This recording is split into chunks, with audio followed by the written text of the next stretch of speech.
Reduced World by Julia Huney. Copyright 2019. All rights reserved. Digitally narrated by Play HT. In memory of my brother-in-law, Tom Huney. Chapter 1. The bed was cold and hard. Antiseptic smells assaulted my nose. I sneezed but couldn't seem to move my body. My eyes were glued shut and I was freezing.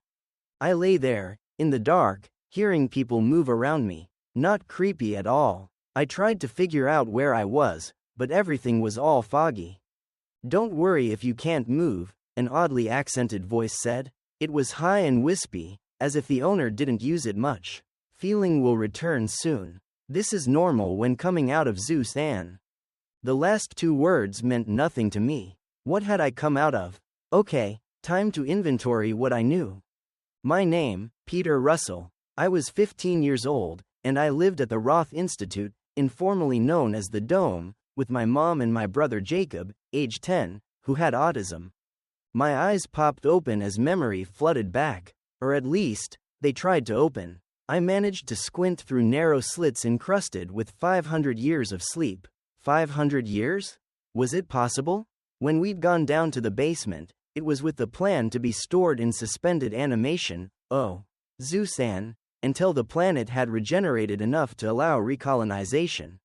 I peered at the room. I lay in a sterile, white examination room, on a hard metal bed. What felt like the thinnest of pads protected me from the cold metal, except where my bare arms and legs extended beyond the pad. A rough, white sheet covered me, but provided little warmth. I shivered. My dry mouth tasted like metal, and the air smelled of chlorine. At least they'd kept the lights low. As I waited to regain control of my body, a woman rolled into sight. She must be sitting on one of those wheeled stools doctors always use. She had warm tan skin, brown hair, and hazel eyes. Her nose was slightly hooked, and her brows were thick, although not quite a unibrow. She smiled, revealing slightly crooked teeth. "I'm sorry, Nelson. You are..." She consulted a clipboard. "Peter Russell?" Her breathy voice had a sing-song quality, and her words were weirdly slurred. I nodded. "Excellent. Can you tell me how old you are?" "I'm 15. Is my mom here?"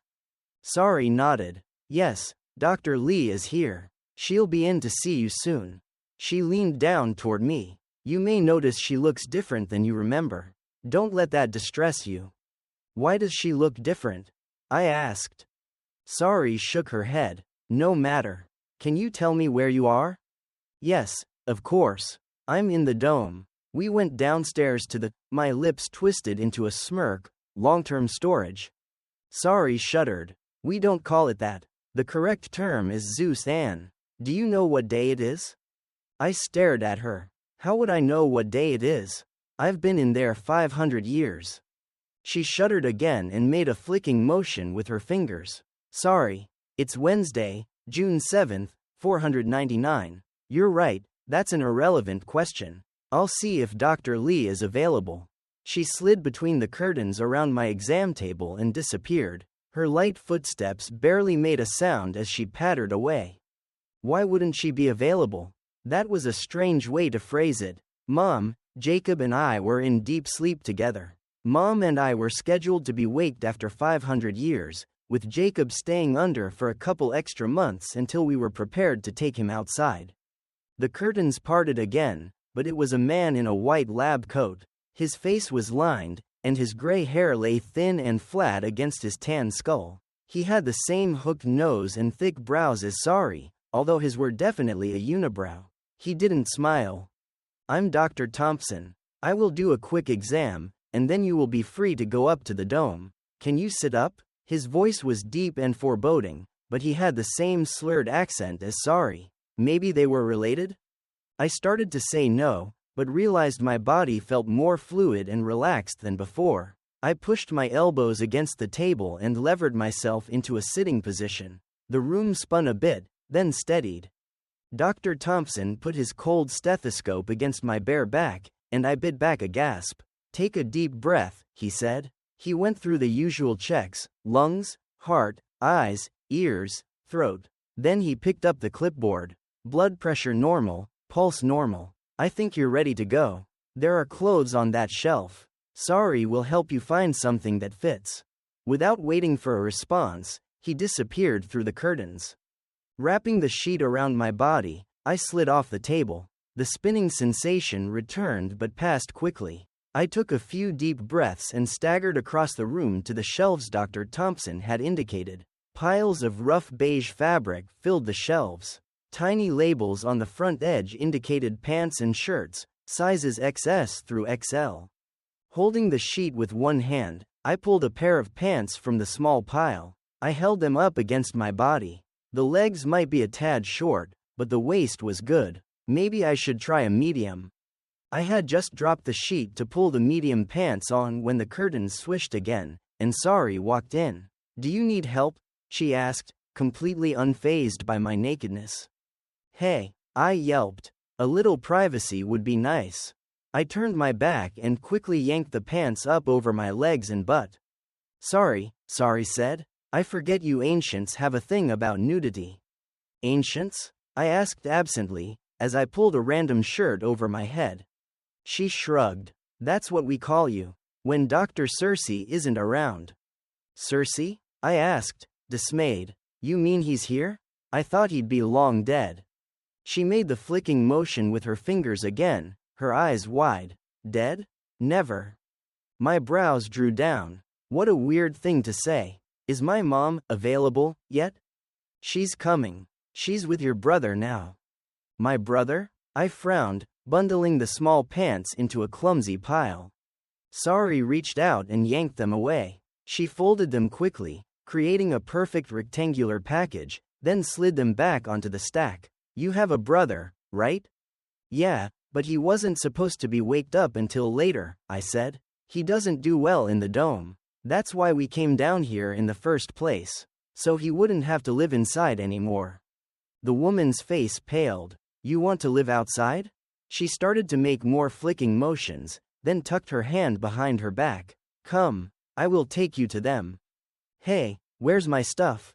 I asked as I followed her through the curtains. "I had a picture, and some video games when I came down." "Those will be returned to you before you go up," she said, as if reciting a canned response. She led the way between a long row of curtains, stopped near the door at the far end. "Your family is in here." She pulled the last curtain aside. I didn't need her to tell me where they were. Jacob's high-pitched whine rose, cutting through the curtains and my eardrums. It cut off suddenly, and I rushed into the cubicle to see what had happened. Jacob sat on the table, wrapped in another rough sheet. He held what looked like a granola bar clenched in his fist as he chewed quickly. His whole being was focused on that granola bar. Nearby, an older woman in pink scrubs stood against the wall, watching him. I rushed across the room. The smell of the food made my stomach rumble, and I realized I was starving. "Are you okay, Jacob?" I asked. "Where'd you get that?" "Here's one for you," Mom said. I spun, but saw only the older woman, holding out a plate full of crumbly bars. "Where's my mom?" I demanded. She smiled tiredly, and something in my brain clicked. "Mom?" I lunged across the room, almost launching the plate into the air. She managed to put it down before enveloping me in a tight hug. After a second, I let go, but she continued to hold me tightly. I tried not to squirm. What was up with her? You'd think she hadn't seen me in years. I pulled back. "Mom, why do you look so, old?" she asked with a grimace. "It's a long story. Eat something, and I'll tell you." She gestured to the stool near Jacob's table. "Sit down." I ignored the stool and hoisted myself up on the table near my brother. Now that the food was gone, he looked kind of panicked. I put a hand on his shoulder. "You okay, Jacob?" His eyes flicked up to mine and away. I tried again. "Jacob, are you okay?" He glanced at me again. "Okay. Do you want to get dressed?" Mom brought pants and a shirt exactly like mine to the table. Jacob ignored her, so she set them down beside him. "Do you want help?" Jacob ignored her, leaning closer to me. When she reached out to pull the sheet away from him, he flinched. "I think he isn't sure who you are," I said. "Or maybe he's just confused. I don't really remember much after coming down here, it's kind of a jumble." She nodded. Do you think you can help him get dressed if I leave you with him? I'll be right outside. At my nod, she stepped through the curtains. I slid off the table and crossed the room to the plate Mom had left on top of the clothing shelf. I shoved one of the granola bars into my mouth and chewed quickly. Not bad. Kind of gritty. No chocolate, but there was some kind of dried fruit. Jacob must have been really hungry to eat this. Time to get dressed, Jacob, I mumbled, spitting little bits of oatmeal on the floor. Oops. I looked around for a paper towel but didn't find anything. With a shrug, I stepped over the crumbs and grabbed his shirt. With lots of repeated commands and granola bar bribes, I got Jacob into his shirt. When I held out the pants, he balked. Underpants, he cried. We don't have any underpants, Jacob, I said. We get to go commando today. Underpants first. Then pants. I had a flashback to Mom trying to teach Jacob to get dressed, so many years ago. We had little cartoon-style pictures on the wall near the dresser, showing the steps. The first one showed a smiling boy wearing only a pair of briefs. Underneath, it said, underpants first. I groaned. Only pants today, Jacob, see? I pulled my pants down so he could see my hip and the top of my butt. No underwear. Commando. I made a couple finger guns and pew-pewed at him. We went back and forth for a few minutes, but eventually he put the pants on. I tied his drawstring, then handed him the last granola bar. Good work, Jacob. We stepped through the curtains, into the long hallway. As we did, Mom came in through the door. Ready to go? I looked down at her feet. She wore thick socks and no shoes. Do you have some of those for us? Are your feet cold? She asked. Most people go barefoot around here, but if your feet are cold, I can get you some socks. Really? No shoes? Jacob will like that. Mom nodded. No need for shoes unless you go into one of the farms. They have wooden clogs to keep their feet clean. She led the way through the door, into a stark concrete room. 2 wooden benches sat along the side walls. One of them held a lumpy blue pillow. An elevator door between the 2 benches was polished to a shine. A watery reflection of the 3 of us stared out. Mom ignored the elevator and opened a door on the far wall, revealing a stairway. Ready to head up? Jacob stopped in front of the elevator.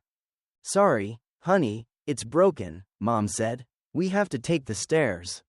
Jacob pushed the elevator button but nothing happened. He waited a couple more seconds, then bolted to the stair. Bounding up the steps 2 at a time, he soon disappeared around the corner. Shaking her head, Mom followed more slowly. He'll tire out before he gets very far, she said. Zeus Ann takes the oomph out. We caught up to Jacob on the 3rd landing. He stood in the corner, breathing heavily and tapping his fingers nervously. It's okay to take a break, Mom said. Jacob looked up under his eyelashes, then turned away. Mom sighed and stepped past him, starting up the next flight of stairs. I followed her, and after a few seconds, Jacob flitted up behind me. So, what happened? I asked as we climbed. Why do you look, different? I've been awake for 20 years, she said. Not all at once. They woke me up about 200 years after we went downstairs. They decided they needed some original dome staff on duty all the time, to maintain continuity. It's hard to pass instructions down through multiple generations. People were starting to forget why we lived here and what was outside. So, the administration decided we should take shifts. Everyone on the original dome staff roster worked a couple 5-year shifts over the decades. That way, someone is always available to answer questions and keep the mission intact. I stopped on the steps, gaping at her. What? 5-year shifts? You mean you got woken up, like, 4 times?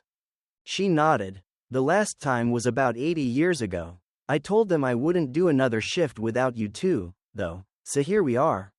How long has it been? I gasped. Even though we were climbing slowly, my heart was pounding, and I was out of breath. Did we go the full 500 years? Can we go outside? We have a reorientation program that will answer a lot of questions, she said. But yeah, it's been 498 years since we went downstairs. Save your strength. We've got a long climb, and you'll need all your energy to get to the top. Chapter 2. We stopped to rest 3 times on the way up the stairs. Finally, we emerged into the narrow hallway under the steps to the projection room. It looked the same, but completely different. No brooms hung on the wall, and the steps were dusty. The door at the top of short stairway hung ajar. I couldn't see inside clearly, but it looked more like a tool shed than a projection room. We stepped out into the wide hallway and Mom smiled. Kind of déjà vu, isn't it? She gestured around the wide hallway. Every time I wake up, it's the same feeling. Everything looks the same but different. Did you just wake up? I asked. She shook her head. No, I've been up about 2 months this time, but I didn't want to lose any more time with you boys. She reached out to pull us into a hug again. Jacob shied away, so I let her hold me for a long time. When she released me, she swiped tears off her cheeks. Come on, let's go home. She led the way down the hall and into the housing area of the dome. The balconies that ringed the park looked the same as before, with their white tile floors and metal railings. But the doors on the balconies were paler colors. New trees grew in the park. The duck pond had been moved, I thought, although it was hard to remember exactly what it looked like before. The playground had different equipment, rustic wooden beams and rope swings. The smooth concrete had been replaced with a rougher cobblestone path. I started across the grass, but Mom grabbed my arm. We aren't up on 3 anymore, she said.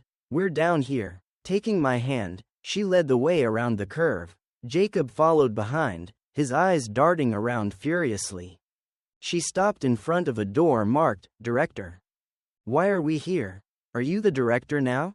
I asked. No, but I'm married to the director, she said, blushing. What? You're married? I stared at her in shock. How could she be married? To who? She opened the door. I'm sorry, I should have figured out a better way to tell you that. Yes, Dr. Cersei and I got married during our first shift together. Cersei? Great. The big blowhard was now my stepdad. Why him? I'm not sure that's a question anyone can answer, honey, she said with a shrug. She stepped into the apartment, flicking the light switch on. People fall in love. I can't explain why. And he's the director? I stood outside on the white tile. What happened to Dr. Roth? Jacob hovered beside me. He passed away about 20 years after we got here. While we were down there. Her voice dropped on the last 2 words. Dr. Morton ran the dome for another decade. Leadership passed on to Dom, and he instituted the shifts. You'll see, there's a timeline in the reorientation materials. Please, come inside. I grabbed Jacob's arm and pulled him into the room. It looked very similar to the apartment we'd occupied before, except it had a separate kitchen, and short hallways on both sides of the living room. But there was no screen on the wall, and rough carpet covered the floor. The kitchen held cupboards, an electric stove, and a metal door that might be a small refrigerator. The sink had some dirty dishes, and a few heavy ceramic plates and bowls hung in a drying rack over the sink. The director's office and conference room are down there, Mom said, pointing to the right. The bedrooms are that way. You and Jacob will share, of course. Most folks take their meals in the commons, regular apartments don't have stoves. But Dom and I usually eat here. He needs a break from all the stress. She led us down the little hallway on the left, past the bathroom to the first door on the right. The light switch is here by the door. She flipped it, and the lights came on. This room looked different. The bunks were made of bamboo, with thin patchwork quilts covering the beds. The virtual window had been replaced by a painted landscape with weirdly colored flowers and strange trees. The curtains had disappeared, but the plain desk looked the same. A rough wooden box sat on top of the desk. Your things are in there, Mom said, pointing at the small crate. I ran across the room and yanked the cloth out of the top of the box. The picture Katie had given me lay on top, faded to almost invisible. Her face smiled up at me. Eric laughed, with me sandwiched in between the two of them. I lifted it carefully by the edges. A lump formed in my throat at the thought of these two friends. Hey, is Eric awake? I asked, suddenly remembering he was scheduled to sleep for 500 years, too. Mom smiled. Yeah, he is. He said he'd come over later this afternoon. He's really excited to see you. Awesome. I set the picture on the desk, propping it against the wall. Jacob cried out in triumph. Super Possum 9. He yanked his handheld video game out of the crate. I pulled out his little bag of game chips and handed it to him. He danced around the room, chanting, Super Possum 9. Super Possum 9. Let him roar. I hope it still works, I muttered. Mom nodded. Me too. It was solid state, so the internals should be fine. We actually have computers that still run after all this time. Let's have some lunch. I brought some food from the commons so we could eat here. Great, I'm starving. I gave the picture one last look and followed her into the living room. We just finished washing the dishes when someone knocked on the door. That must be Eric, Mom said. I ran across the room and yanked the door open. A tall, red-haired kid with broad shoulders and a strong jaw surged into the room. Dude, he grabbed me in a bear hug, pounded my back so hard it hurt, then let go. I'm so glad to see you. I blinked up at him. Eric? But I broke off, not sure what to comment on first. Tall? Pumped? Amazingly hot? Eric said, doing some cheesy bodybuilder poses. I've grown like 7 inches since I woke up, and working in the fields builds awesome muscles. I'm older than you now, too. What? How did that happen? I stared at him, baffled. We came upstairs 2 years ago, he said. I'm not sure why they woke us up when they did, but here we are. I'm 16 now. No way. I shook my head, trying to wrap my brain around the changes. At least Jacob was the right age still. I got something to show you, he said. Dr. Lee, can I take Peter around the dome? You know, give him the tour? A lot has changed. Mom nodded. Just make sure you're back before 5. Dom likes dinner at 5 on the dot. Okay. It was going to be really awkward having Cersei around all the time. And the idea that Mom married him? Eric grabbed my arm and dragged me out the door before I could say anything else. I can't believe you have to live with him, Eric whispered. That's going to be so weird. Is he as horrible as before? I followed him across the park, my toes getting cold from the damp grass. Dude, you have no idea, Eric said. He looked around the park, but no one was in sight. He leaned in close and whispered, I can't tell you here. Okay. We ran through the tunnel, which now had a concrete floor rather than a metal grating. The stream must have been piped at some point. We emerged on the other side, which looked familiar, but different. The light was more yellowish, and there were multiple shadows. After a few seconds thought, I realized the difference. Instead of the concentrated fake sun, the light was spread across the whole ceiling. The rows of crops stretched across the fields as before, but the far wall had lost its reflective quality. Now the area just looked like a huge field inside a dingy building. The barn wall had faded over the years, but the material still resembled wood. Eric slid the door open and grinned over his shoulder. You are not going to believe this. We crossed the dim barn floor and turned down the familiar hallway to the farm offices. Most of the doors we passed were closed, but they had nameplates on them. Who are all these people? I asked. Oh, they're just random farmers who live here. Eric trotted on. They live here? Why don't they live in the housing area? I struggled to keep up, but my legs were tiring and my lungs were starting to burn. Eric glanced back and slowed down. Sorry, I forgot you just got out of the freezer. It takes a couple days to get your strength back. There isn't enough room in the housing area, so they've converted a lot of the office space to apartments. Levels 4 and 5 are mostly housing now. I thought they had plans to control the population, I said. Eric shrugged. I guess they didn't work as well as they'd hoped. A sly grin crossed his face. Temps breed like rabbits. Before I could ask him what a temp was, he stopped and knocked on an unmarked door. A voice called out, "Come in." A voice that sounded very familiar. I broke off as the door opened. Inside, a middle-aged woman sat at a paper-strewn desk, writing in a rough-edged notebook. She wore the standard pants and shirt, although hers had little designs around the neckline. Her brown hair hung down her back in a long ponytail. When she looked up, she smiled, revealing straight teeth with a gap in the middle. Peter. Are you Katie's mom? I asked, staring. She laughed, and the voice was 100% Katie. No, it's me, Katie. She stepped forward and threw her arms around me. I closed my eyes and pretended she looked the same as the girl in the photo on my dresser. I could almost believe it. She sounded the same, felt the same, smelled the same. But when she pulled away, my brain stumbled. This was much worse than Eric's transformation. Close your mouth, idiot, Eric said. Eric, be nice. You had trouble adjusting, too. She moved back to her seat. Come on in. Sit down. It's so weird to think nothing has changed for you, but everything has changed for me.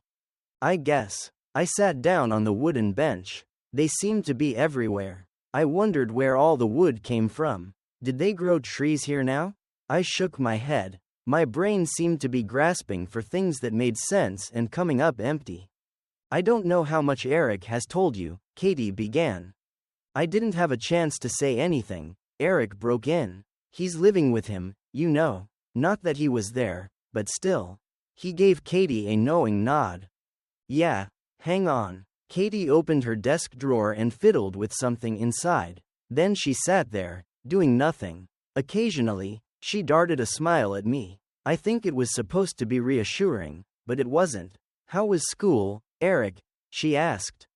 It was okay, Eric said. I passed my physics test. Got a C. He beamed. Katie shook her head. A C?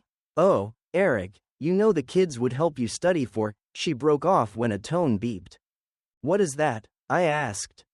The all clear, Katie answered. Zane works in security, and he can make sure the cameras in here, develop some problems once in a while. Cameras? I asked, looking around the office. I finally noticed a tiny red light blinking in the upper corner of the room, opposite the door. Yeah, everything is recorded, Eric said. Video and audio. It's, like, the one piece of tech they've kept working. Who's recording it? I asked. Your new dad, Eric replied. Chapter 3. I glared at Eric. He's not my dad. Boys, Katie said, holding up a hand. We don't have time for this. Zane can only disrupt the Watchers for so long. She swung around in her chair to face me directly. Here's what you need to know. Cersei is the director. Roth wrote it into the succession documents for the Institute. First Dr. M, then Cersei. Ever since Roth died, Cersei has developed this weird cult thing. He comes out of deep sleep every year for 1 or 2 days, just to check on everything, and maintain his power. Every year? For 500 years? I stared at her. Yeah, if you count it up, it's only like 3 years total time, Eric said. But the Temps? They treat him like a god. Because as far as they're concerned, he's always been here. Their parents, grandparents, you get the idea, every one of them has met Cersei at some point in their life. What's a temp? I asked. Katie frowned at Eric. It's a derogatory term for someone who was born and raised inside the dome. Someone who never went downstairs. Yup, Eric said. We call them temps, they call us frozen food. Katie glared, but Eric just grinned. Don't use those words in front of adults, Eric said in a loud whisper, winking at Katie. The politically correct terms are ancients and locals, but only the adults use those. Okay, I said, drawing the out. But what about Cersei? I thought he and my mom got married. What does she think about this 1 day a year thing? Katie glanced at Eric. We don't think she knows, she said. How could she not know? I demanded, my voice getting shrill. Katie made a shushing noise. Maybe she does. When she's awake, he stays up here. They got married about halfway through her first shift. That's what we call it when one of the ancients is awake. When she's downstairs, he just comes up once a year for a visit, as he calls it. Well, the guy is kind of a jerk, I said, but Dr. Roth wouldn't have left him in charge if he was actually evil, right? That's true. And at first it actually worked. Katie twisted her ponytail, thinking, we were awake in the 250s, and things weren't so bad. That's how we count the years, starting with the Great Desertion. I raised my eyebrows. The end of the Exodus. When you got here. Day 1 was that morning the Magellan left early. So, you arrived a few weeks into year 0. The problem is, there seems to be a negative effect. The little bell rang. Katie bit her lip. So maybe you can help us in the farm, Peter. You were good with the animals, as I recall. I stared at her. Was she crazy? What negative effects? Eric cut in. You know, the negative effects of your work with the cows. What? You were terrible with the cows. Chickens, sure, but cows? No way. Eric faked a laugh. We don't have very many cows now, though. Maybe you can handle goats. Katie caught my eye. She tapped on her temple, then jerked her thumb backward. Oh, the camera must be back on. Sure, I can help with the chickens. And I'll try goats. But you know animals aren't my favorites. I raised my brows at her. She winked. That's great. It's only an hour or so, every other day. We have lots of kids who need something to keep them busy, so we have to spread the work around. Are you going to start school tomorrow? I guess. I should probably take Peter home, Eric said. He looks kind of tired. First day back is always hard. I have work to do, too, Katie said. Thanks for stopping by, Peter. It's so good to have you back. You'll have to eat dinner with us soon. I know Zane will be pleased to see you. And you have to meet our kids. You have kids? I yelped. She nodded, holding out a photograph. Twins. Zena and Joshua. We call him Joss. Yeah, and they're both older than you, too. Eric crowed. Come on, I'll take you home. He waved to Katie and dragged me out the door. We headed down the hall. I tried to ask him about Cersei. What's the deal with? Eric cut me off before I could finish the question. With the goats? They keep the weeds down. Can't believe there are weeds in here. Why didn't they filter those out when they built the place, right? He kept nattering on about the goats until we'd reached the middle of the field. Don't talk about any of the stuff Katie told you unless she says it's safe. There are eyes and ears everywhere, and people disappear if they ask the wrong questions. What? I felt like a parrot, saying this over and over, but the weirdness was just too much. People disappear? For asking questions? What is this, some kind of dystopian movie? And why is it okay to talk here? This is the safest place we know of, he said as we walked slowly down the path. At least in the public parts of the dome. The walls and ceiling are too far away for current technology. Not like the early days, from what I've heard. But all it takes is one microphone we don't know about. Better to wait until Zane can disrupt the system. Why doesn't he just shut it down? I asked. Because there are a bunch of temps working in security, and they are fanatically loyal to Cersei. Here comes one now. Be cool. Eric waved at the boy walking toward us. A little too excited, if you ask me. Ralph, this is my old friend, Peter. He turned to me. This is Ralph. He lives in the barn. He wasn't born there, though. Eric laughed, too loudly. Ralph stared stonily at Eric, as though he'd heard this joke too many times. Then he glanced at me, his eyes lighting up. Are you Dr. Cersei's new son? He had the same slurred accent as the other temps. No. I mean, he's married to my mom, but he's not my dad. I gave him a nervous look. I haven't seen him since I came upstairs. The boy sneered. Frozen food. Better watch it, temp, Eric said. Peter lives with the director. You wouldn't want him to hear you say that about family, would you? Ralph gave Eric a contemptuous look and stalked away. Watch out for him. He's nasty, Eric said. Why does everyone look the same? I asked. They all have the same nose, same hair, same eyebrows. You mean eyebrow. Singular, Eric said, drawing a line across his forehead with his finger. They're all related, of course. 500 years and a limited population. The only reason this place isn't full of birth defects is they're really careful about breeding. You have to get permission to have a kid, and they check the genetics first. It's crazy. Okay, time to shut up again. I grabbed his arm, pulling him to a stop. But how will I know what I'm allowed to ask and what I can't? You're new, so they won't be too strict. But you'll learn. He shook his head. You'll learn. We all do. So, I'll let you know when the next D&D game is. I blinked at him, my brain too full of confusing information. Sure, that would be fun. I got some work to do, so I'm going to get going. You know how to get back to your place, right? He pointed toward the tunnel into the park. Yeah, I know where to go. Who showed you around your first day? I punched his shoulder. He wrapped one arm around me. It's great to have you back, buddy. When I got back to the apartment, Mom sat on the couch, with Jacob lying next to her, his head in her lap. He clutched his video game against his chest, even though he was clearly asleep. Mom looked up when I opened the door, tears on her cheeks. He finally relaxed. I think he figured out who I am. That's good, I said. It was just a big shock. You look pretty different.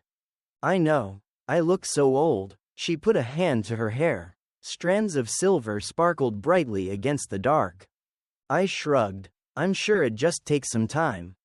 I know, she said. I've done it 4 times. It doesn't get much easier, but at least you know what to expect after the first time. But having you boys here this time makes the years in between almost disappear. I'm so glad you're awake. I smiled uncomfortably. Yeah, me too. But I wish it was just us. Do we really have to live with him? Peter, I know this day has been full of shocks, so I will forgive that. Her face was stony. Don't ask that question again. He is my husband, and we will live here with him. It will be a good life. There are perks to being the director's family. We have a kitchen, we always have enough food. You'll go to school and be able to get the best apprenticeship.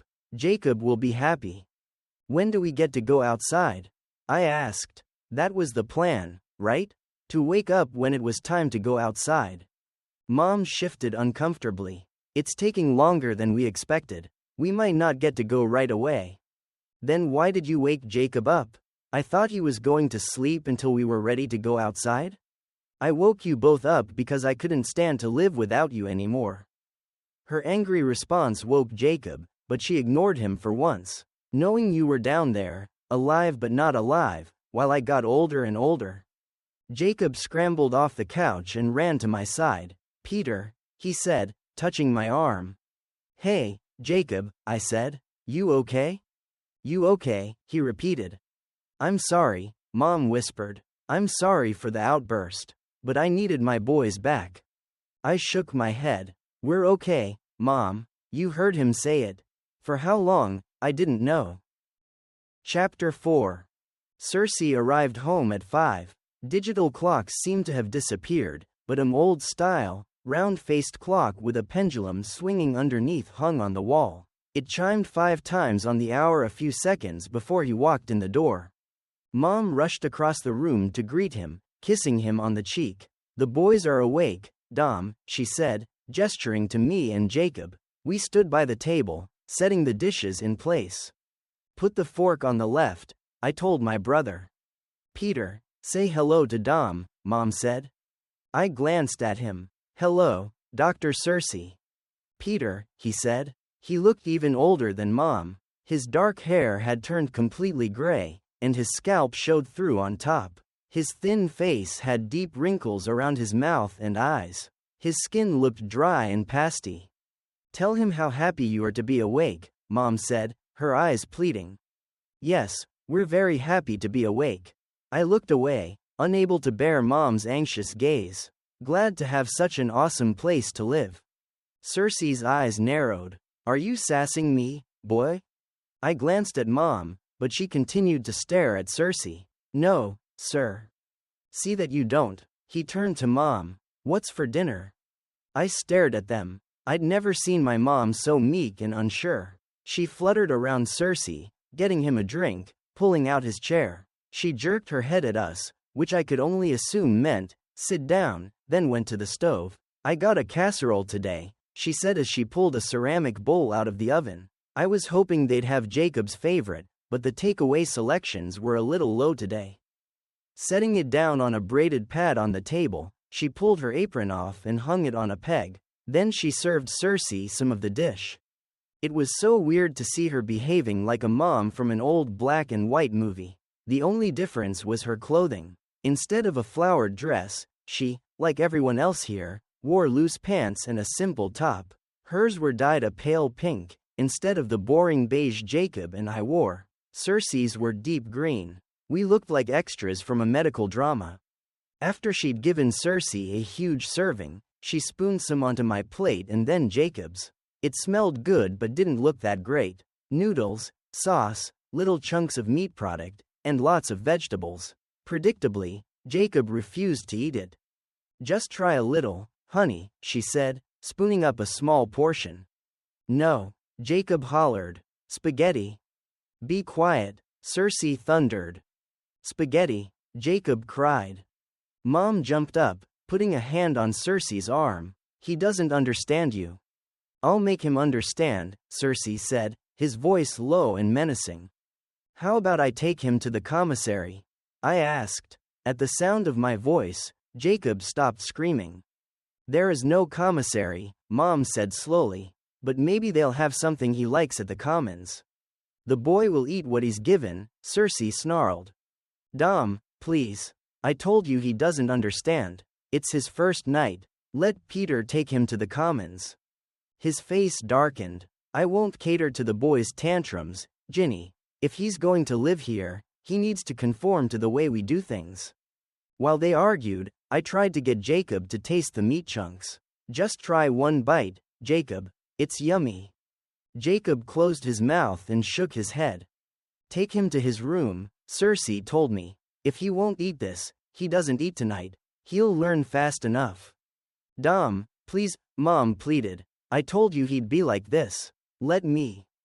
"No." Lunging to his feet, Cersei grabbed Jacob's plate and flung it across the room toward the sink. "Enough." "Peter, take Jacob to your room," Mom whispered. I stared at her. Didn't she always tell me to stand up to bullies? "Peter, please." "Come on, Jacob," I muttered, grabbing his arm. "Let's get out of here." I pulled him out of his seat and to our bedroom door. Once inside, Jacob dropped onto his bunk and pulled out his video game. Super Possum 9 would keep him occupied for hours. My stomach growled, but hunger rarely seemed to bother Jacob. He ate when he was told to eat. Otherwise, he could go hours past mealtime. That had been a good thing during our desperate flight from Utah to the Dome. There were a couple days when the only option was canned peaches. Jacob had just skipped eating, rather than try something he found unappealing. Mom and I always speculated that he'd starve to death if his preferred foods weren't available. It looked like Dom was going to test that theory.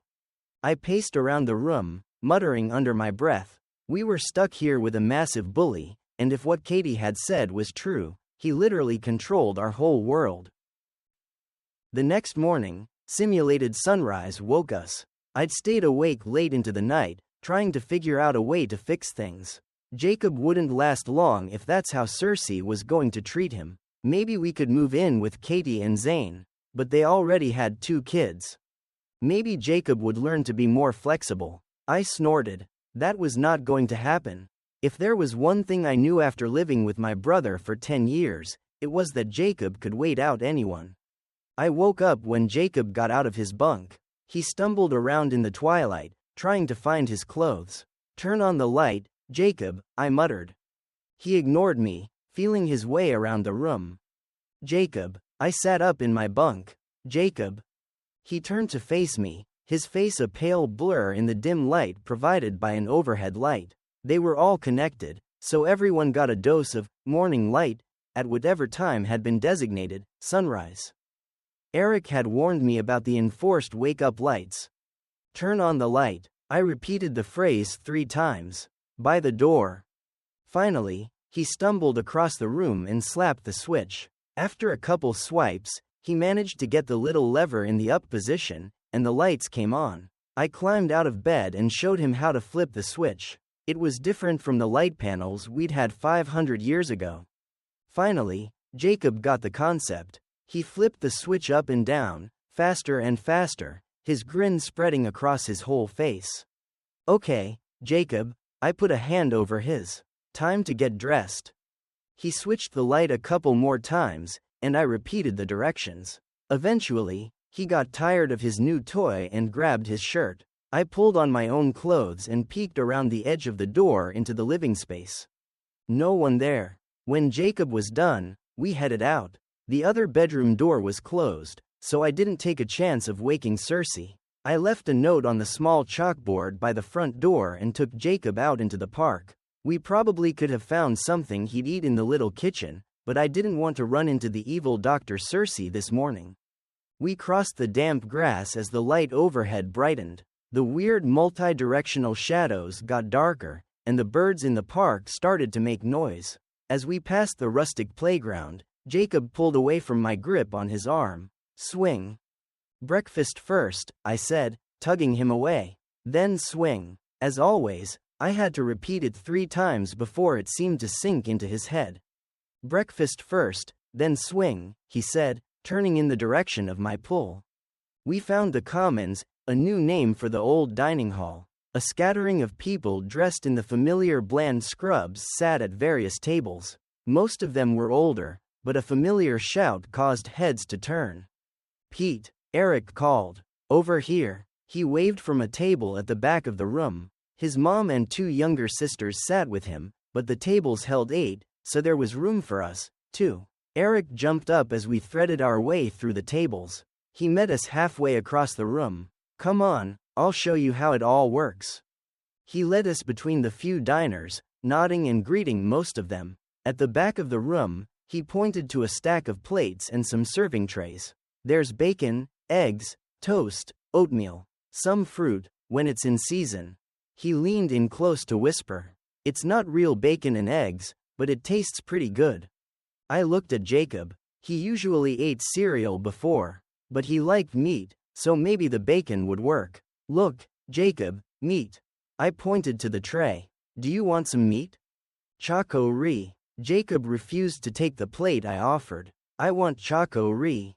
How about some of this new, chunky Choco-Ri? I suggested, pointing to a tray of baked oatmeal squares. I lowered my voice like the ones on the commercials. New chunky, apple cinnamon Choco-Ri. Try it now. I held my breath. Jacob waited. I scanned the buffet. What could I use to entice him?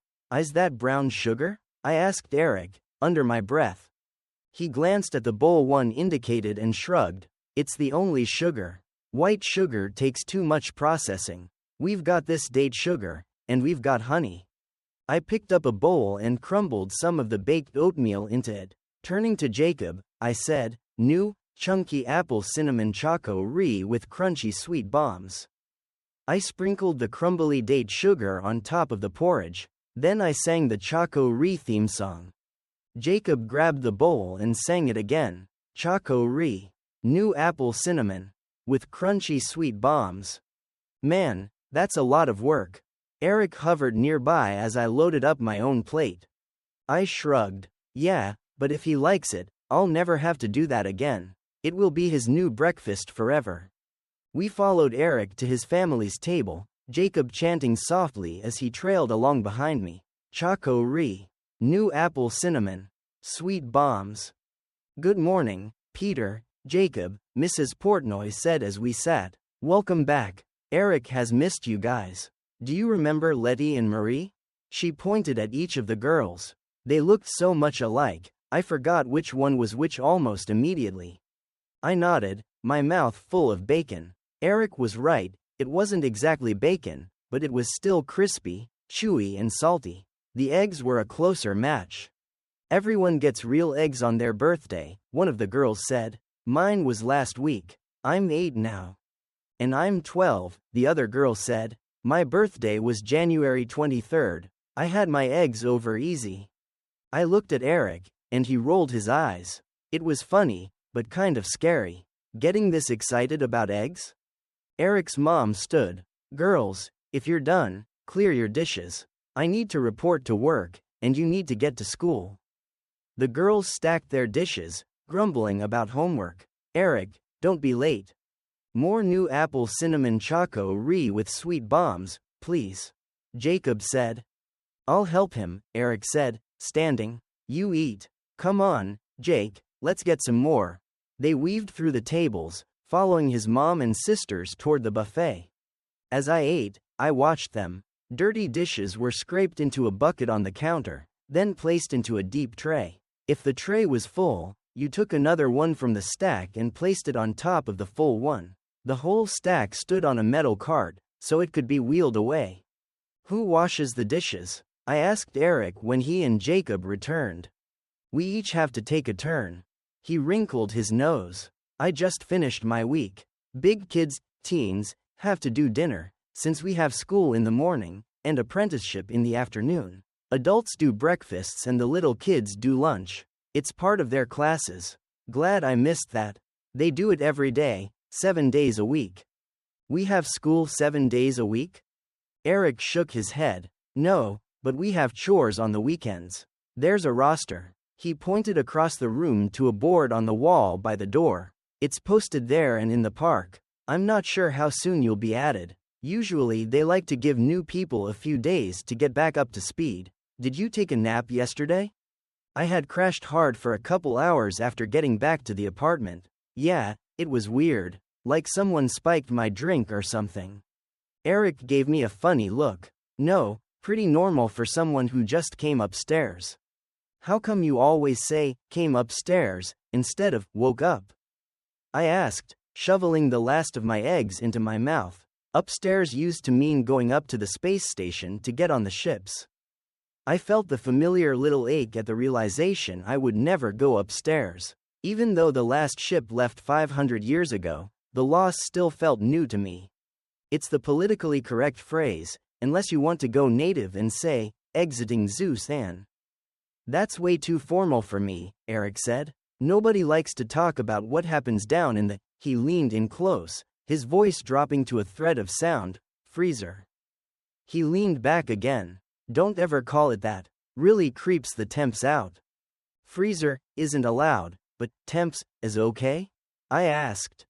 SSH. Eric shushed me. Some words are, frowned at, and some are forbidden. That's just how it is. If I do this, he held up his crossed fingers, it means don't say that again, okay? I thought that was a good luck sign, I said, crossing my own fingers. Not anymore. Jacob's done, so let's clear up and get out of here. He led us to the trays at the back, and we followed his instructions. Jacob even scraped his own bowl. He likes you, I said. He doesn't cooperate with very many people. Yeah, I remember, Eric laughed. Remember that epic tantrum he had? Right here, in fact. I shuddered. I hope we don't have any of those, but I am not holding my breath. You should have been at dinner last night. We crossed the room and Eric stopped by the bulletin board.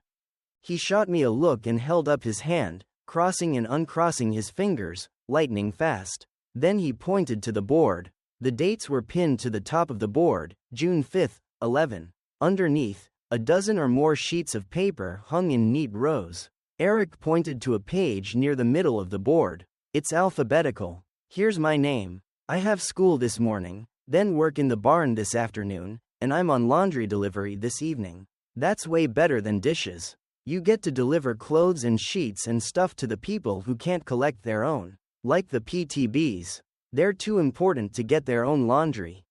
PTBs. The powers that be. I remembered when Katie first introduced me to that abbreviation. I delivered to your place this week. Oh, yeah, I guess I live with a PTB now, don't I? I grimaced. Mom said there were perks. He pointed again. You're on here.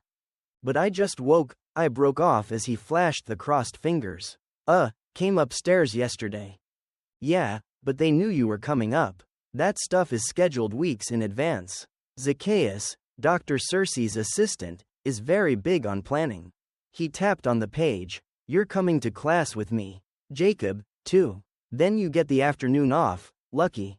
Course, they always give the new guys a couple free afternoons, you'll just sleep anyway. Let's get moving, we only have 5 minutes. Come on, Jake. To my surprise, Jacob glanced at Eric, then followed behind without a word of argument. We followed Eric out into the park and across to the main stairs. Several other kids climbed the steps ahead of us, all of us wearing the ever-present scrubs. We climbed up to the 4th floor and headed down the hall, past the non-functional elevators. The classrooms are down here. They used to be offices, I think. It's hard to remember what was here before. I was only here for a few weeks, anyway. Eric chattered away as we trotted down the halls. Jake, this is you. Eric stopped in front of an open door. Come on, the professor won't mind if we're a couple minutes late. He took Jacob's hand and led him inside.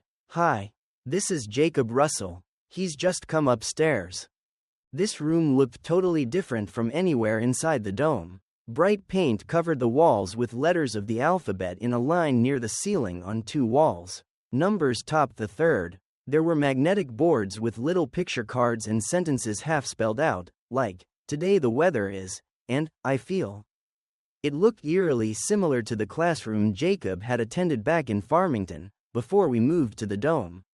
Hi, I'm Sarah, a woman said. She had the same warm tan skin, brown hair, and hazel eyes as Sari, the woman who had helped me when I woke up. This woman's nose was more prominent, but her eyebrows were neatly shaped.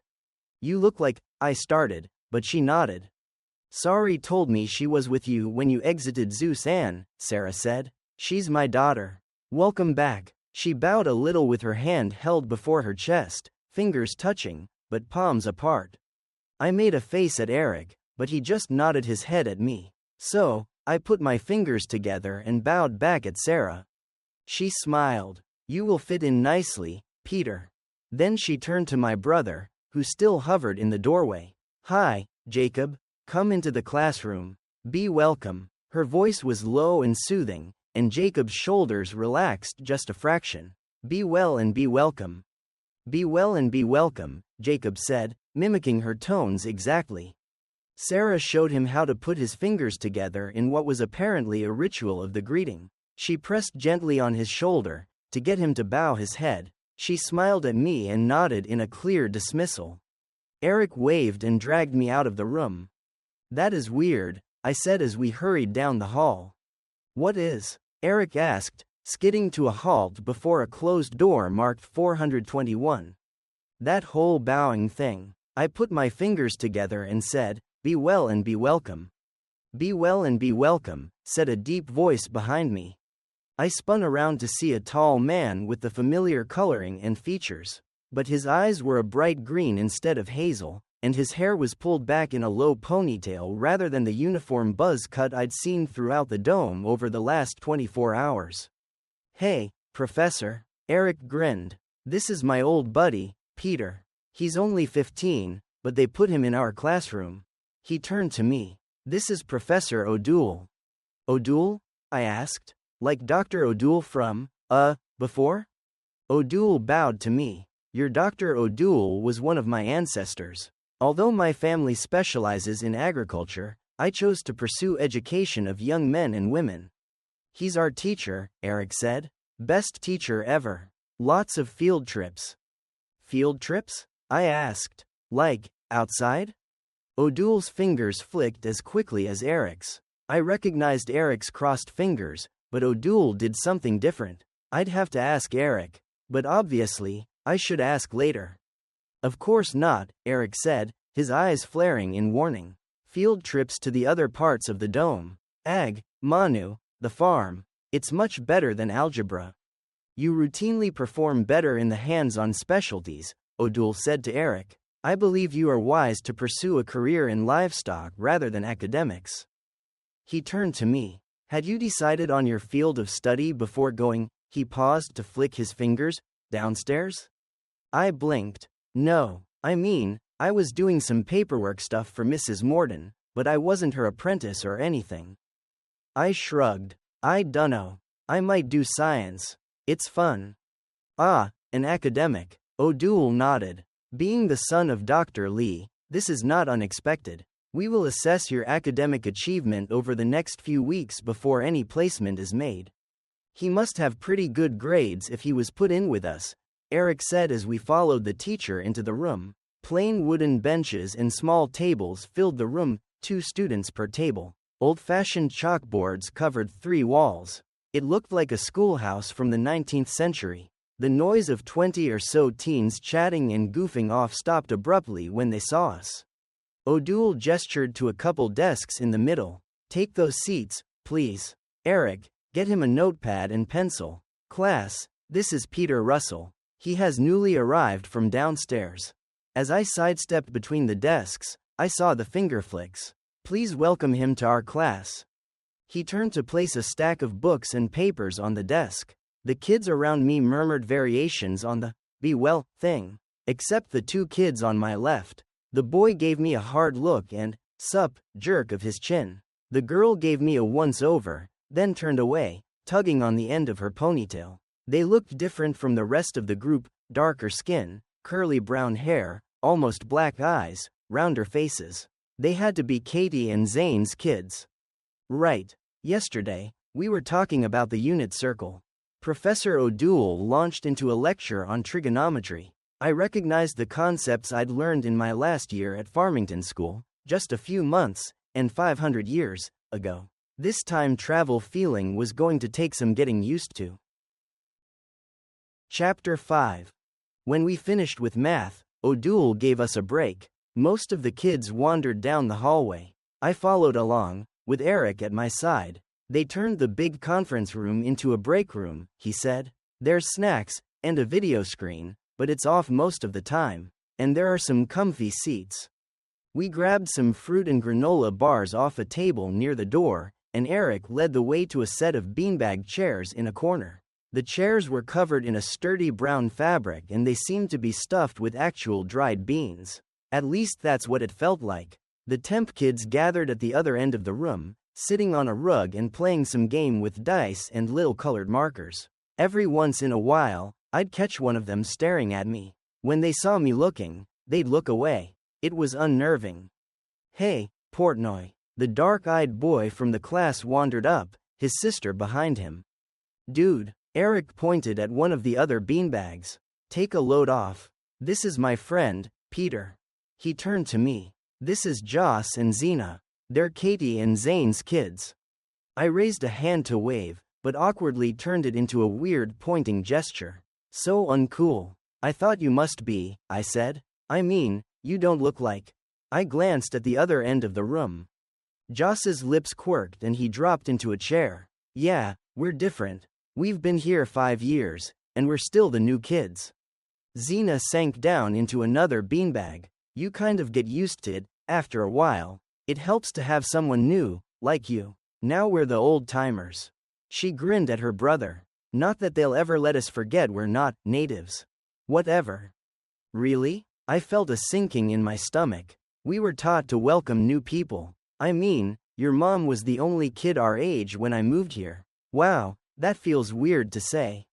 Zena laughed. "It feels pretty strange to hear, too. Although we're a little bit used to the strange time thing, but it's not usually so immediate." I must have looked confused, because Joss explained, when we were little, there were new people coming upstairs every year. But they were adults who knew my parents when they were in their 20s. And then people would go back downstairs, but we just stayed here. Until we were 12. Then Mom and Dad decided it was time to go down again. And we came back up 4 years ago. But now there's you, and you're our age, but you knew them when they were our age. It was the same when Eric came up 2 years ago. We'd just forgotten. "Are you 2 twins?" I asked. "You don't look that much alike. In fact, I jerked my chin at the other end of the room, look more alike than you two." They looked at each other and rolled their eyes in identical fashion. "Fraternal twins are just like any other brother and sister. We just shared a room for the first 9 months," Zena said. "And the next 12 years, Joss said. Now we live in the dorm." "The dorm?" I asked. "Yeah," he gave Eric a, "Why doesn't he know this? Look, aren't you in the dorm?" "He lives with the director," Eric said. "Different rules." "What are you talking about?" I looked back and forth between the 3 of them. "Most kids move into the dorms when they turn 12, Zena said. Since the apartments are only 2 bedrooms, It can get kind of crowded if you have more than 2 kids, or even if you only have 2, when one of them is a boy. She curled her lip as she looked at her brother, then laughed. Yeah, I didn't get a chance to show him yet, Eric said. You don't live with your mom and sisters? I asked. But you were having breakfast with them. Mom makes me and Marie meet them for breakfast every Thursday, he said, gloomily. Family bonding time. She started it when Marie moved into the dorm in January. So, on your birthday you get real eggs, then you move into the dorm? I asked, remembering our conversation that morning. When you're 12, yeah. Then when you turn 16, you move to the older dorm, if there's room. Joss heaved a heavy sigh. I have to wait until someone gets married and moves out. Until then, I'm stuck with the little guys. Eric punched him in the arm. You aren't missing much. Ralph snores. Wait, you mean Eric is older than you, too? I asked. Zena smirked. Hard to believe, isn't it? An older woman who looked almost identical to Sarah and Sari stepped into the room, ringing a small bell. Time for class. The kids at the far end jumped up and crowded to the door. Guess we'd better go, Eric grumbled. It's impossible to cut classes here. Did you cut classes a lot in Dusty Springs? I asked him. I wish. No, my dad would have beat me senseless if I cut school. But a lot of kids did. I shuddered, remembering the bruises Eric used to hide. Really? He cared about education? Eric snorted. He just didn't want us underfoot. Too difficult to plot evil if your kids are around listening in. Zena gave Eric a strange look. Your dad plotted evil? Haven't you heard that story? I asked, amazed. You've known him 2 years and he hasn't told you about how we rescued the dome? Eric flicked his crossed fingers at me. Oops. Are you becoming religious Portnoy? Joss asked. Get real, Torres, Eric replied, pushing Joss against the doorframe. They tussled for a minute, then stumbled through the door into the classroom. Zena and I followed without the violence. Ladies and gentlemen, please take your seats, the woman said. She looked at me. You must be Mr. Cersei. Be well and be welcome. She touched her fingers together and bowed. I am so not Mr. Cersei, I said. My name is Peter Russell. She narrowed her eyes for a second, then bowed again. Of course. Please take a seat. As I stepped past her, I thought I heard her mutter something under her breath. It sounded like, not worthy. I am Professor Renette. I teach literature and social science. I hope you enjoy my class. Now, let's begin. Who read the assignment? She turned to look at the kids groaning in their seats. I sat in the same chair I'd used for the math class. What were we supposed to read? I whispered to Eric. Mr. Russell, Renette said. Do you have something to share? No. I was just asking what the assignment was. You haven't completed your assigned work? She sounded shocked. No, I was down in the basement. Frozen, I said. Out of the corner of my eye, I could see Eric flicking his crossed fingers wildly. The rest of the class flicked their fingers, too. I really needed to find out what that meant. Oh, what the heck? What is that? I looked around at the other kids. I know why he's doing it. I pointed at Eric. But what is all that finger flicking about? Mr. Russell, you are excused. Renette pointed at the door. Until you can learn some manners, you are not welcome in this classroom. What? I'm just asking a question. Now, Mr. Russell, out. She swept her hand around dramatically, pointing at me, then at the door. With a confused shrug at Eric, I got up. Okay, I'm out of here. I headed out into the hall, leaving my notebook and pencil on the desk. Now what? I wandered up and down the hallway, looking into the various classrooms through their open doors. There was one with tiny children sitting in a circle, a group of larger kids writing studiously at their desks, and another high school-aged group learning algebra. This must be the 12 to 15-year-olds. One girl noticed me as I peered in and gave a little finger wave under the desk. I smiled and waved back. Finally, a temp who wasn't grumpy. I continued down the hallway toward the elevator lobby. It was still as I remembered, but the doors were missing. A metal fence closed off the shaft, but you could see through the bars to the darkness. A locked gate allowed access, though I wasn't sure why. Inside, the cables had been replaced by thinner ones. I put my face against the bars and peered down and then up the shaft. It looked like they might still use the shaft to move things up and down, maybe using pulleys? Yo, Pete. I swung around, recognizing Zane Torres' voice immediately. Zane? He might have sounded the same, but he looked so different. The cool rumpled hair was gone. Not just different but gone. He was completely bald, and his head shone as if it had been polished. His brown eyes twinkled, more friendly than I remembered, but with wrinkles at the corners. He still looked fit, with broad shoulders and a narrow waist. His blue scrub-style shirt had the sleeves cut off, and the V-neck was looser. He grinned and ran a hand over his shiny scalp. Yeah, I look a little different, I know. You don't, though. I never get used to this, you haven't changed a bit. Makes me feel 17 again. He laughed. Why are you out here? Shouldn't you be in class? Professor Renette kicked me out. I'm not really sure what I did wrong. The kids say she's kind of touchy. They haven't said she discriminates against us, ancients, but I get the impression she might be a bit biased. Well, if you got kicked out, you won't be going back today. Come on. As he turned, he crooked his fingers at me to follow. We went back down the hall to the stairwell at the end. Why's the elevator shaft open? I asked as we walked. He glanced back. We've rigged up a dumb waiter kind of thing. Power is, well, it's not really in short supply, but with this many people, we try to conserve it for the important stuff. What about people in wheelchairs? I asked. How do they get up and down? He swung around as he pulled the stairwell door open. His face went blank. There isn't anyone in a wheelchair. Not a problem. When I opened my mouth to ask how that was possible, he gave me a hard stare and the tiniest of head shakes. We climbed up to the 5th floor. At the top, Zane paused for a minute, looking at his watch. Then we went out into the hallway. Using a rusty-looking key, he unlocked the door to the observation post. When the door was closed behind us, he turned on a flashlight and we climbed up in silence. The cold, concrete walls looked the same as I remembered, but the steps were worn in the middle. The smooth dips in the center of each tread showed the passage of time like nothing else I'd yet seen. We stopped a couple times on the way up. The first time, Zane handed me a heavy green glass bottle. Drink some water. The first couple days upstairs are pretty rough.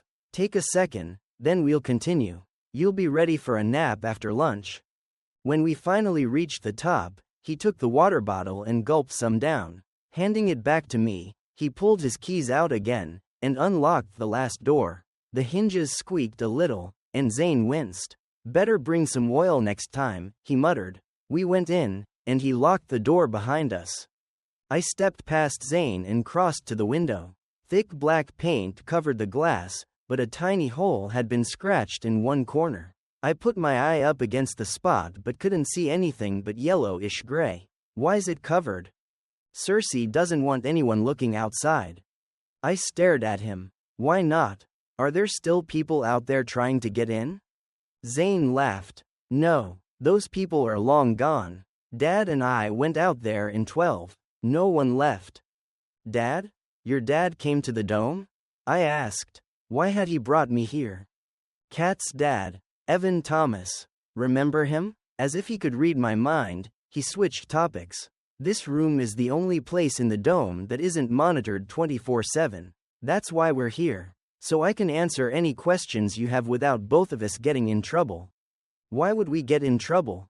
I don't understand what's going on.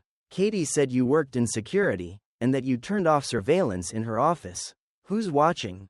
And why? The temps are watching, and they're doing it so Cersei can stay in power. He slid down the wall to sit on the floor. Propping his forearms on his knees, he continued, Kat told you he's been awake every year, right? Yeah, but why? I felt like a ringtone on auto repeat. Let me start from the beginning. A few years after you went downstairs, actually, I guess it was about 10 years. Anyway, I was working in security, for Kat's dad. We'd just gotten married. Me and Kat, not me and her dad. He grinned. A bunch of us younger staff had started talking about a longer-term solution. We didn't want to stay locked up inside this bubble for the rest of our lives, so we worked out a plan where we could take 5-year shifts and sleep in between. Kids can only go down one time, did you know that? He glanced at me. I shook my head. Since suspended animation had been developed for interstellar colonization, it was a one-way trip. No one worried about doing it more than once, except the explorers who wanted to go out and come back. They were all adults, of course. Yeah, someone discovered that the ugly way. Kat and I decided to wait on having kids. We went downstairs and came back up in the mid-250s. You know we measure years since the end of the Exodus, right? They call it. After 5 years, we went back down and came out again in the late 300s. That's when Joss and Xena were born. When they were 12, we went down again, and came back out about 4 years ago. Sometime between when we went down in 10 AE and when we came back up in 254, Cersei started doing this annual thing. They call it Director Days. The first time, in the 250s, it wasn't too weird. I mean, they made sure everything was polished up for his visit, but it was like a visiting dignitary. The next time we came up, it had become this weird kind of holy day thing, almost. The Temps practically worship him, and they are fanatically loyal, so we need to be very careful what we say and do around them. He rubbed his head. I just can't get used to you with no hair, I suddenly blurted out. Sorry, I know that's way off topic. He shook his head, smiling just a bit. Yeah, me too. But let's focus, all right? Now's your chance to ask questions. But only here, where no one can hear and record us. How do you know they can't hear us? I asked. First of all, I'm the only one with a key. He held up his keyring. It kind of freaks the Temps out, they like to pretend the outside world doesn't exist. So back in the 300s, after they'd painted over the window, I changed the locks and made sure I had the only key. Kat and I used to come up here. Anyway, I sweep it for listening devices every once in a while. But the stairwell in this room are cut out of the cliff. There's no way to run a wire up here without going up the stairwell, or up the outside. I've got hardware watching for unexpected wireless signals. Nope, we're safe here. As long as we stay on our toes. Next question. Why don't you just get rid of Cersei? Don't wake him up next year? I asked. They tried that a couple times. Those people disappeared. We hope, they're still alive. Maybe in the very lowest levels of the basement, listed under fake names. Don't forget, Cersei has loyalists in every generation of Temps. They believe he is the sole reason they have this sanctuary. They will do anything for him. They treat him like a god. Why don't you go outside? I pointed to the window. The planet was supposed to be ready for repopulating by now. Apparently the original projections weren't correct. He stood and crossed to the window. Reaching up above his head, he carefully peeled back the black paint. Beyond the window, all we could see was foggy yellow. Kat and I wanted to go out there in the 250s on a scouting expedition. But the smog levels had increased, and noxious plants were growing everywhere, weird, succulent things that seemed to produce smog instead of oxygen. It was hotter than before, and this is Arizona. It was hot enough here already. Maybe we, humans, pushed things too far, and the Earth can't recover? He held up a hand. We've been testing. Believe me, we'd go out if we could, but air quality tests always come back in the red. He pressed the black film against the window again. Catching my eyes, he shrugged. We keep it up in case someone gets in here who shouldn't. What else? What's up with the finger flicking? I asked, demonstrating. He blew out a hard breath, almost a laugh. It's a superstitious thing. I don't know when it started, but I think it's supposed to ward off evil or something. None of the Temps will explain it, but they pass it down to their kids. We have our own code. I nod. Eric showed me the "don't ask that question" sign. Zane laughed. I invented that one just for him.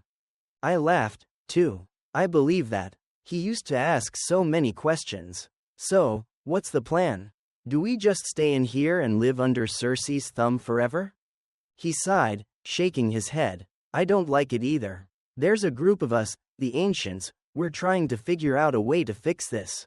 But we think he might have someone reporting back to him. Every time we think we've got a solution, more problems pop up. He got to his feet, grunting a little as he did. Come on, we need to go back down. As we tromped down the stairs, he gave me some more instructions.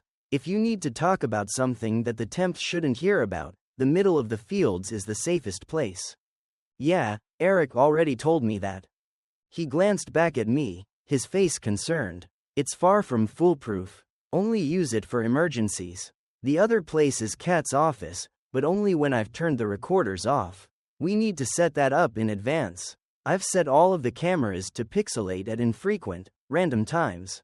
That way, no one is suspicious when it happens. Just the usual glitching. It's been running that way since my last shift. He laughed. I'm still the best net tech they've got, and I've trained all the temps. They only know what I've taught them, and most of the net guys aren't curious enough to bother hacking.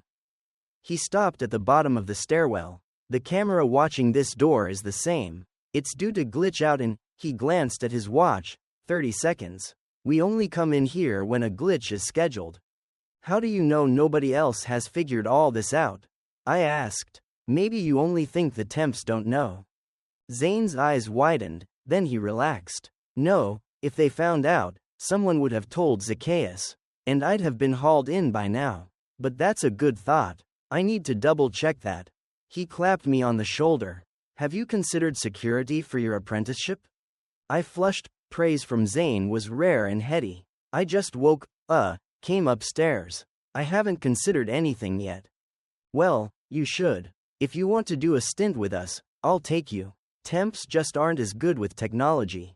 At least most of them. They didn't grow up with it like we did. Plus, I need an ancient to carry on when I'm gone. I'm not sure Joss is going to stick with it. Okay, cam is down. Let's go. He opened the door, peeked out, then pulled it wide. After you. Chapter 6. I went back into the room after Renette finished her class. As Zane had suggested, I was starting to feel tired. We had another hour with Professor O'Doul, this time on science. We did a physics experiment with tiny race cars and a wooden track, and talked about friction, angles, gravity, all the usual science-wise stuff.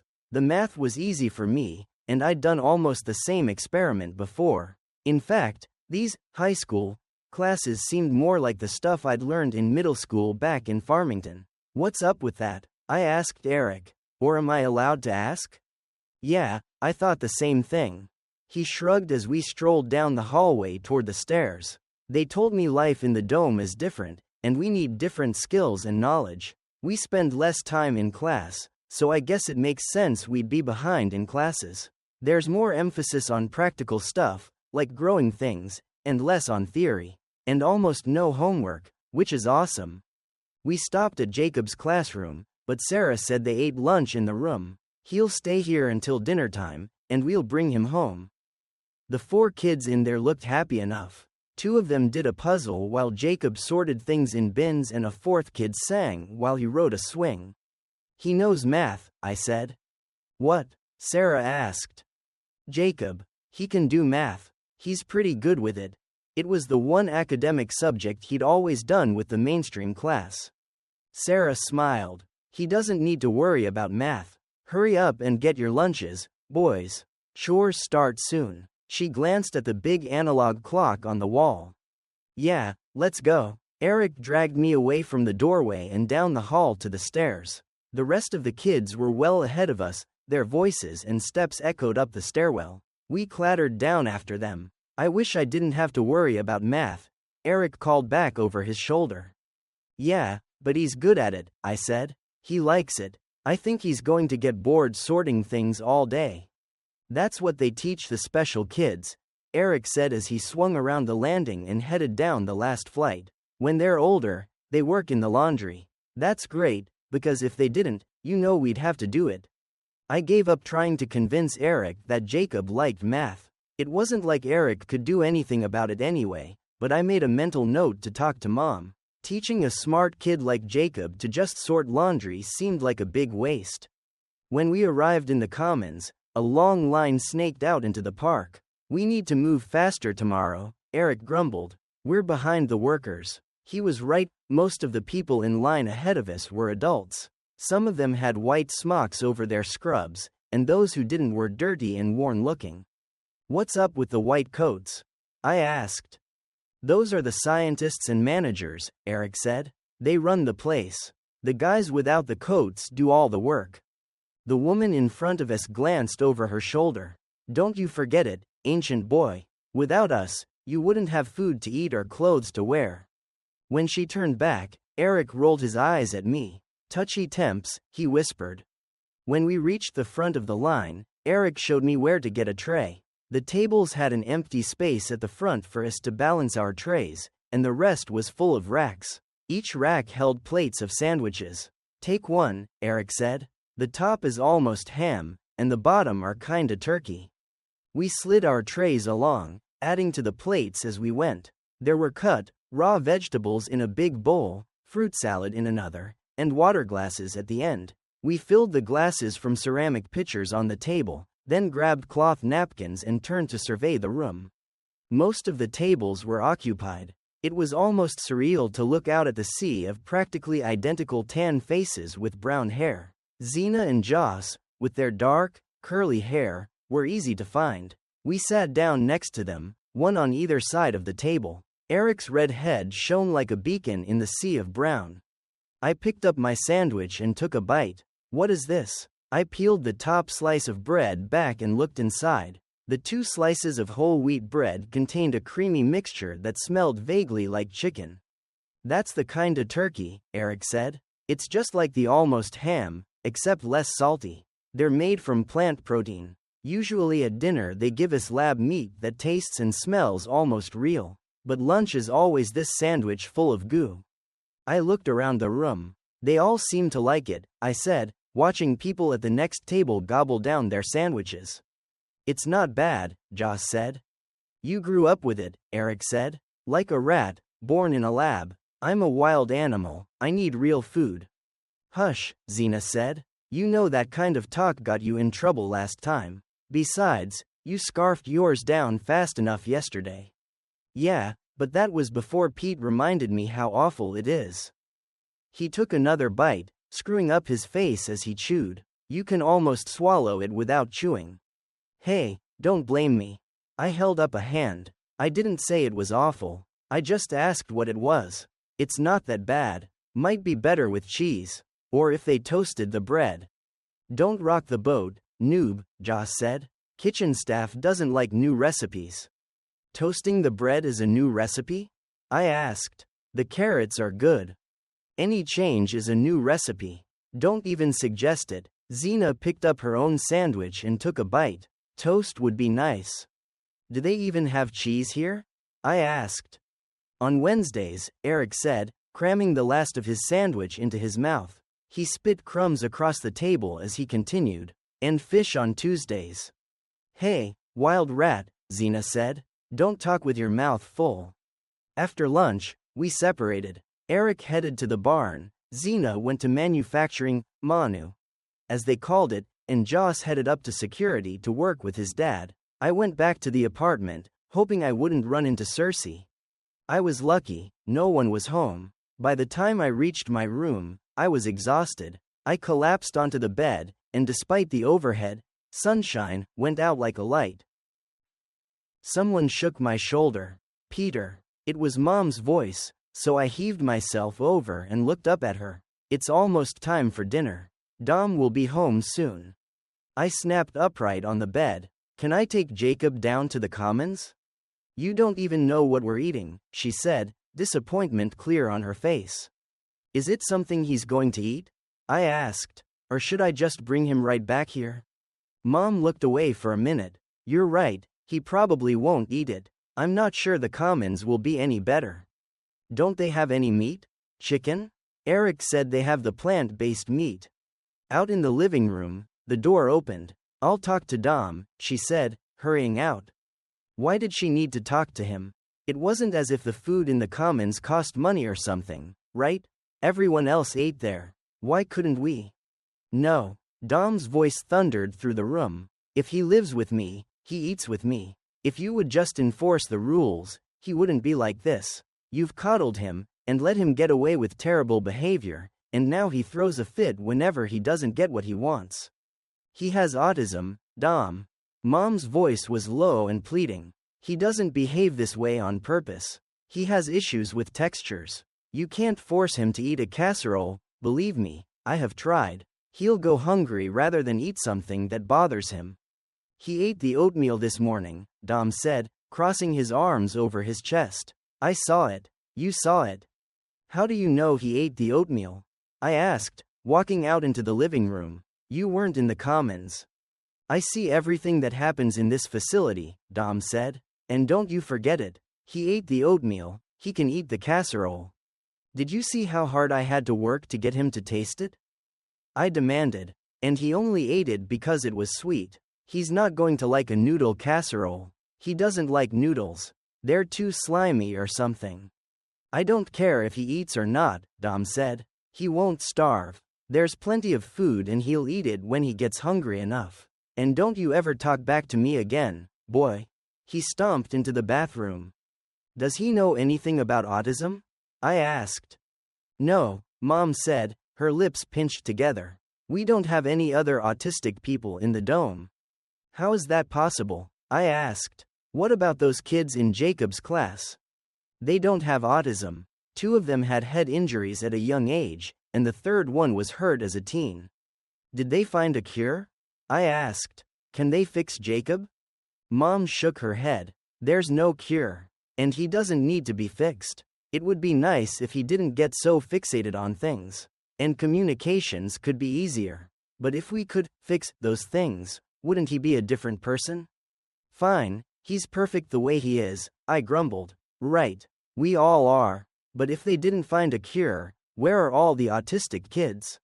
She shrugged one shoulder and looked away. I don't know. Maybe it's caused by an environmental stimulus that isn't present in the dome. There aren't any, so we don't know. It's never been studied.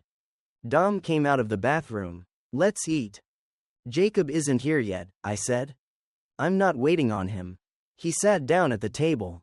Maybe I should go get him, I said. Sarah said she'd drop him off, but a knock at the door cut me off. I opened it to find Sarah and Jacob standing on the doorstep. He wouldn't wake up, Sarah said, her eyes darting away from my face to the room behind me. I tried to get him up at 4:30, so we'd have plenty of time to get home, but he just wouldn't wake up. I stepped back, but neither of them came inside. Jacob, come in, I said. He didn't move. Mom came over to the door. Don't worry about it, Sarah, she said in a low voice. She darted a look over her shoulder. It's not your fault. He's hard to wake up. And I'm sure he's still being affected by having been in Zeus and just start earlier tomorrow. She turned to Jacob. Come in for dinner, dear. Sarah glanced at Mom, then back at Jacob. He didn't want to come here, she whispered. Then she turned and scurried across the park toward the Commons. Jacob, come inside. Mom took his arm and pulled him in. I shut the door. She guided him to the table and pushed him down into his chair. It's dinner time. Jacob jumped up and backed away, shaking his head. No dinner time. Not this again. Dom snapped his fingers, pointing to Jacob's chair. Sit. Eat. Now. Jacob's voice swooped up into a high-pitched moan. He stood by the wall, shaking his head. I can just take him to his room, I muttered. Dom shook all over, like a transforming monster from the movies. Stop that noise. Get him out of here. He spit the words through gritted teeth. I jumped out of my chair and dragged Jacob into the bedroom. It's okay, I said. You can play your game. We'll have some more chunky choco-ree in the morning. You mean new apple cinnamon choco-ree with sweet bombs, Jacob said. New apple cinnamon choco-ree with sweet bombs.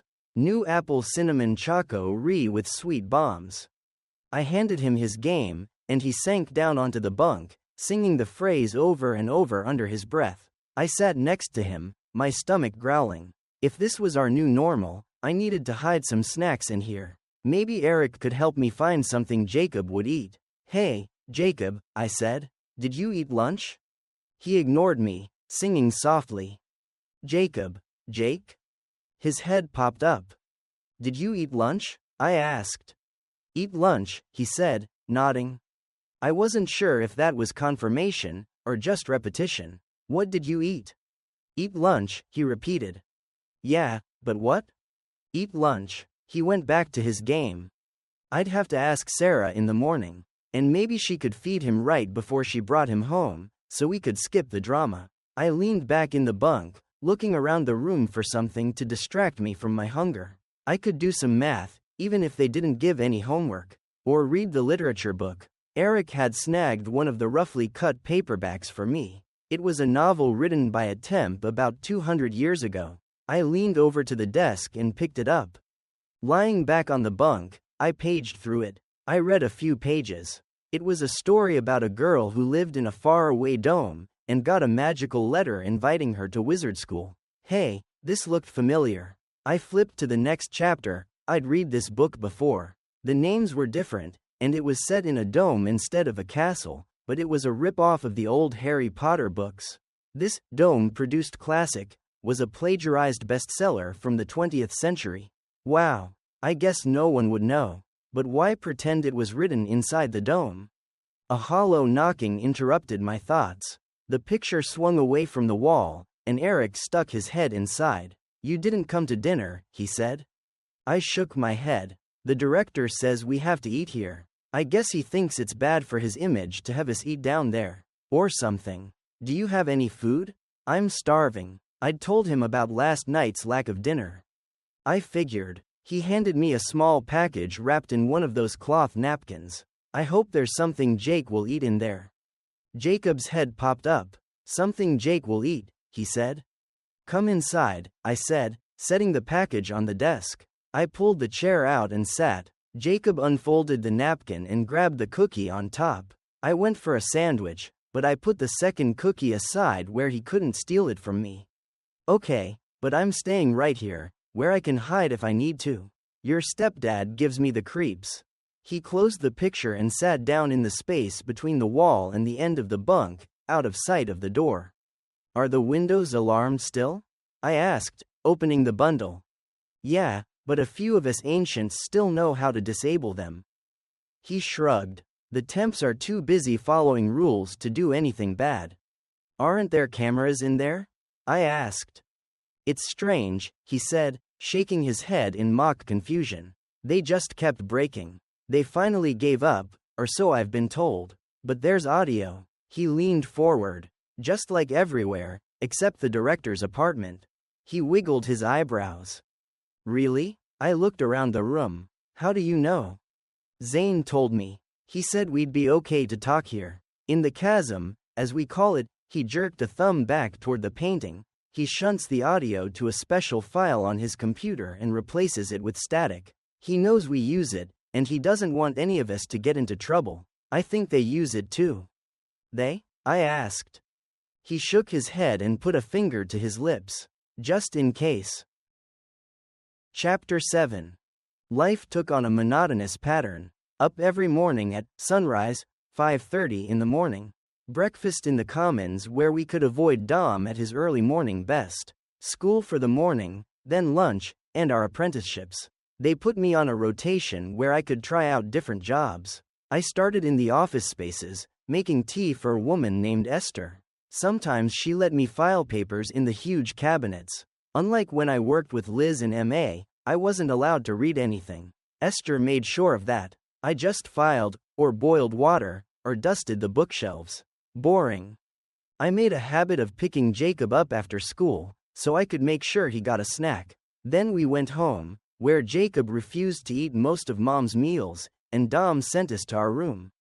Before long, Dom decided we should do the dishes after they finished eating, even though we didn't eat any dinner. That was okay with me. I could usually scarf down some leftovers while we cleaned. I taught Jacob to dry the dishes, and I tried quizzing him on math skills. The teachers here might think there was no point in him learning, but I didn't want him to forget. I stashed a chalkboard under the sink and wrote out problems for him to solve while I washed.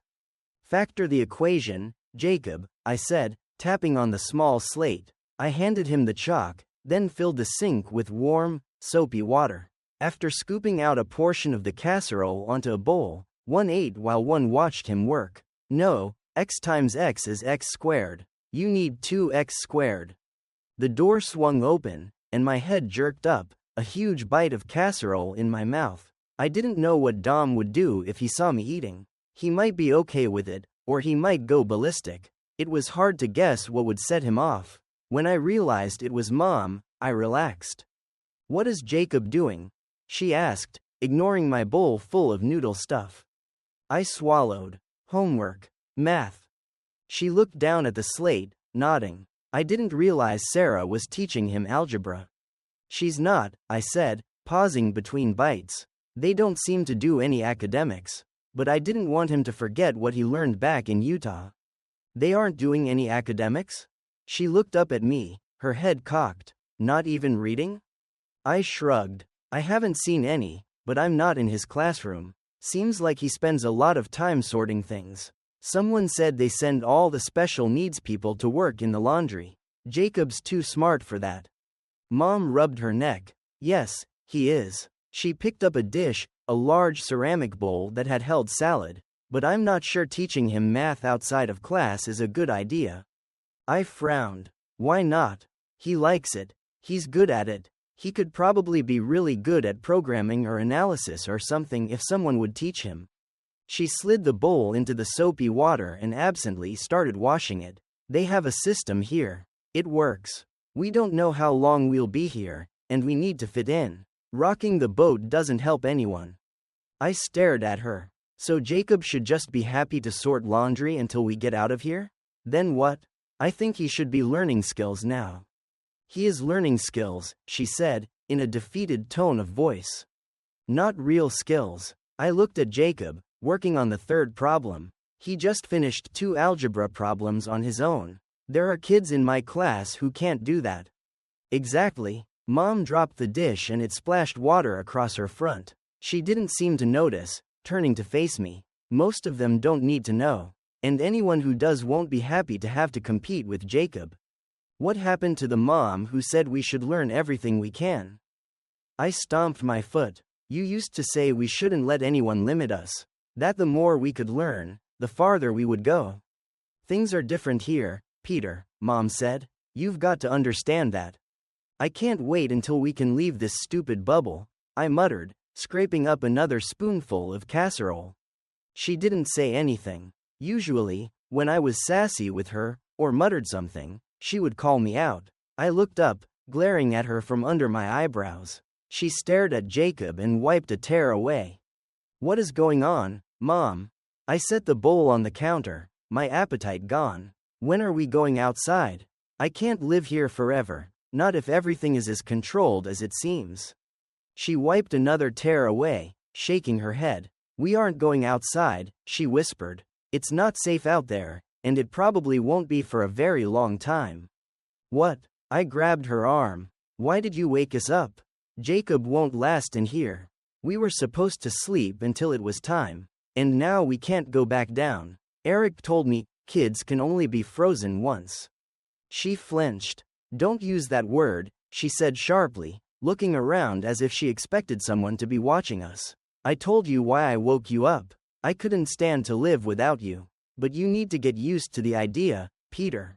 We aren't going anywhere. We don't know why the planet isn't regenerating as we predicted, but it isn't. Maybe when you're grown, and I'm gone, you can go back down until it's finally safe outside. But for now, we're stuck."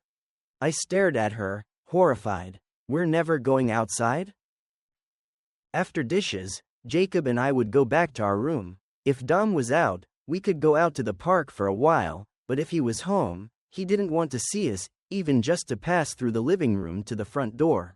Inevitably, he'd subject us to a tirade over our ingratitude, then Jacob would get stressed out and have a tantrum. I wished I could do the same, but I was pretty sure Dom would hit me. So far, he'd kept his hands off Jacob. His body language made me think it was only a matter of time. I thought about asking if I could move into the dorms, but Jacob couldn't go until he was 12, and I wouldn't leave him alone with Dom. When we were little, Mom always reminded me to watch over him, and he had become my responsibility. I wouldn't abandon him. On days we could get to the park, I'd hang out by the playground with Eric and Joss. Living in the dorm meant they had free time after their evening chores. Most of the other kids played sports in the recreation wing, but we stayed away from there. Why? I asked as we sat on a bench while Jacob spun himself on a circular swing. Seems like it could be fun. Xena shook her head. The temps don't like us, and they aren't afraid to show it. I can't tell you how much arnica I needed for all the bruises. The ladies at the dispensary used to just put a bottle out for me each week, until I got smart enough to just stay away. Joss nodded. Didn't matter what sport. If there wasn't a ball to slam into my face or stomach, they'd trip me, or slam into me. It was all accidental, of course. He rolled his eyes. And the adults monitoring the place never seemed to be watching when it happened. They claim ancients are just clumsy when they're teens. Seriously, I've heard them say it. I looked around the park. We were the only people here, although we could see some adults sitting on the benches outside their apartment doors. I caught Joss's eye and tapped my eye and then my ear. He nodded. Don't they care? I asked. Someone in charge must know this is going on. Don't they care? The others stared at me, almost imperceptibly shaking their heads. It's not a problem, Eric said. We just go to the gym on Sunday afternoons. Now that there's 4 of us, we can play some real basketball. I've never played, I said, realizing they didn't want to talk about the real issue. Joss laughed. Awesome. We'll teach you. Oh, and whatever you do, don't go to the pool. Why not? I'd been looking forward to swimming again. I had just started learning when we went downstairs. The others laughed, longer than I thought necessary. What? I asked. Let's just say the temps don't understand modesty. Xena widened her eyes at me with a smirk. At all, Joss added. He glanced up. The original lights that moved across the ceiling mimicking the sun had long ago been replaced with dimmer, static bulbs. But around the edge of the 4th floor, someone had thought to build a clock. Colored lights moved around the circle formed by the balcony. A red light indicated the hour, and a green light told the minute. 12 o'clock was directly over my apartment, since it was the director's home. I'm headed home, Joss said. You coming, sis? But it's only 7:30, I complained.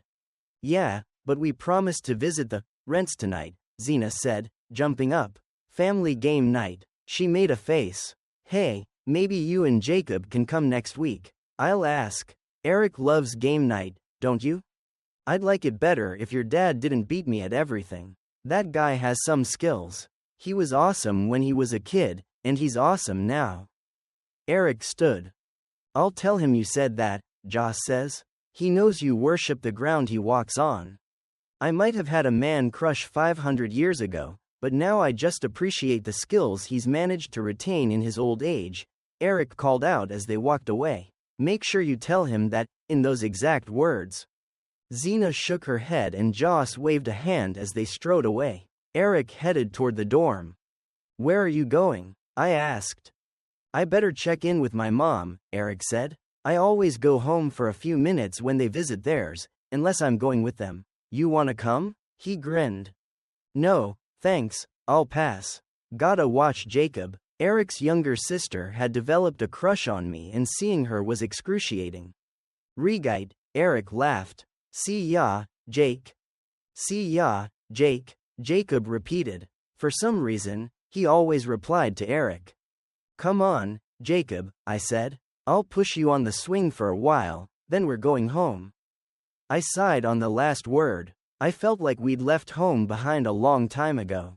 500 years, to be exact.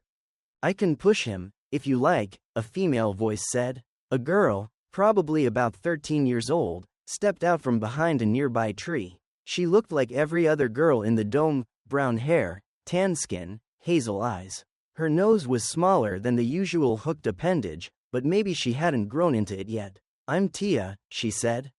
I'm Peter, and this is Jacob, I said, stepping back. I don't mind pushing, but you can do it if you want. She stepped up next to me. I know who you are. Grabbing the ropes, she pulled back. Hold on, Jake, she said. Hold on, Jake. Jacob squealed as she shoved him away. I've seen you at school, Tia said. You aren't in my class, though, I said, hoping I was right. The temps looked enough alike it was sometimes hard to tell them apart. But this girl was taller than usual, and her eyes were an unusually light color, almost gray. No, I'm in the 12 to 15 class. You're ahead, aren't you? Porla said you're 15, but you're in the 16-18 group. She gave Jacob a strong shove each time he swung back toward her. Yeah, I guess I got a head start in the ancient days. I didn't tell her I was already bored with the math and science. I liked Mr. O'Doul, but the work didn't challenge me. The rest of the class was struggling, though, so I didn't want to make waves. How long were you? She looked around carefully, and made the flicking motion with her fingers. You know, down there. Almost 500 years, I said. I wish we could have stayed longer. What? Why? She turned to face me, ignoring Jacob on the backswing. I want to go outside, I whined. She flicked her fingers. Sorry, but I do. Jacob doesn't do well in here. He needs more space, or fewer people, or something.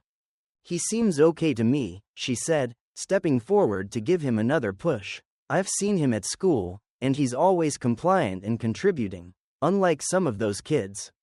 Compliant and contributing? I asked. And you don't know what challenges those kids are dealing with. Compliant and contributing, she repeated. That's the goal of every individual in a perfect society. Haven't you had your social sciences course?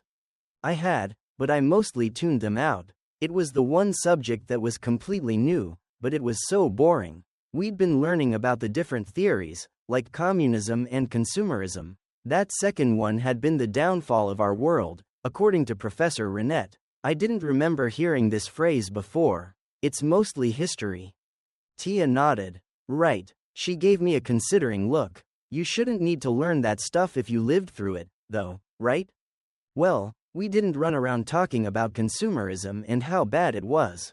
I mean, nobody thought it was bad back then. Plus, I think they called it something different. Democracy. Or capitalism. I shook my head. I didn't care about it back then, either. She nodded, wisely. Capitalism, consumerism, same thing. That was the cause of the Great Desertion. Unbridled greed, and no government oversight. The wealthy controlled everything, and the common people were left here to die. It sounded like a quote from a book. That's not how it was, I said. I knew lots of common people who went upstairs, up to the Magellan. But you're right that they abandoned the rest of us. I never did hear exactly why. Maybe the ships wore out faster than they expected. And the wealthy refused to build new ones. She nodded again. Consumerism. Whatever. I stepped forward, catching the swing rope to slow it down.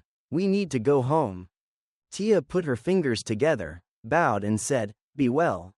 But not welcome? I asked, sourly. She shook her head. That's only for a greeting. When you part ways, you just say, Be well. Wouldn't make sense the other way, would it? She laughed. I guess not. I ducked my head, but there was no way I was doing the crazy finger thing. Be well. She watched us as I argued Jacob out of the swing and back to our apartment, her pale eyes never leaving me. Chapter 8. Jacob and I managed to get into the apartment and back to our room without encountering Cersei. I wished there was some way to track his location so we wouldn't run into him at all. The living room was empty. I tiptoed past the hallway to Cersei's closed office door and peeked into the kitchen. Nothing. Mom? We're home, I called. She stuck her head out of the bedroom.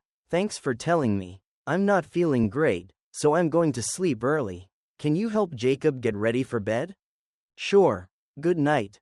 She came out to hug us both, then went back into her room. I opened our bedroom door and pushed Jacob toward his bunk. Play your game.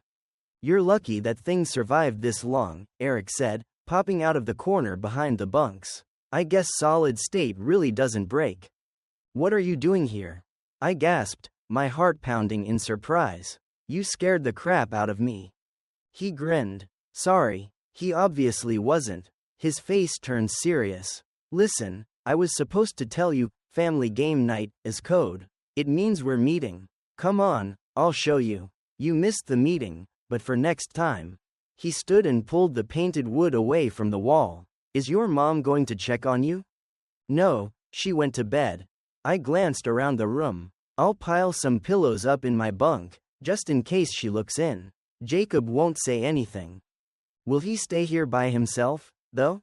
Eric climbed through the emergency window and turned to look back at us. The meeting is over, but I want to show you where. I followed him over the sill. He likes spending time alone. He'll play that game for hours if I let him. I think if we just close the painting, he won't even realize I've left. He doesn't pay any attention to me, unless I call his name a million times. We closed the swinging picture behind us, and I looked around. The space looked completely different from what I remembered. This was supposed to be an escape route, in case of fire or some other emergency. The metal catwalks ran along the outer edge of the circular housing block, in a narrow space between the building and the living rock. Stairs at each of the 4 cardinal points on the circle gave access to the upper levels. Our apartment was just to the right of the main entrance, so the steps were right there. But now, stuff cluttered the entire space. Dusty furniture, boxes, and piles filled the catwalks. A tiny sliver of space allowed us to edge our way past the junk. What the heck? I asked, following Eric toward the steps. Apparently in 500 years, it's never been used. At some point, people decided it made sense to use it as storage instead of leaving it empty. I don't know what would happen if there was an actual evacuation. He raised a mop, holding the handle vertical as he slid past, then handing it back to me. It also keeps the temps from realizing we use this place. Put that back across the gap. We wove between broken furniture and junk-filled crates, leaving footprints on the dusty floor. There were enough already there that ours didn't really stand out. The dim emergency lighting helped, too. We climbed up the stairs, which were being used as a library. The temps like to ban books, Eric said as we picked our way up the narrow strip of steps that wasn't covered in old paperbacks. Anything that talks about outside in a way that they can't pretend is fiction. What do you mean? I asked, squatting down to check out the titles on one step. It held battered copies of old classics, like Pride and Prejudice, Tom Sawyer, and Moby Dick. These are all fiction. Although, I'd be happy to ban them, too. Eric smacked me on the arm. Those stories take place on Earth, in realistic settings. The temps can't handle that. It reminds them of how little they have, or that outside is real, or something. They like fantasy. The Lord of the Rings is big right now. And science fiction is okay, too, since it's obviously not right outside the dome. Sometimes they ban stuff for no reason that any of us can figure out. Why does Cersei let them do it? I touched one of the books and the edges of the page crumbled under my finger. Don't touch those, Eric cried. They're old, remember? Then what good does it do to keep them here?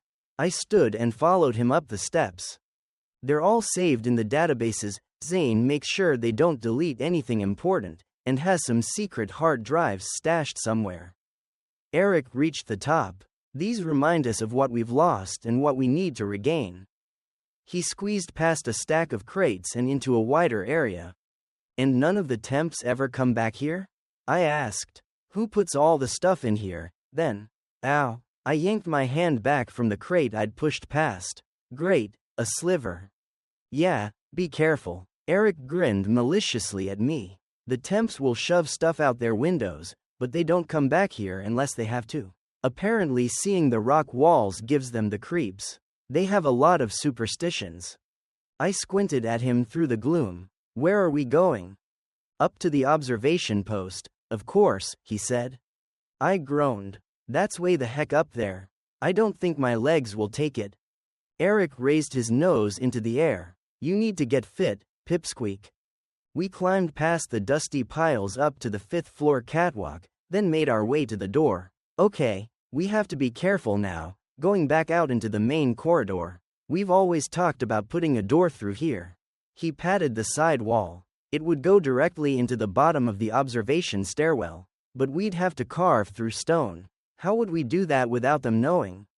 Aren't there cameras? I asked. Zane said. He cut me off. Now. He yanked open the door and zipped out. I jumped out after him and slammed into someone. Someone big. Watch out, Zane said. Come on up. I'll fill you in. Eric held the observation deck door open, and Zane and I stepped through. After locking the door from the inside, Zane led the way up the cold stairway. As always, we climbed for what felt like hours. When we finally reached the top, I was winded, but Eric just grinned. Joss and Xena waved as we walked into the observation room. It was crammed with people sitting on the floor and a few leaning against the walls. Zane called out, "Hey, everyone," and the chatter stopped. "This is Peter. You've all heard about him." I looked around the room, mystified. Why would these people have heard about me? I recognized a few people besides the twins. None of them looked like temps. These people were tall, short, blonde, redhead, even a few bald like Zane. Many of them had embellished their scrubs with stitching or decorative patches. "He lives with the director," a woman I didn't recognize pointed out. "Are you sure we should trust him?" "Believe me, Rita, he doesn't like Cersei any better than you do." Zane turned to me. "That's Rita. We met before I came to the dome. She and her family came here in, what was it, Rita?" The older woman wrinkled her nose. "About 7 years after you. She and Tim joined the staff, and they did a couple short tours over the years. We've been slowly waking up anyone we think might help us with the cause. It's taken most of the last 4 years to amass this group. Don't the temps think it's odd that you're all awake? I mean, at the same time?" I asked. "Or is that normal once a century or something?" Once Kat and I decided we needed to do something about Cersei, we started assembling a team to help. I sneak notes into their files saying they want to be brought upstairs in a particular year. The temps are zealous about honoring any timeline requests. They think the whole Zeus and thing is creepy, so if someone said they want to come out in X number of years, they're all for it. I just inserted that request into a few people's files, and since 500 years was the commonly accepted estimate, they aren't too surprised that a lot of folks put something close to that down as their wake-up call. Eric snickered. "Wake-up call. I like it. Don't people get suspicious when everyone disappears at the same time? How do you have these meetings without getting caught?" I asked. "That's why Kat isn't here." Zane shrugged one shoulder. "We leave some folks at home to cover for us. But we've all gotten in the habit of staying home in the evenings, at least 4 nights a week. That combined with family time keeps the temps from questioning our locations. Family time is considered sacred." "What did we miss?" Eric broke in. "Have you come up with a plan?" "We can't move yet," Zane said. He turned back to me. "Our ultimate goal is to break Cersei's hold on the dome. The constant surveillance is no way to live. Plus, we want to work on technologies that might allow us to get back outside. Right now, that kind of research is forbidden. Cersei likes being a god." He looked at me. "You kind of threw a monkey wrench into our plans. We were planning to move next time Cersei went downstairs. But with your mom awake, he won't go. And your mom will stay awake as long as you're awake." I stared at him. "And we wouldn't be able to go back down until Jacob is old enough. How old do you have to be to go down for a second time?" "There's no exact number." He rubbed his head nervously. "The thing is, no one knows how the Zeus and process would work on Jacob. His brain is different, and no one has studied how autism might be impacted by the process. Nobody said anything about that before we went downstairs last time." I cried. "And he seems okay. Actually, he seems better than when we went in. He hasn't had a real tantrum since we woke up. Maybe another session would help him?" "Maybe. We just don't know." He rubbed his head again. "My guess is your mom isn't going to want to take the chance." "I don't want to stay in here forever." I cried. "You need a new plan." Zane smiled. "Yes, that's what we've decided. So, we're going to work on it. We'll come back here next week and have a brainstorming session." While we'd been talking, people filtered down the steps in small groups. Now only the twins, Eric, Zane and I remained. Zane put his hand on my shoulder. "Let's get back downstairs. You need to get home before your mom notices you're gone. Or worse yet, Cersei." At the bottom of the steps, a man named Tim held up his hand. 30 seconds. Are you the last? We're it. I locked the upper door. Zane turned to me. Tim is our gatekeeper. We've set up the cameras to glitch on a random schedule. He made air quotes. We know what it is, and we shuttle people through to the chasm during those random outages. How do you know there isn't someone watching out in the hallway? I asked. He pointed a small device in Tim's hand. A green and black screen glowed faintly in the darkness. Rudimentary camera screen. You can't identify who is there, but you can see if someone is. He can switch between the cameras all over the dome with that thing. Right now, he's watching the hallways. We already made sure no one is in the offices on this hall. If they were, he'd be watching them, too. Go time. Tim opened the door and peeked out. Then he stepped out and opened the door to the chasm. You have 15 seconds. We raced across the corner of the hall and into the catwalk, squeezing past the boxes stacked there. Tim held the chasm door open and counted down while Zane locked the observation door behind us. 10 seconds. 5 seconds. Zane squeezed in beside Tim, and they shut the door quietly. Zane grinned at me, and I smiled back. Eric yanked on my sleeve, pulling me farther into the stacks of junk. They have to move the boxes, he whispered, and then they blow some dust over our footprints. You don't want to be close for that. He grinned and held his nose. Once we'd gotten past the junk at the doorway, it was easier going. Each window had a stack of stuff nearby, but the catwalk wasn't completely covered. At the third floor, Zane and the twins waved and headed around the curve of the housing block. Eric, Tim and I continued down. At the second floor, Tim peeled off, but Eric followed me down the last set of steps. Is your mom's place down here? I asked. Or do you get into the chasm through the dorms? No way. Too many temps in the dorms. I usually come in through my mom's place or Joss's old room. Mom and the girls don't know anything about the chasm or the meetings. They cannot keep a secret. We have to be really careful about who we tell. Then why are you coming down here? I asked. Just want to make sure you get home okay. I stopped and swung around. I'm not a child. I started coming back here before you even knew it existed. I think I can find my way back to my own room. He held up a hand, laughing. I knew you'd love that. But don't forget, you may have started coming back here first, but I've been doing it longer. No, I figured I could get out through your place. Are you sure that's a good idea? I mean, Cersei is there. Or might be. I turned around and opened the window just a few inches. No one in sight, so I pushed it open. We climbed in over the sill, and Eric shut the painting. Then I flipped the light switch. Where's Jake? Eric asked. Chapter 9. Smog. Smog. Smog. He was here, playing his game. I thought he'd stay put. I yanked back the covers of his bed, even though it was obviously empty. We need to find him. Would he leave the apartment? Eric asked. Maybe he went to your mom's room, or into the kitchen to get a snack. He's never wandered away before, but back in Farmington, we had a lock on the door, up where he couldn't reach it. I mimed stretching on my tippy toes to open a deadbolt. And when we were here, before, I thought for a minute and shrugged. We never worried about it. I mean, where's he going to go? Eric wrinkled his nose. I guess any place dangerous is locked up. But you don't want him running into any of the temp security guys. They don't like us, and who knows what they'd do to a kid like Jake. Course, being the director's step-kid should protect him. My heart pounded, fast and heavy in my chest. How could I have left him here, alone? Mom would kill me if anything happened to him. I'm going to check the apartment.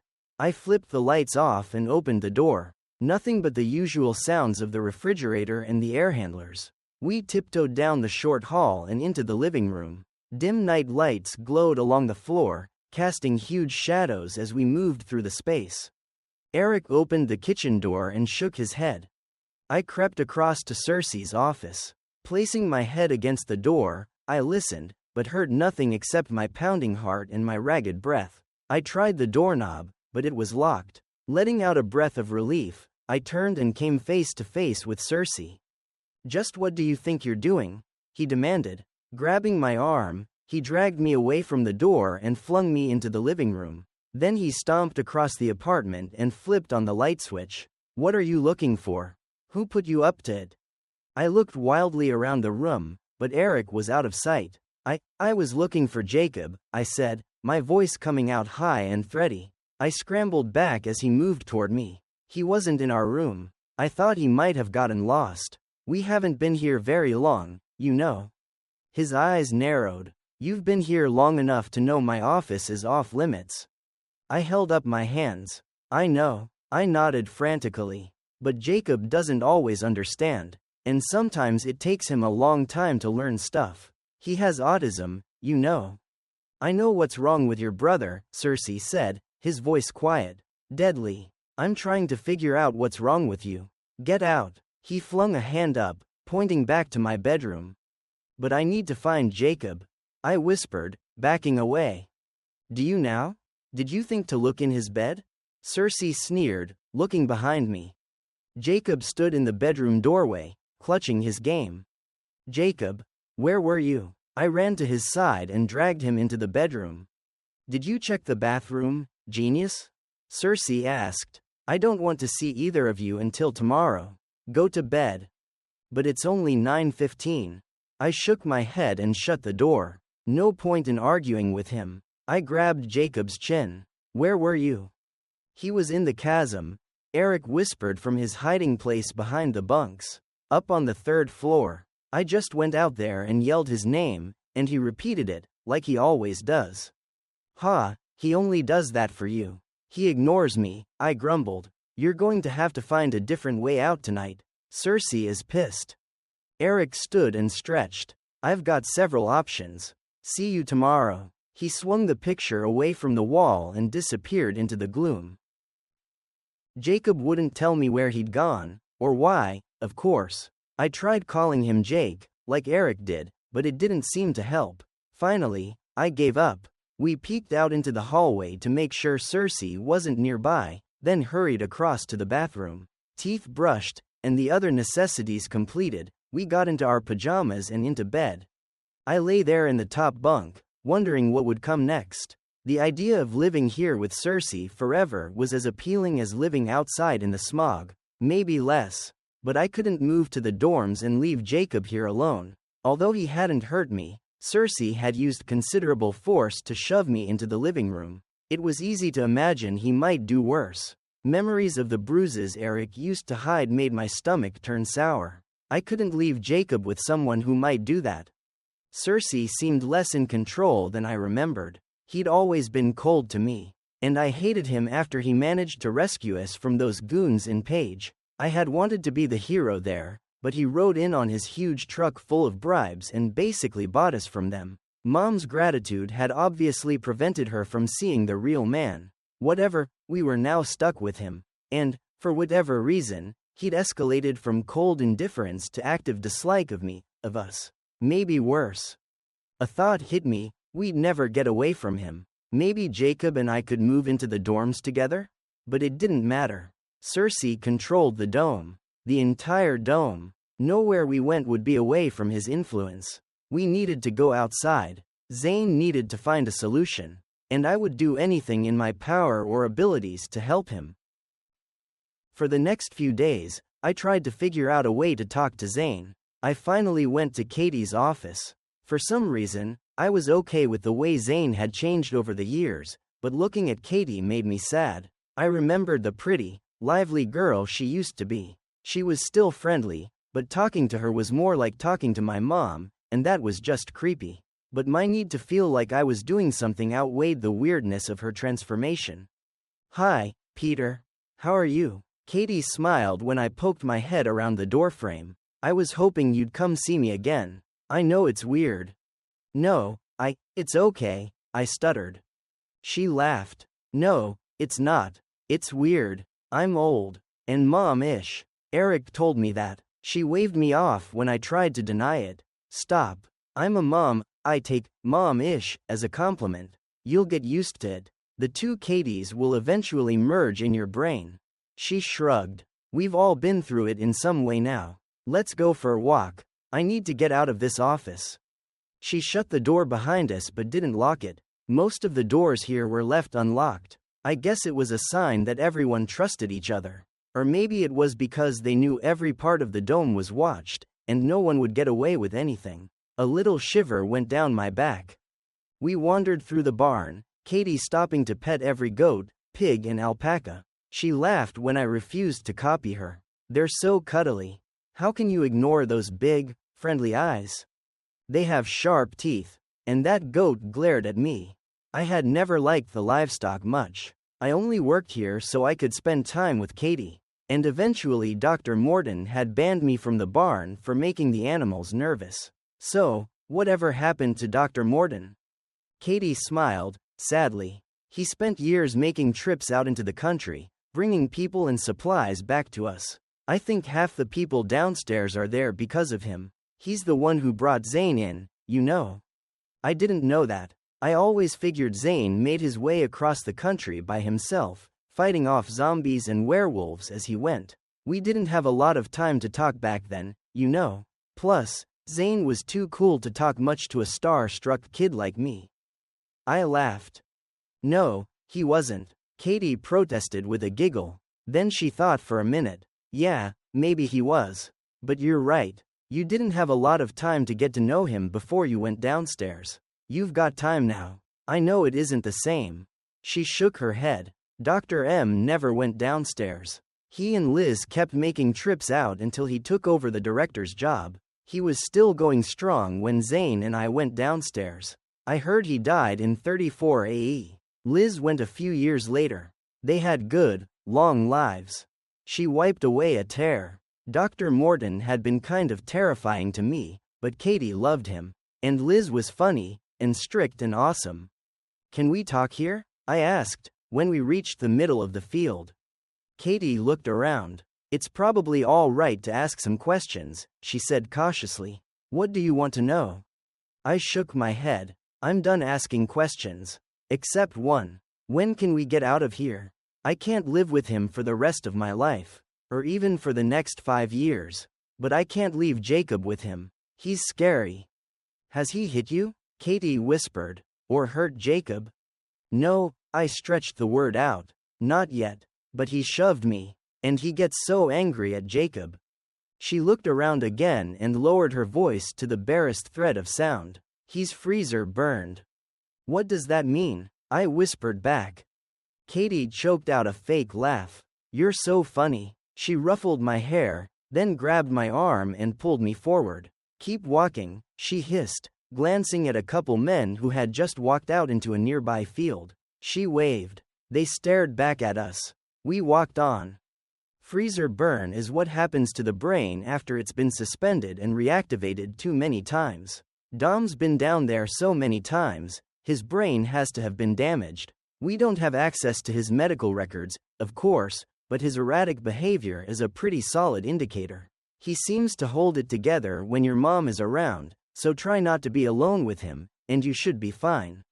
That's your advice? I whispered angrily. Stay with my mommy? I want out. I want out of that apartment and out of this dome. Whatever Zane and his friends have been planning, they need to stop pretending they're going to do something and just do it. Katie stepped away from me, her eyes blazing. They are moving as quickly as they can. We want out, too, and don't you forget it. We've lived with this craziness for much longer than you have, but it needs to be a calm transition. We aren't planning a revolution. Just because he's crazy doesn't mean we should act that way. I crossed my arms. Boy, Eric was right. You're way mom-ish. It's what I do, she said, moving faster. I need to get back to work. I'll see you later. Not if I see you first, I muttered under my breath. But to keep the temps happy, I waved at her before I stomped away. Tia was pushing Jacob on the swing in the playground when I got back to the park. What are you doing here? Your mom asked if I could help out with him on the weekends. She's tired, and he's got too much energy. I help out in his classroom as part of my apprenticeship, and I don't mind hanging out in the park, or whatever. I don't like that thing of his, though. She pointed at his game, laying on a bench nearby. You got him to put it down? I asked in amazement. He doesn't usually do that, ever. She shrugged. Jake likes me, don't you? Jacob ignored her. Where are you apprenticed? Tia asked. I've been up in the offices, I said. I file valuable paperwork, for Esther. I'm hoping they'll move me soon. I hate it. She pushed Jacob in silence for a while. What would you rather do? I hadn't really thought about it. When I thought we'd emigrate to Sally Ride, I'd planned to be a computer programmer. I liked technology, and Sally Ride had some of the newest improvements in electronics. Or at least, the stuff that came from there was said to be ahead of the stuff from the other colonies. Since colony ships only came every 4 years, and since it took 10 years to get to the colony and 10 years to get back, comparisons were all hearsay. But obviously, computer programming wasn't really an option anymore. I supposed I could go into security, but I didn't want to spend my life watching people in the dome. Maybe I could start a technology research program, look at ways to advance what we currently have, even with the tight resources of the dome. But that was probably one of the fields Cersei had banned. And what if we went outside? Out there, I could be a farmer. I didn't like the animals that much, but I could grow things, maybe. I might check out the ag sector, I finally answered. Tia nodded. Sure, why not? We'll always need farmers. Without warning, Jacob leapt off the swing at the top of its arc. Luckily, Tia hadn't been pushing him too high, but he managed to land gracefully. Did you teach him that? I asked. Tia shook her head. Jacob grabbed his game off the bench and skipped across the grass, away from the playground. Tia and I exchanged looks, then followed him. Where you goin', Jacob? I asked. He didn't reply but angled straight toward our apartment. Maybe he's going home? Jake? Tia called. Can you slow down? I hadn't noticed before, but Tia moved stiffly, as if one of her legs didn't work right. I can't run that fast, Jake. Jacob stopped abruptly, still staring toward our apartment. It's not time to go home yet, I told him when I caught up. When Tia reached us, Jacob didn't look at her, but he started skipping again. I ran to catch up. As we got closer to the far side of the park, I realized he wasn't headed toward our apartment, but to the elevator beside it. He bounced up and stopped, staring at the gate across the open elevator shaft. It's broken, I said when I caught up. The kid could move with that skip of his. If you want to go upstairs, you have to use the steps. I pointed back at the stairs that curved up the inside edge of the balconies in the housing block. Jacob looked at the elevator again, then moved to the door on the right. That door led to the chasm. He tried the knob, but it was locked. He rattled the doorknob, twisting and yanking. I put my hand over his. Jacob, it's locked. If you want to go up, use the other stairs. I pointed back toward the park. Why does he want to go in there? Tia whispered. I shrugged. Never know with him. Maybe he remembers that we used to live on the 3rd floor, but we never used this stairway, and we rarely used the elevator. I looked around. Maybe he thinks it leads to the swimming pool or something. Where you wanna go, Jacob? Jacob stared at the door for a while, then said, locked. He stood there for a few more minutes, then wandered back out into the park. Tia and I exchanged a questioning look. As we followed him back into the park, I noticed her limp again. Did you hurt your leg? She stopped dead and shot a look at me that I couldn't interpret. Eyes narrowed, face closed. Sorry, I didn't mean to be insensitive. I just wanted to make sure you're not hurt. She leaned in close to whisper. My right leg is shorter than my left. I was born that way. Oh, I said. That's it? She asked. Sorry? I replied. She cocked her head, blinking at me. Most people don't take defects so calmly, she said. My forehead wrinkled. Defects? A short leg isn't a big deal. Why would anyone care? Children born with defects don't normally stay here, she whispered. What do you mean, they don't stay here? My voice was sharp. Where would they go? And what about the kids in Jacob's class? They weren't babies, she said. Tori fell off the balcony when he was 7. Edna was hurt in a manufacturing accident at 16. We take care of people who are hurt, but if a baby is born deformed, they can't stay. We can't afford to keep people who won't be productive. My defect wasn't obvious until I started crawling, and they decided I could still fill a productive role in society. Are you saying they kill babies that have defects? My voice got loud, and she shushed me. Of course not, she said, her eyes wide with horror. Who would kill a baby? No, we send them downstairs. Chapter 10. So, what, you just freeze them indefinitely? I demanded. I thought you had to be at least 5 to go in the freezer. She flicked her fingers at me. Don't say that. You need to keep your voice down. She looked around the park, but no one was in earshot. People who make waves disappear. I stared at her, then laughed. You're pulling my leg, right? Did Eric put you up to this? I can just hear him tell Peter a creepy conspiracy story about the dome. He's such a goon. Where is he? I looked around. Eric? You mean the red-haired boy? She flicked her fingers. He doesn't talk to me. Joss, then? Or Xena? A trickle of fear crept down my spine. She couldn't be serious, right? Your ancient friends don't talk to me. She sat down on the bench by the playground and folded her hands in her lap. Joss and Xena aren't ancient. They were born here, I said doubtfully. They've been downstairs, she said. They're ancient. We don't mix. Swing, Jacob called. In a minute, I called back. You were just kidding though, right? They don't really freeze babies. She stared at me in silence. Swing, Jacob called again. You weren't kidding? I whispered. That would be a really disturbing joke, don't you think? I mean, I know ancient humor is different. She broke off. He's heading to the elevator again. I turned around. Sure enough, Jacob had headed across the park in his crazy lemur-like skip. He'll be fine. There's nowhere for him to go with the door locked. I sat down next to her, angled so I could watch Jacob over her shoulder. They really send babies downstairs? I'm not sure I'm supposed to talk about it, she said. I mean, if you didn't know, some things are just not discussed with ancients. I thought for a minute. I didn't want to get her in trouble, and if security was listening, I nodded. Fine, I won't ask. Don't want to break any rules, I said loudly.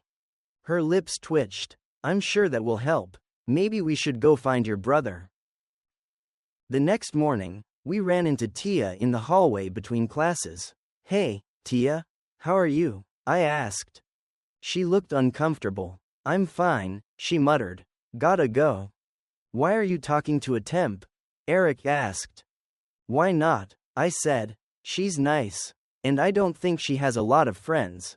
I'd noticed she tended to be alone whenever I saw her. I had thought she was a loner by choice, but after our discussion the night before, I could only think her leg was the reason. Did those idiots think it was contagious? We don't make friends with the temps, Eric said. They don't like us. That probably made sense when people were only staying up here for 5 years. I shrugged. Some people wouldn't want to make friends with someone they knew was going to leave. But we're here for a long time. I mean, I don't plan on going downstairs again. I want to go outside. Eric shook his head. You know that isn't going to happen anytime soon. Wouldn't you rather go back down when we're old enough, so we can come up when it is time to go outside? I guess, I said as we dropped into the beanbags in the break room. But still, I can't go down until Jacob is old enough. So that's what, 10 years, maybe? I think that's long enough to make friends with someone. Joss dropped into a chair near me. What crap is Eric spouting now? I told the noob we don't fraternize with the temps, Eric said, rolling his eyes. He doesn't believe me. Eric is right about something for once. Xena said, tossing her hair back. We don't fraternize. No one likes it. Ask the adults if you don't believe us. They don't do it either. Yeah, the temps are kind of creepy, anyway. Eric gave a dramatic shudder. I thought about telling them how right he was on that subject. Sending babies to the freezer because they had a birth defect was super creepy. But glancing around the room, I saw one of the temps looking our direction. He said something to the guy next to him. The other guy looked at us, and they both laughed, loudly. Maybe I'd better wait until we were somewhere without listening ears. The next family night couldn't come soon enough. They send babies to the freezer. I whispered, if they have a birth defect. And she said something about other people disappearing. Joss, Zena, Eric and I were sitting in the chasm up on the 4th level. We'd pushed stuff out of the way to create a little space to hang out. The twins had pilfered some pillows and blankets from their parents' apartment, and we'd created a little nest. The next family night hadn't been set yet, but I'd managed to convince the others to meet me here. They looked at each other, grave but unsurprised. You knew? I demanded. Why didn't you tell me? There are so many things that are wrong with this place, Joss said. If we had to warn you about all of them, there just isn't time. But this is important, I said. Sure, but it's not like you're going to have a baby anytime soon, Zena said. If you got pregnant, then it would be a different story. She smirked. Whatever. But she also said something about older people disappearing. What if they decide to get rid of Jacob? I jerked my head to where he sat cross-legged on a pillow a few feet away. I didn't want to risk him wandering away again, so I brought him along. Don't scare him, Eric said. He's not paying attention, Zena said. I don't think he hears anything when he's got that game going. I dunno. It's hard to tell with him. I looked at him. He seemed to be completely engrossed in the game. Jacob? No response. I shrugged. He can be a pain, but I don't want him to disappear. He can't go in the freezer until he's an adult, Joss said. They may be creepy, but they follow the rules. That one is set in stone. Except for babies, I said. There's nothing we can do about it right now, Zena said with a shiver. I don't want to talk about it. Let's play cards. She started to deal. Fine, but I'm going to see if Tia will tell me more, I said. You're the one who's going to disappear, dude, Joss said. Stay away from that temp, and don't ask anyone about people disappearing. By this time, Mom and Cersei had stopped trying to enforce a family dinner in the apartment. First, Cersei started showing up late, stomping in even grumpier than usual. Jacob still refused to eat casseroles, and that seemed to be the only thing Cersei would eat. He was as stubborn as my brother when it came to food. When Jacob wouldn't eat, Cersei would throw a fit and send us to the kitchen to do the dishes or to our rooms. Finally, Mom just told us to get dinner in the commons. Sometimes she joined us, and sometimes she ate with Cersei.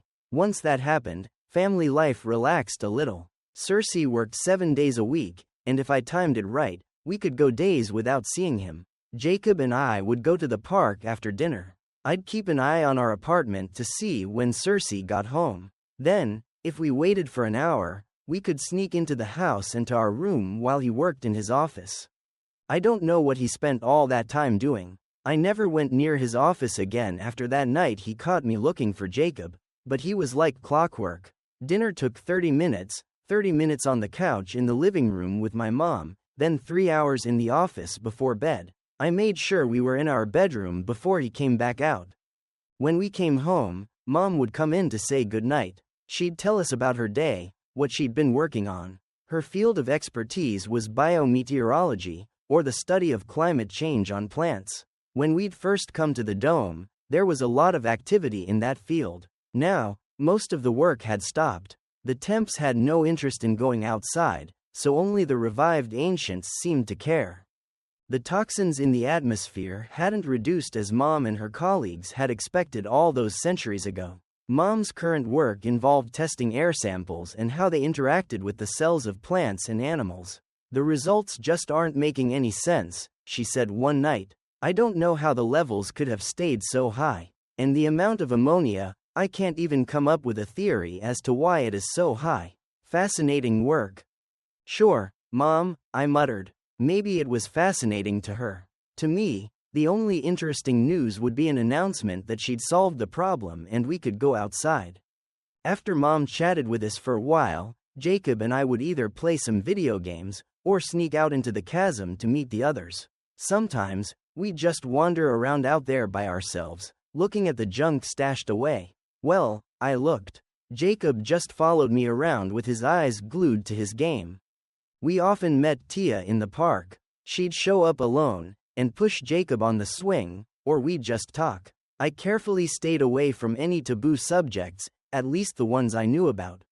I'm not sure who throws a worse fit, Jacob or him, I said one night. We were leaning back on the grass, watching Jacob roll down the little hill. Tia had taught him that. Tia sat bolt upright. Don't say that, she hissed. You'll disappear. You can't say anything bad about him. I scowled. He's not God. She glanced around us, then up at the sky. He'll hear. You need to. She broke off and shook her head. I need to go. She climbed to her feet. Oh, come on, I said, jumping up. I'm sorry. I didn't mean it. Just stay. It's so boring when it's just me and him. I glanced at Jacob, but he was skipping away across the grass. Oh, crap. As always, he went to the elevator. While he stared at it, I looked back, but Tia was gone. Fine, I wouldn't mention Cersei again. Jacob, come on, this is really getting old. Not as old as you, frozen food, a voice said. I turned. 3 temps stood behind me, blocking the way out to the park. They were kids from my classes, Ralph, Twenson, and Alia. I'd never spoken to them outside the classroom. What do you want? We're just wondering what the freak is trying to do, Ralph said. Or maybe it was Twenson. They looked and sounded so much alike, and with the light behind them it was hard to tell who was talking. Who are you calling a freak? I said, putting my hands on my hips. Who do you think, freak? Alia sneered. Her higher voice still sounded remarkably like the boys. I'm just taking care of my brother, I said, my heart starting to pound in my chest. These 3 reminded me too much of the Milanchek brothers. I glanced around, but there was no way to get past them, and no other way out. They moved closer. You don't belong here, frozen food, Twenson said. And we don't like the way you talk about the director. Ralph punched one fist into the palm of his other hand. Behind me, Jacob moved toward the door in his usual pattern. Stare at the elevator, then try the door. Every night, he completely ignored the bullies blocking our exit. I wondered if screaming would do any good. Would anyone hear me? Would they help me if they did? I've never said anything to you about the director, I said, the words sounding strangled. Ralph took another step forward. You said things to the girl. What girl? Had Tia told these goons something? Had she run away and tattled on me? She was pretty fast for someone with a bum leg. Alia laughed. The only girl who will talk to you, of course. Only a freak would talk to another freak. Behind me, Jacob tried the door. It swung open. Run, Jacob, I screamed. I grabbed his arm and dragged him through the door, slamming it in the temps' faces. I held the doorknob, bracing my feet against the wall, praying they wouldn't pull it open. Run, Jacob. Jacob stood beside me, looking up through the metal grating of the chasm catwalks. Run. He looked at me, then looked around again. I drew in a deep breath to yell again and realized something. The doorknob hadn't turned. No one was pulling on the door. I loosened my grip on the knob, but it didn't turn. Letting go completely, I stepped back. The door stayed shut. I looked at Jacob. He ignored me. Maybe it locked behind us? I tried the knob, but it turned easily. I dropped it like a hot rock, hoping I hadn't just given them a chance to pull it open. Nothing. I put my ear against the door and listened. Nothing. Pushing Jacob a few steps away, I turned the knob again, ready to slam the door shut at any second. I peeked through the crack.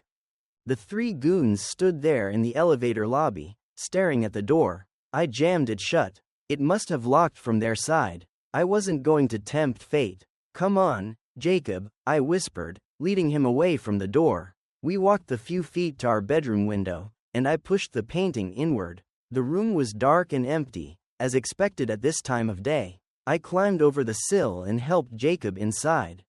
What the heck had just happened? Why didn't those idiots follow us into the chasm? Maybe they just wanted to frighten us? But I hadn't heard any laughter when I opened the door. They had been staring at it. The light was too dim to make out their expressions, but from their body language, I shook my head. It had to be my imagination. But the temps were weird, and they hadn't followed us in. What could be so terrifying about that door? Chapter 11. The next family game night was a few days later. I'd been waiting for this night. Meeting with Eric and the twins in the chasm was better than nothing, but I wanted answers. I wanted to know that they were making progress. This meeting was the perfect time to find out. But that morning, my mom fell down the stairs and broke her leg and 2 ribs. When they called me out of class, I rushed to the infirmary. I burst through the door without knocking, a major breach of manners in the dome. Is she okay? Dr. Thompson, the guy who had examined me when I first woke up, looked up from his handwritten notes. She's fine. We strapped her ribs and splinted her leg. We'll cast it when the swelling goes down. I've got her sedated. She's groggy but not asleep. Dr. Cersei says if you can manage the wheeled chair, you can take her home. He nodded toward a door. Sorry, will come help you in a moment. Dr. Cersei. Where was he? Shouldn't he be here helping his wife? Of course, if he was, he probably wouldn't have bothered telling me she was hurt. With a grunt at Dr. Thompson, I pushed through the door into the stark white room. The scent of antiseptic made me sneeze. A tall bed stood in the center of the room, and glass-fronted cabinets lined the 2 side walls. Mom looked up when I came in. She smiled, but her eyes looked unfocused and she seemed to have trouble tracking as I came nearer. Peter, she said in a sing-song voice. Mom, how do you feel? I'm wonderful, Peter. Where's Jacob? She looked around the room, her eyes sliding from point to point. He's at school, I said. He's fine. Are you ready to go home? Let's go home, she said, sounding eerily like Jacob. I helped her sit up on the tall bed. An ancient folding wheelchair stood in the corner. It was the first one I'd seen since I got here, and I remembered Zane telling me there were no wheelchairs. Or at least no people in wheelchairs. Clearly, he'd exaggerated. The door opened and a temp woman walked in. I remember you, I said. You were downstairs when I woke up. She nodded. Yes, I'm sorry. I help Dr. Thompson when we revive someone. But most of the time, I work here. Can I assist you? With Sari's help, I got Mom into the wheelchair. She tucked a blanket over Mom's legs, carefully avoiding her ribs. I will come with you to your apartment. That's not necessary, I said. Yes, it is. Sari looked me up and down. You are not very big. You'll need my help to get her into bed. Besides, the director has decided. I blinked at her. The director has decided? He couldn't bother to come down himself, but he's decided? Her eyes widened, the whites visible all around. Don't speak so. The director is a busy man, and he has provided the best care for his wife. She put a hand on her chest. Yeah, whatever, I muttered. We rolled Mom across the park to our apartment. The chair barely fit through the front door. What would happen if we lived on the 2nd floor? I asked Sari. She shrugged. She would have to stay at the infirmary until she could walk, or until she was moved up to the 5th floor. I frowned. The 5th floor? Isn't that mostly offices? What's up there? She wrinkled her nose. That's where the old people live, or the ones who can't contribute. What do you mean by can't contribute? That sounded like something Tia had said about the people in Jacob's class, but they didn't live up there. Or maybe they did. I had no idea. People who are no longer able to contribute to the function of the dome move up to the 5th floor. They are cared for. She put a hand on Mom's shoulder and shook gently. Mom had dozed off on the short walk. Let's get you into bed, Mrs. Cersei. Her name is Dr. Lee, I said. Sari looked shocked. Her name is Mrs. Cersei. She's the director's wife. I rolled my eyes. We got Mom into bed, and Sari draped a light blanket over her, using a device of thin wooden sticks to create a tent over her leg. Try not to move around too much, she said. She turned to me, handing me something wrapped in a towel. Put this ice bag on her leg for 20 minutes, then take it off for 20. Keep alternating for the next 3 hours. She looked around the room and nodded. I'll check in on her this afternoon. Mom dozed most of the afternoon. I moved the ice on and off, as instructed. Sari showed up again early that afternoon, with a meal for Mom. Go get something in the commons if you want, she said. I'll stay here. The lunch rush was over by the time I got there, and my friends were already busy in their apprenticeships. I grabbed a couple sandwiches and went back to the apartment. She's sleeping now, Sari said, coming out of the bedroom when I arrived. Beryl will bring dinner this evening and stay with her for a few hours. The director asked us to take care of her while he's working. He said you are to keep your brother out of the way, so he doesn't bother her. My mouth pinched together like I'd eaten something sour. So kind of him to check on us. She looked shocked again. He's our stepdad, right? I demanded. Shouldn't he make sure we're okay, too, instead of just commanding us to stay out of the way?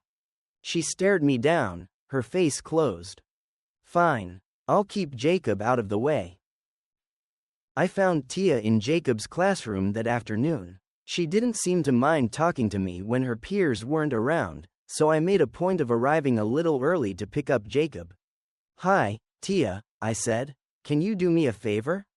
That depends, she said, eyeing me sideways as she wiped down a table. What is that? I asked, nodding at the mess. We made goop today, she said. It's just cornstarch and water, but it's fun to play with. Oh, I touched the smear on the table, but it was hard. Doesn't seem very fun to me. That's dry. She laughed and nodded over her shoulder toward a jar on the counter. The rest is over there. I walked over and picked up the jar. The stuff inside sloshed sluggishly around, like waves in slow motion. Weird. Hey, can you watch Jacob for me tonight? She looked across the table at me, her rag still on the top. Why? I shrugged. I have some math stuff I want to work on, and he's really distracting. Mom got hurt, so I need to keep him out of the apartment. I'll bring him out to the park, but I'd like to go home and do some studying. It would only be for an hour or so. I smiled. It would be really helpful to have him out of my way for a little while. She smiled back at me. Sure, I don't mind. We have fun, don't we, Jake? Jacob looked up from the picture he was coloring. Don't we, Jake? Cool. See you tonight. Thanks. I turned to my brother. Let's put that away and go home, Jacob. That evening at dinner, the twins reminded me it was family game night. You can come, if you want. I guess you can bring Jacob, Zena said, doubtfully. I can't, I said.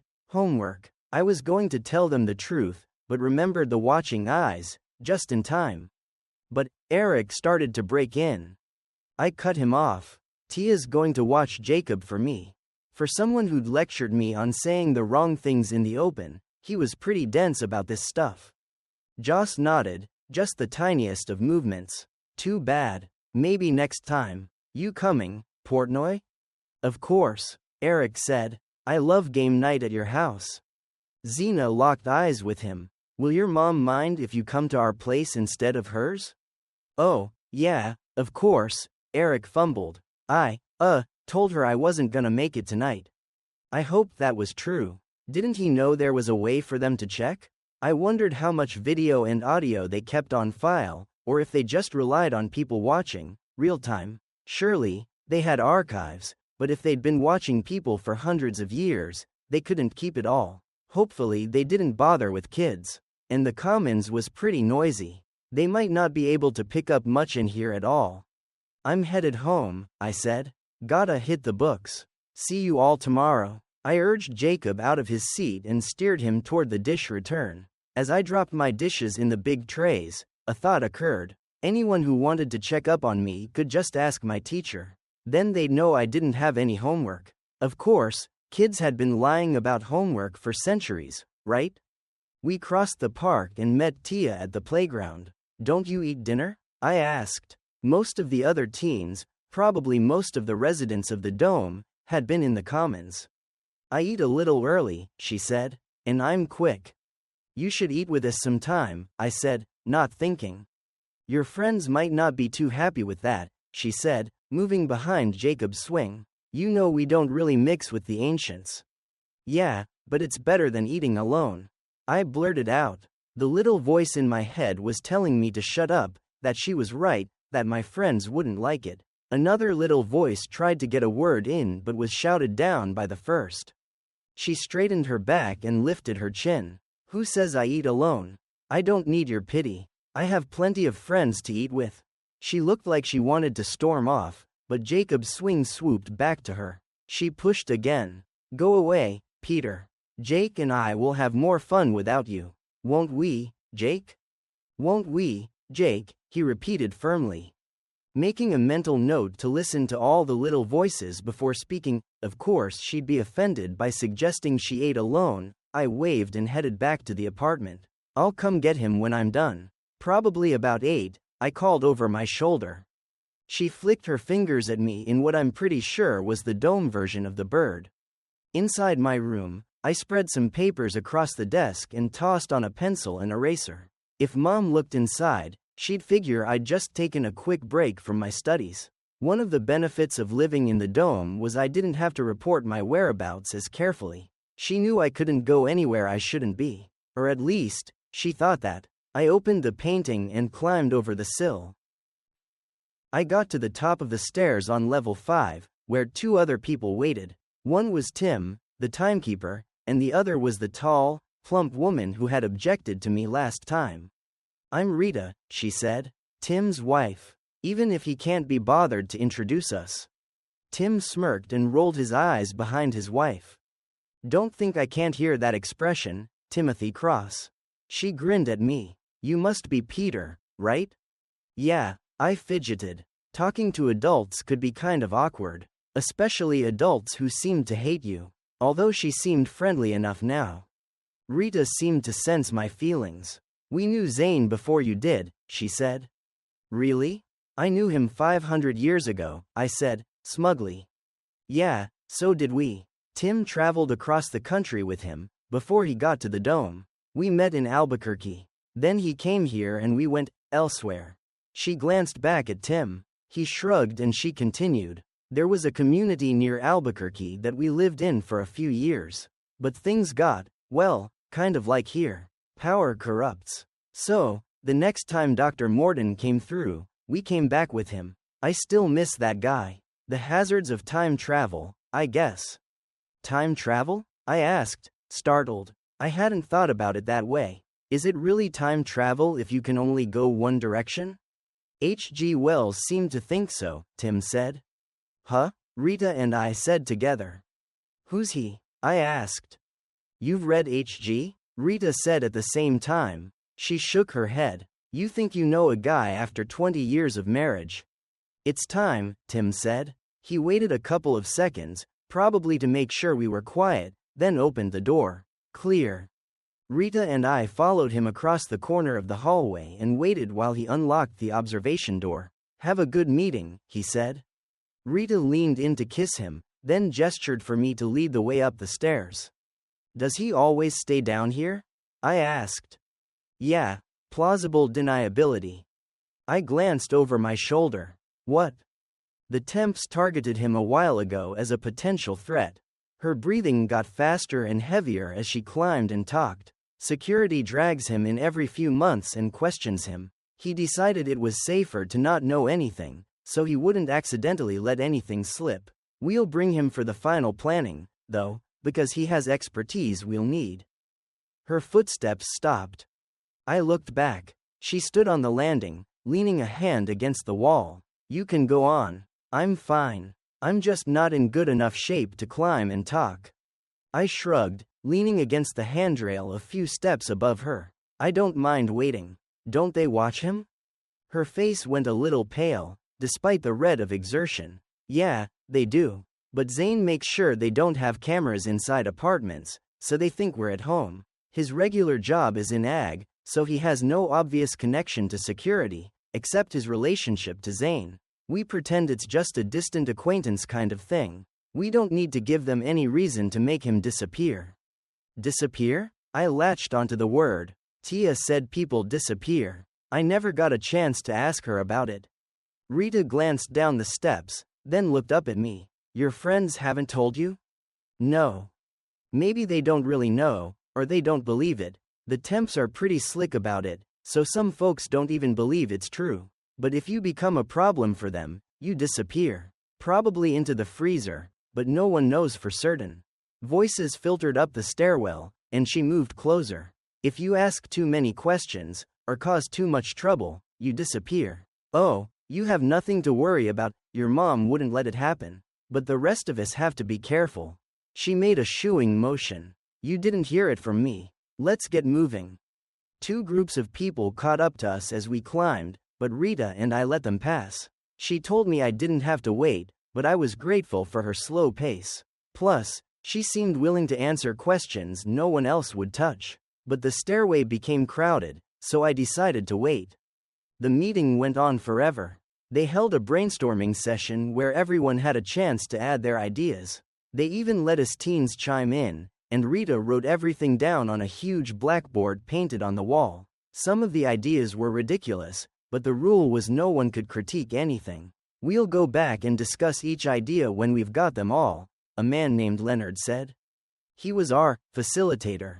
His job seemed to be stopping discussions before they turned into arguments, and cutting off the windbags without offending them. He was pretty good at it, but he let every stupid idea get put on the board, including SWAT team assault, and just throw the doors open. He said we didn't want to squash creativity. After almost an hour of this, Zane held up a hand. We need to get back. Leonard, can you wrap this up? Leonard nodded. Any last additions? He looked around the room. Several hands went up. You each have 30 seconds. He glanced at Zane, who pointed at his watch. Ori, go. The last 4 ideas were just a rehash of previous ones, although the last guy, Bennett, suggested we send a message to the colony on Armstrong. Everyone rolled their eyes, but no one said anything, and it was dutifully printed on the board. As soon as Zane called time, Rita put the chalk down and pulled a pencil and paper from her pocket. She started copying the ideas onto a sheet of paper while Zane thanked everyone for coming and started them down the steps in small groups. I scooted across the room from my seat near the window and settled down by Rita. Are you really going to write that down? I asked when she got to SWAT team. She nodded. It's best practice for brainstorming. It'll probably get deleted at the next meeting, but maybe the person who suggested it will have a twist we've never considered before. Or maybe it sparked someone else's idea. Deleted at the next meeting? I asked. You mean, we're going to spend another meeting arguing over these ideas? Can't we just do something? Do what? She glanced up and tapped on her paper. We're trying to figure out what to do. Once we have an idea, we'll build a plan. This is not going to be fast, but we'll have a solid plan, one that has a hope of succeeding. Don't forget, if we try something that doesn't work, we'll all go to the freezer, indefinitely. Got it. Could you wash the board? We can't leave this lying around. I got up and grabbed the bucket she indicated. But none of them come up here, right? I pulled out a rag, squeezed the water out of it and started washing the chalk away. Not that we know of, but we need to be safe. She slowly climbed to her feet, putting a hand on the wall for balance. You need to be especially careful. In fact, I told Zane you shouldn't be allowed up here. She held up a hand. For the same reason Tim doesn't come up. Living with Cersei is dangerous. Yeah, but you said my mom will protect me. If she knows, she will. Rita put the chalk in her pocket and headed toward the stairs. But she can't protect the rest of us if you betray us. Chapter 12. I stopped, a rushing sound in my ears. How could she suggest such a thing? I wouldn't. She put a hand on my arm, but I pulled away. I wasn't suggesting you did on purpose, she said, but it's easy to let something slip, especially if you're at home, where you feel safe. You might say something to your mom, maybe that you'd seen Zane somewhere that he shouldn't have been. She might innocently pass on to him. He's a smart man. If he puts enough details together, she left it hanging. Just be careful. For all our sakes. She stepped past me, nodded to Zane and headed down the stairs. I wouldn't say anything, I muttered. Come on, you lot, Zane said. You're the last. Eric and the twins were waiting by the door with him. I glanced up at him as I went out. He smiled. Thanks for helping Rita. We clattered down the stairs, catching up to Rita on the second landing. I lingered for a minute, hoping to ask Rita about the babies, but Zane shooed me on. You all go ahead, Zane said. I'll see you later. When we'd gotten farther down and could no longer hear them chatting, I grabbed Eric's arm. Do you know anything about people disappearing? I whispered. He gave me a funny look. That's just a story the Temps tell their kids. Like the boogeyman or monsters under the bed. You don't think Cersei would stick you in the basement if you caused too much trouble? I asked. Eric laughed. He doesn't even know I exist. Even if he did, he'd never get away with it. Then why are we even having these meetings? I demanded. Why do we worry about what we say or where we say it? What is everyone so afraid of? Eric stopped so fast I plowed into him and we almost took the twins out. Do you think those stories are true? What stories? Xena asked. About people disappearing. Eric frowned. If they aren't true, what are we afraid of? Whoa, dude, Joss said. That's terrifying. Probably why the rents tell us it's just a story. Xena rubbed her arms. I never really thought about the consequences. We all looked at each other in silence. Rita's voice drifted down. We couldn't hear what she said, but it startled all of us. Come on, Joss said. Let's get home.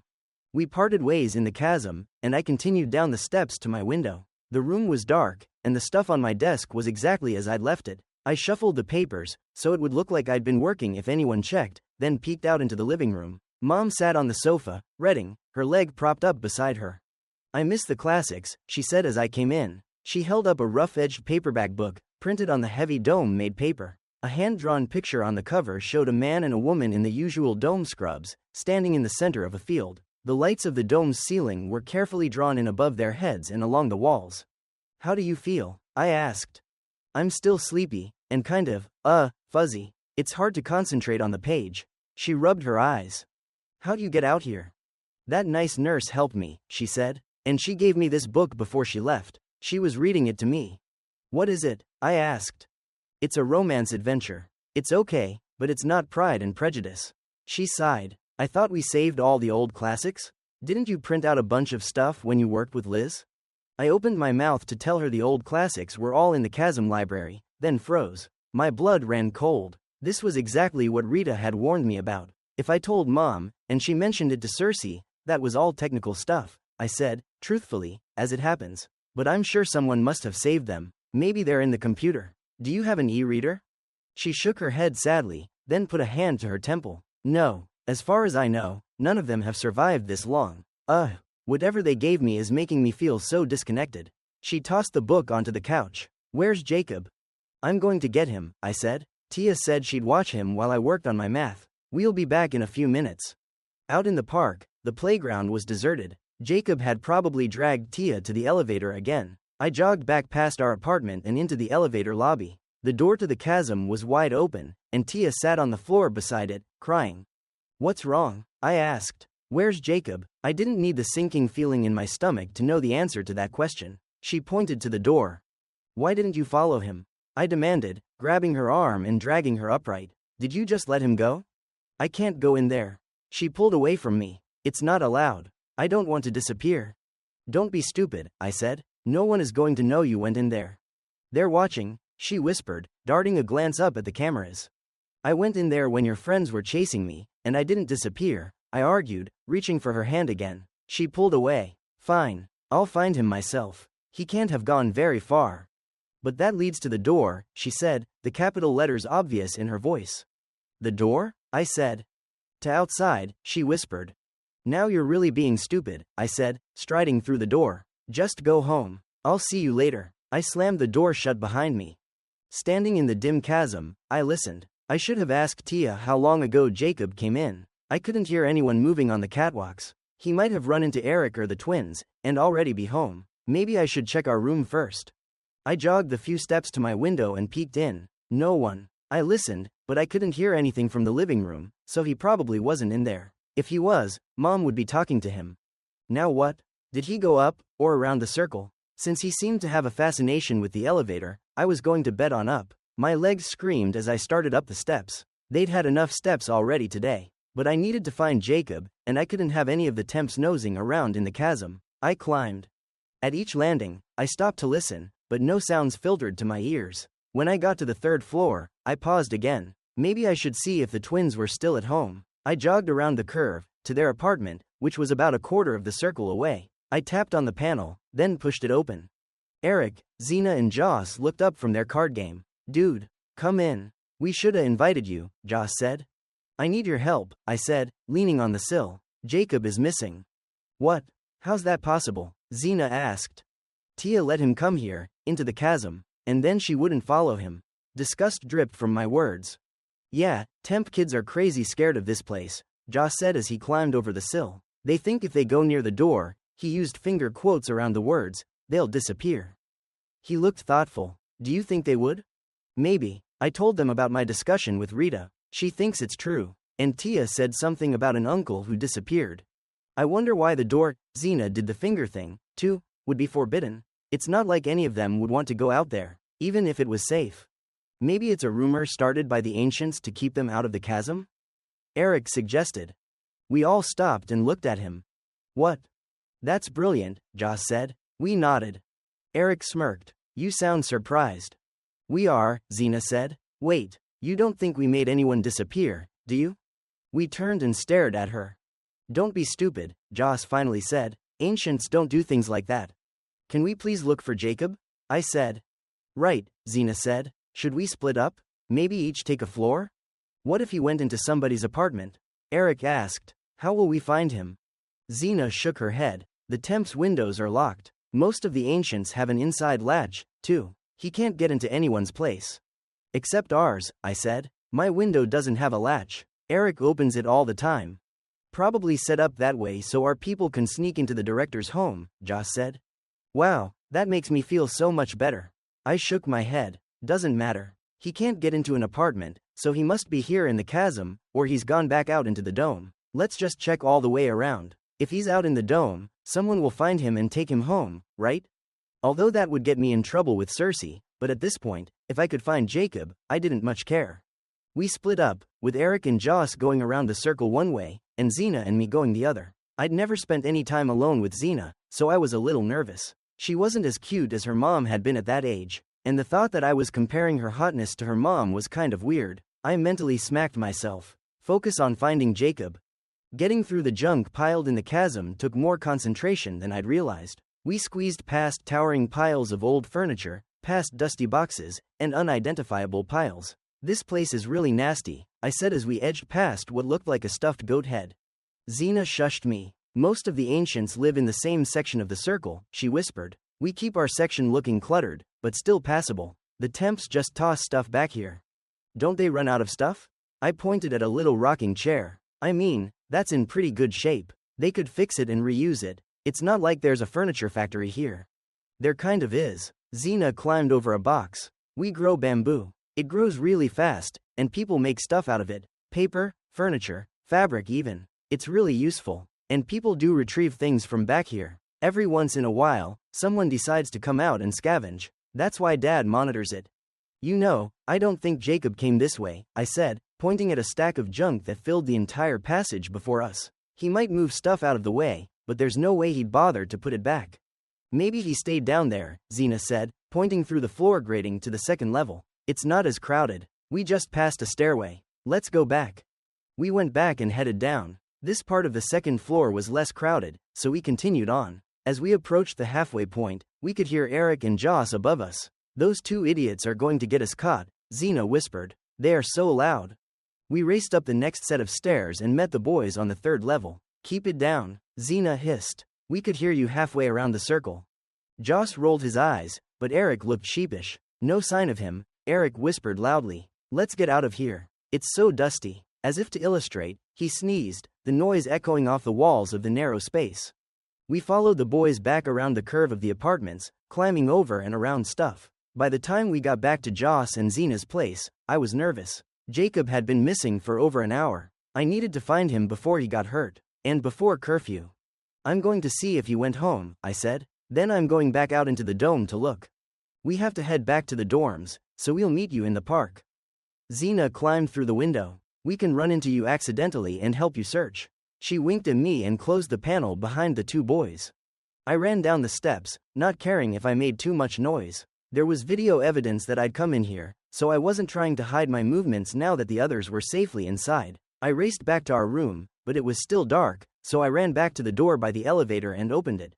Tia stood outside the door, shifting from foot to foot. Did you find him? She grabbed my arm. No, he's not in there. We need to look out here. I shook off her hand and strode out into the park. But it's almost curfew, she said, limping along behind me. I need to get back to the dorm. Shouldn't it be more important to find Jacob? I asked, scowling. You lost him. You need to help me find him. Tears pooled in her eyes and rolled down her cheeks. I'm so sorry. Sorry, doesn't find my brother, I growled. There's my friends. I pointed at the three of them crossing the stream. They'll help me. You can go home. No, wait. I want to help, too, Tia cried, struggling to keep up with me. I ignored her. Hey, guys. I need some help.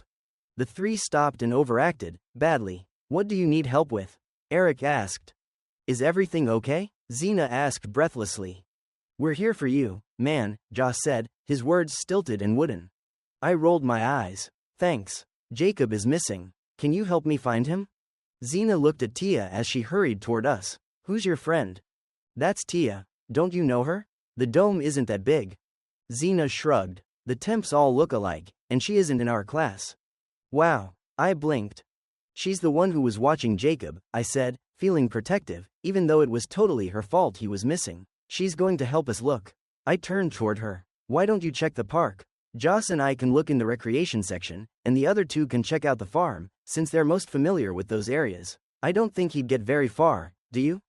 Xena looked doubtful. Is he afraid of the animals? He could be in any of the barns. He shouldn't be able to get into the manufacturing areas, they keep those locked. But that's a big space. We'd better get busy then. We'll meet back here when we're done. Eric and Xena headed one direction, and Joss went the other. Maybe you can check the dorms when you're finished here, I told Tia. She hung her head. I'm really sorry, she said again. An alarm bell rang, the noise echoing off the walls and assaulting us from all angles. The ducks squawked and doors slammed open. People poured out onto the balconies and into the park. What's going on? I cried, my hands clamped over my ears. Someone has opened the door. Chapter 13. What? I looked around, trying to figure out who had said that. As more and more people poured out into the park, the noise rose, and it was impossible to distinguish anything. Voice babbled, the words, the door, coming louder and faster. Eric and Xena hurried back to me. You don't think that was Jacob, do you? Xena hollered over the din. How could he open the door? Eric yelled. Beside me, Tia started crying again. Suddenly, the alarm stopped. People fell silent. We all stood there, looking at each other. Then Dominic Cersei stepped out onto the second-floor balcony in front of the elevator. He held up his hands, but since everyone was already quiet, it made him look like an ass. As usual. Calm down. There's no emergency. The alarm was triggered by accident. The door is still sealed. Everyone, please return to your homes. Curfew is in 10 minutes. He turned and walked to the stairs. People on the second floor approached, but he ignored them, and they fell back, as if afraid to anger him with questions. A little shiver went up my spine. They really did treat him like a god. Halfway down the steps, Cersei spotted us. He stopped, staring in our direction. He pointed at me, then downward. I think I have to go home, I said quietly. Can you guys keep looking? I don't know if we'll be able to, Xena said. I followed her gaze and saw a half-dozen men dressed in the dark gray scrubs worn by the security personnel. They spread out through the park, moving from group to group. Each clump of people they spoke with quickly dispersed and disappeared into the apartments. You kids, back to the dorm. A man in gray stood behind Joss. Curfew in 5 minutes. Get moving. He turned his narrowed eyes on me. The director wants you at home. Now. See you guys later, I said, as Eric, Joss and Xena angled away across the park. They waved, hurrying to join the crowd of teens that pushed through a door on the far side of the green space. I turned to find the gray-clothed man still watching me. I know the way home. I ducked my head and headed toward our apartment. Cersei waited for me in the living room. Mom still sat on the couch, but her eyes were closed. Is she asleep? I hurried to the couch. I'm fine. Her voice was weak and thready. Or I will be, soon. These pain meds do not agree with me. I'm going to take her to our room, and then I'll be back to speak with you, young man, Cersei said, stepping forward. Where's Jacob? Mom asked. That's a very good question, Cersei said. Where is Jacob? I looked from Cersei's angry face to Mom's smiling one.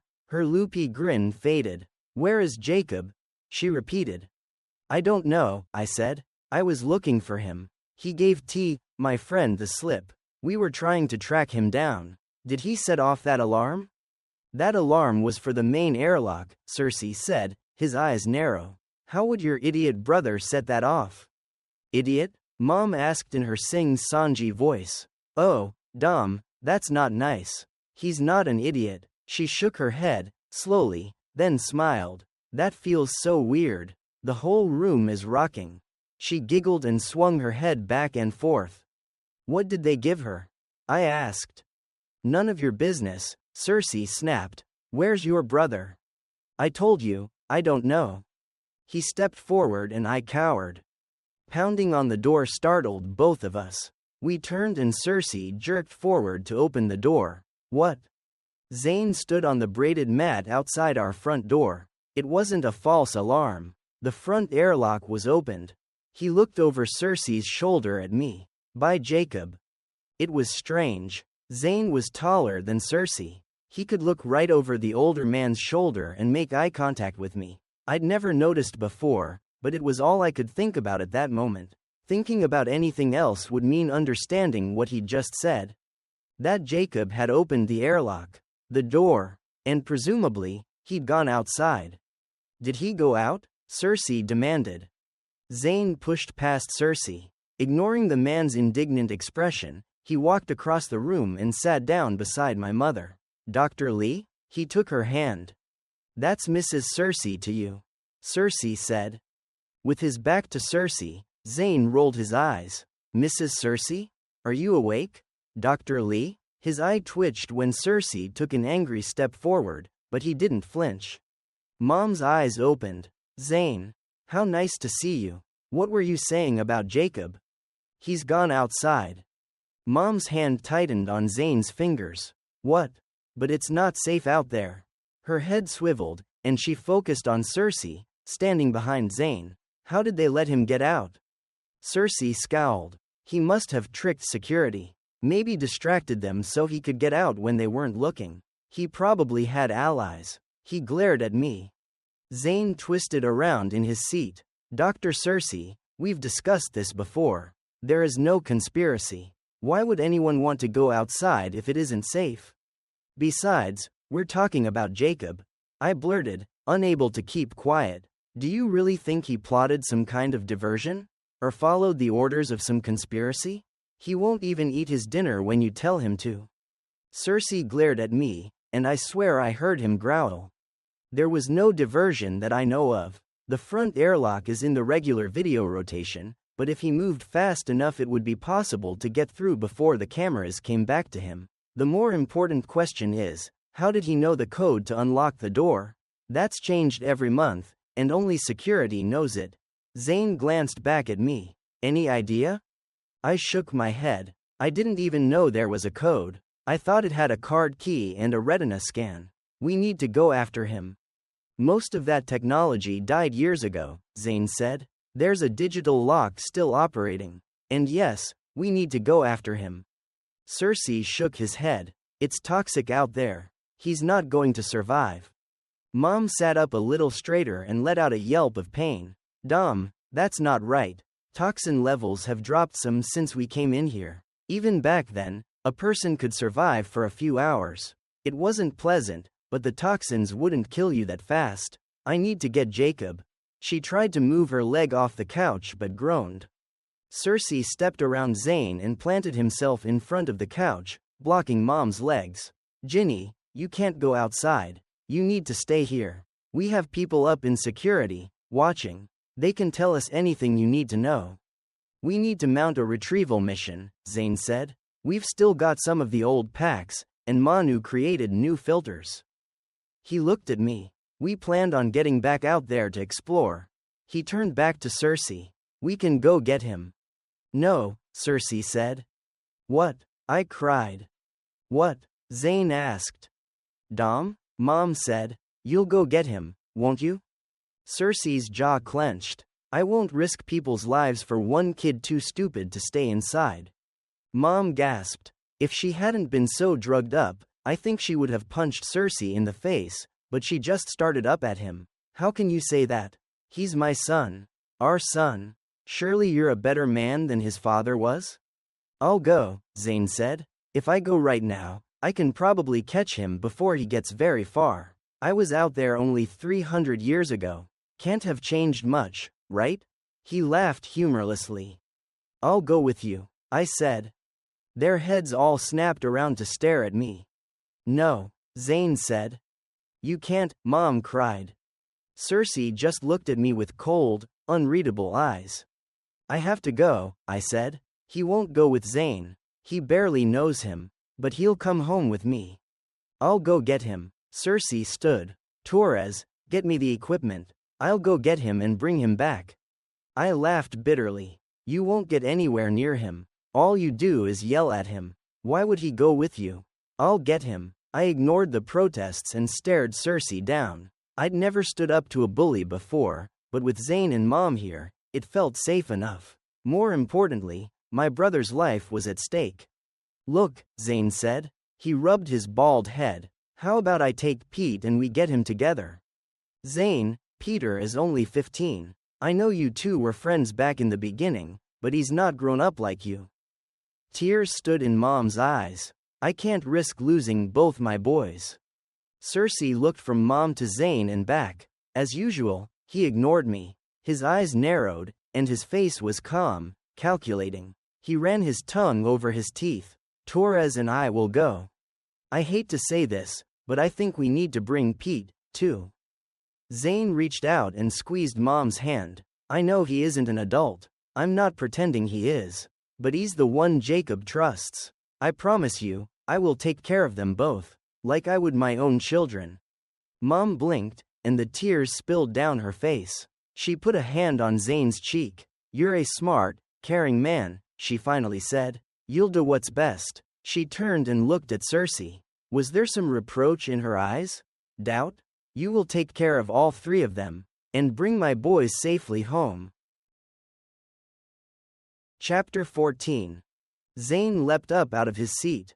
I'll get the packs and the filters. Tim has a pressurized tent. Kat has some tranquilizer guns, in case we run into any wildlife. He glanced at me, and our eyes met. A tiny smile quirked the corner of his lips, and I knew he was remembering the last time we'd used those tranq guns together. Do you think there are wild animals out there? Mom asked, her voice drowsy and vague. She'd burned through her anger and defiance, and now looked and sounded spent. How would they have survived? Zane shrugged. Mutations? Doesn't matter how, but if it's possible, we want to be prepared. We've got a couple good packs to put stuff in. Pete, get some boots that fit. They have them in manufacturing. Kat will find someone to help you. I'll go to the kitchen and get a bag full of meal packs. Meet me back here. Why do we need all that stuff? I asked. We'll just go out and get him. He can't have gotten very far. He doesn't even have any shoes. We need that stuff because we don't know what's out there. They can't see him on the cameras. He's beyond the small area we watch. Zane glared at Cersei, as if they'd argued over this before. We have to assume it will take time, and if we're going to be out there more than a few minutes, we need to be prepared for anything. He looked at Cersei. Can you get some weapons released to us? Cersei stood slowly. I'd appreciate you not giving me any orders, Torres, Cersei said sarcastically. We don't have any lethal weapons. The tranquilizers will have to do.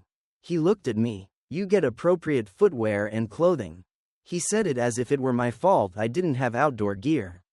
I gritted my teeth. Taking a deep breath, I turned my back on him and crossed the room. Zane opened the door and held it for me. I waited until we started up the stairs to the second level before I spoke. Can't we go without him? I wish we could. I'll try to talk him out of it. Zane led the way up to the third level and down the balcony. He opened an apartment door. Come inside. Katie jumped up when we walked in. What's going on? Zane explained. Pete and I are going out to get Jacob. Can you help him find some boots and get me the tranq guns? I noticed he didn't mention Cersei. She looked at me, then back at Zane. Are you sure? I mean, Peter's a smart boy, but he's only 15. I wish people would stop throwing that in my face. I said. It's not my fault I didn't get to come upstairs earlier. I could be older. But it doesn't matter. Jacob doesn't know Zane. He'll come with me. Katie hesitated. What about Eric? Jacob seems to like him. You think Eric should go instead of me? I glared at her. Why? Because he woke up earlier. Because he's older than me now? I am so sick of this weird time stuff. No, Katie said. I mean, yeah, it's partly because he's older. But also because he's helped me with the animals. He knows how to use the tranquilizers. He and Zane have worked together before. Fine, he can come, too, I muttered. But not instead. I'm going. Jacob is my brother. Besides, I wasn't going to miss my only chance to get out of this chokin' dome. You know, if you ask Eric, Joss and Xena will want to come, too, Zane said quietly. Katie's eyes widened. Crap, you're right. She stared blankly across the room, yanking her ponytail. I could almost see her weighing the pros and cons. Taking all of them would be too big a risk, she said slowly, in a tone of voice that begged to be agreed with. Maybe you should just take Peter. She focused on me. Not that you're any more expendable than the others, but fewer is better. Zane's hand went to his head. I don't know. If I could pick one of them, I'd take Xena. She's the most responsible. He glanced at me, his face wrinkled apologetically. Not that you're irresponsible, you could be the most responsible kid in the world, but I don't really know. We only knew each other for a couple weeks, and that was 20 years ago for me. But Jacob doesn't know Xena, right? I shook my head. Red is too much of a loose cannon, Zane said. I know you trust him in the farm, Cat, but the kid still hasn't learned to think before he acts. Pete is the best option. Katie looked at me, her eyes grave. I think you're right, and I'm not just saying that to keep my own kids safe. I think Peter's connection with Jacob is key. Come on, Peter, let's get some boots. In the storage area, Katie and I found a pair of boots that kind of fit. Most of the time, we went barefoot. In the farm, they wore bamboo clogs to keep their feet clean, but they kept sturdy, steel-toed boots for when they needed to work closely with the cattle. No one wanted their foot broken by a sick or injured cow. While I laced them on, Katie unlocked a cabinet. 500 years ago, the tranquilizers had been kept in a glass-fronted cupboard in the exam room. Now, they were in a locked metal box in the locked storage room. She pulled out 2 long rifle-shaped things and a smaller pistol-shaped one. Those are different, I said, starting on the second boot. She nodded. They developed a projectile version about 100 years ago. They figured we might need long-distance tranks when we go outside. You don't want to wait until you can touch a bear to take him out. She smiled a little. Bears? I squeaked. She shrugged. We really don't have any idea what's out there. Maybe there aren't any animals at all. We only know what our monitoring equipment tells us. Temperatures have dropped, probably due to ash in the atmosphere from the volcanoes. There were several big eruptions just 100 years ago. The climatologists, such as they are, think that's why the toxic levels haven't dropped. What do you mean, such as they are? I asked. They're all temps, and none of them seem to have a lot of education, she said. Don't get me wrong, many of the temps are super smart people, but the ones working in climate and air quality don't seem to be the sharpest sticks in the bundle. And none of the guys from before, the guys with PhDs, have been brought upstairs. Except your mom, and she's been kind of sidelined. That's one of the reasons we want to. She broke off, looked around the room.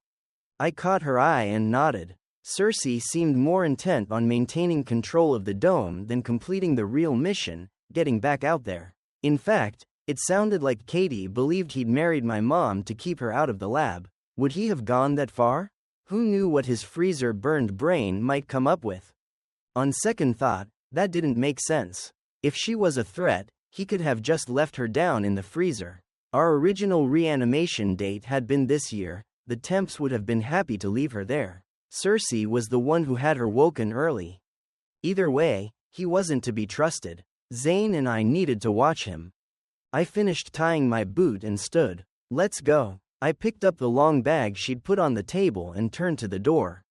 You be careful, Peter, Katie said. She stood in the doorway, looking at me. You're almost like one of my own kids. She shook her head at the weirdness of that statement. Be careful. We met Zane in front of the director's apartment. 20 minutes later, Cersei finally returned. He and Zane argued as they transferred small metal tanks into the backpacks Zane had brought. We'll only be out there a few hours, Cersei said. Why do we need all this stuff? Zane shook his head. You should never go out there less than fully prepared. That's just dangerous. He glanced at Cersei, then looked at me. We need to assume we'll be out there for a couple days. We don't know how far Jacob might have gotten. It's only been an hour since the alarm sounded, Cersei said. If we'd gone right away, I might have been willing to go with minimal supplies, Zane said.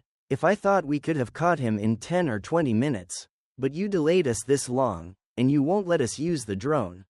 We have drones? I asked. Zane looked at Cersei before answering. We have one that still flies. We might be able to put together a second one with spare parts, but that would take too long. When I get back, I'm building it. He glared at Cersei, but the older man didn't respond to the challenge. We can't risk the only drone, Cersei finally said. The boy won't have gotten far anyway. It would be a waste and an unnecessary risk. We'll need that drone when it's safer to go outside. Katie gave Zane a look and he bit his lip. Here's the food you wanted. Tim hurried up, carrying a basket. I should go with you. He glanced at Cersei, then back at Zane. Zane shook his head as he added the food to the backpacks. We'll be fine. You keep an eye on things here. Cersei crossed his arms over his chest, his eyes narrow. My staff will keep an eye on things here. Of course, Zane said, his face blank. But Tim will watch over my family. We're old friends. That's what we do for each other. Whatever. Your family will be fine, Cersei grumbled. Let's get on with this. He grabbed one of the tranq rifles from the bag and slung it over his shoulder. I glanced at Zane, shrugged and heaved one of the backpacks on. It was heavy, but not too bad. Zane rolled his eyes and grabbed the other. Tim helped me clip the straps on and settle the bag on my hips, while Katie did the same for Zane. You have extra insulin? Katie asked quietly. Zane nodded. I'll be back soon. Probably in a couple hours, but a day or two tops. I have a walkie-talkie. Tim has the other one. He smiled and kissed her. I'll see you soon. We hurried after Cersei into the chasm. Chapter 15. The climb up to the 5th floor got my blood pumping and my lungs straining. Over the weeks I'd been awake, I'd gotten my strength back, but it hadn't prepared me for climbing all those stairs with 50 pounds on my back. Zane looked over his shoulder at me on every landing, so I smiled and gave him a thumbs up. No way I was going to give him a reason to leave me behind. We went out to the 5th floor, and across the lobby to the double doors. This used to be called the Sedona Room, but the nameplate had been removed. Inside, I discovered it had been transformed into another hallway. The big ballroom-sized space had been remodeled. Offices, Zane said, over his shoulder. The hallway was too narrow for us to walk side by side. Most of the labs and offices have been transformed into living spaces, so they rebuilt this room. After the intake slowed down, we didn't have a need for it anyway. At the end of the hall, another door led to another stairway, this one made of metal grating, like the chasm. I stifled a groan and started up the steps. When I had arrived in the dome, we'd come in via the elevator. Later arrivals had used this entrance, when they were screening applicants in the Sedona Room, but I hadn't ever come back this far. The dome was far nicer than any place outside, so I'd had no reason, or time, to explore up here.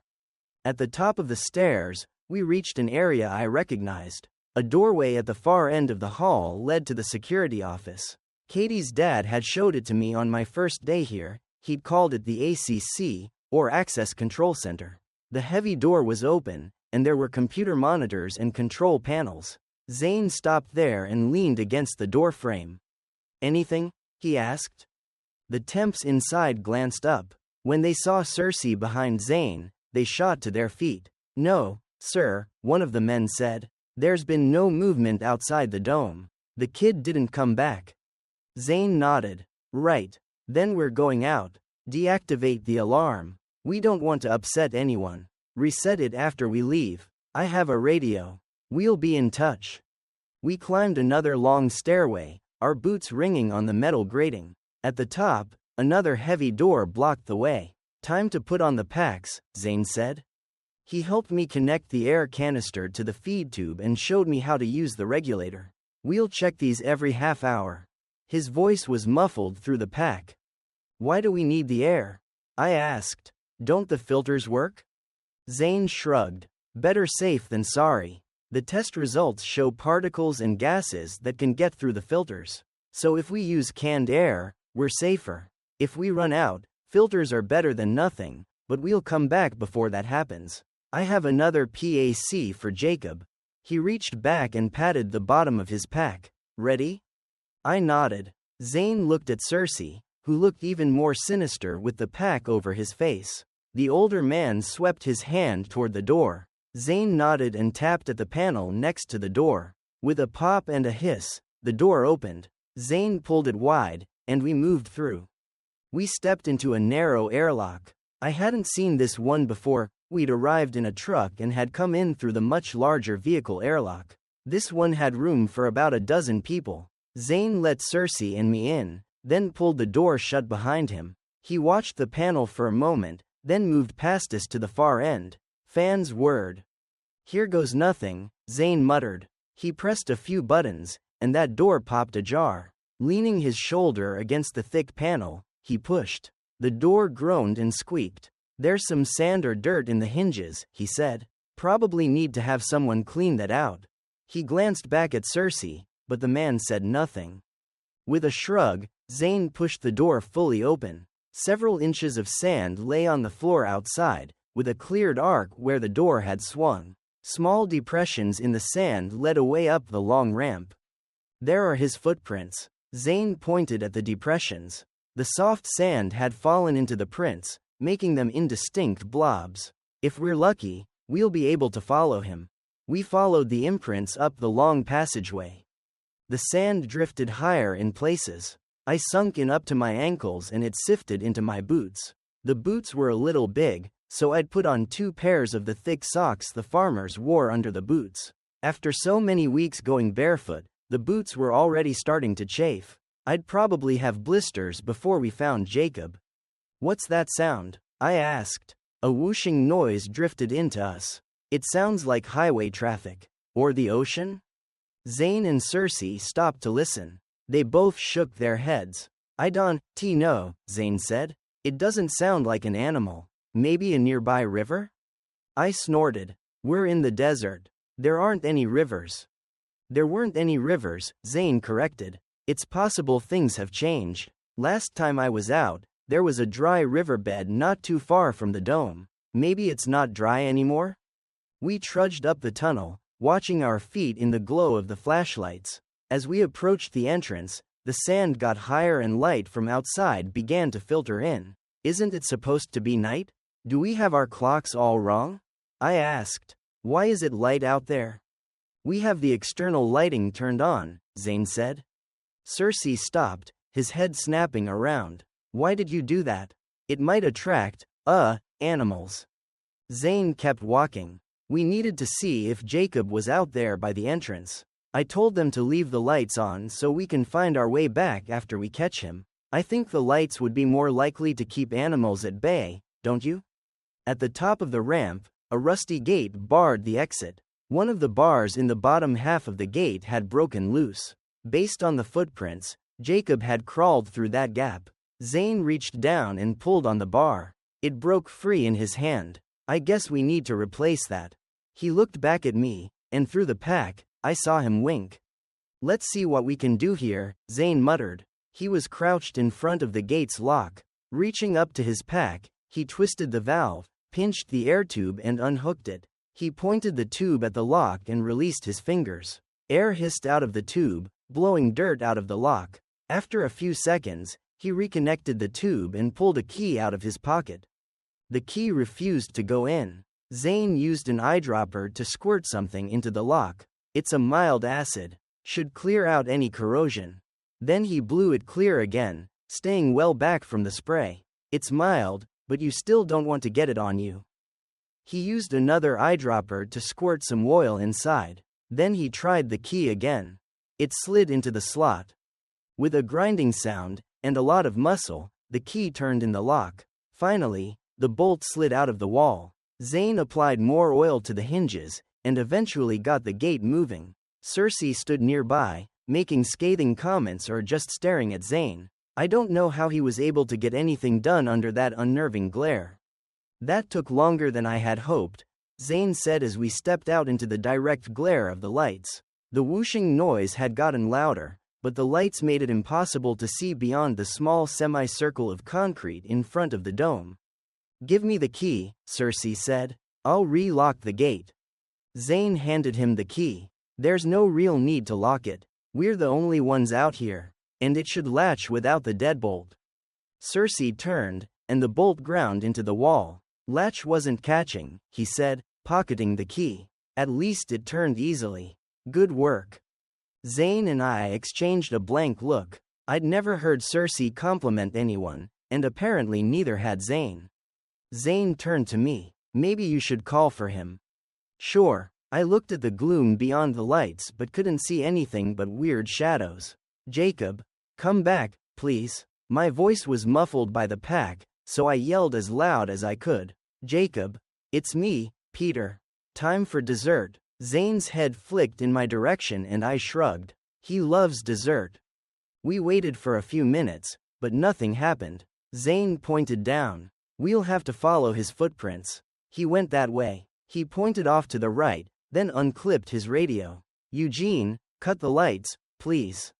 The lights went out. For a moment, all I could see were light spots dancing before my eyes. It was disorienting, and I pressed a hand against the wall so I didn't lose my balance. Then my eyesight resolved. Dim light glowed. The moon? But my eyes never got to the sky. They were stopped by something closer. Huge trees crowded around the concrete pad at the mouth of the dome. They towered overhead, probably 40 or 50 feet high. A breeze blew, and the trees swayed in the wind. I think that noise is coming from the trees, I said. What the heck? Zane interrupted me. Those are pine trees. We had 'em in Tennessee when I was there. What happened to the desert? He turned to look at Cersei. The older man shrugged. These must be new. Probably grow fast. They weren't here last time we flew the drones. When was that? Zane asked, his voice harsh. 200 years ago? Pine trees don't grow that fast. They've been here a while. How did your guys miss them? We've flown drones more recently than that.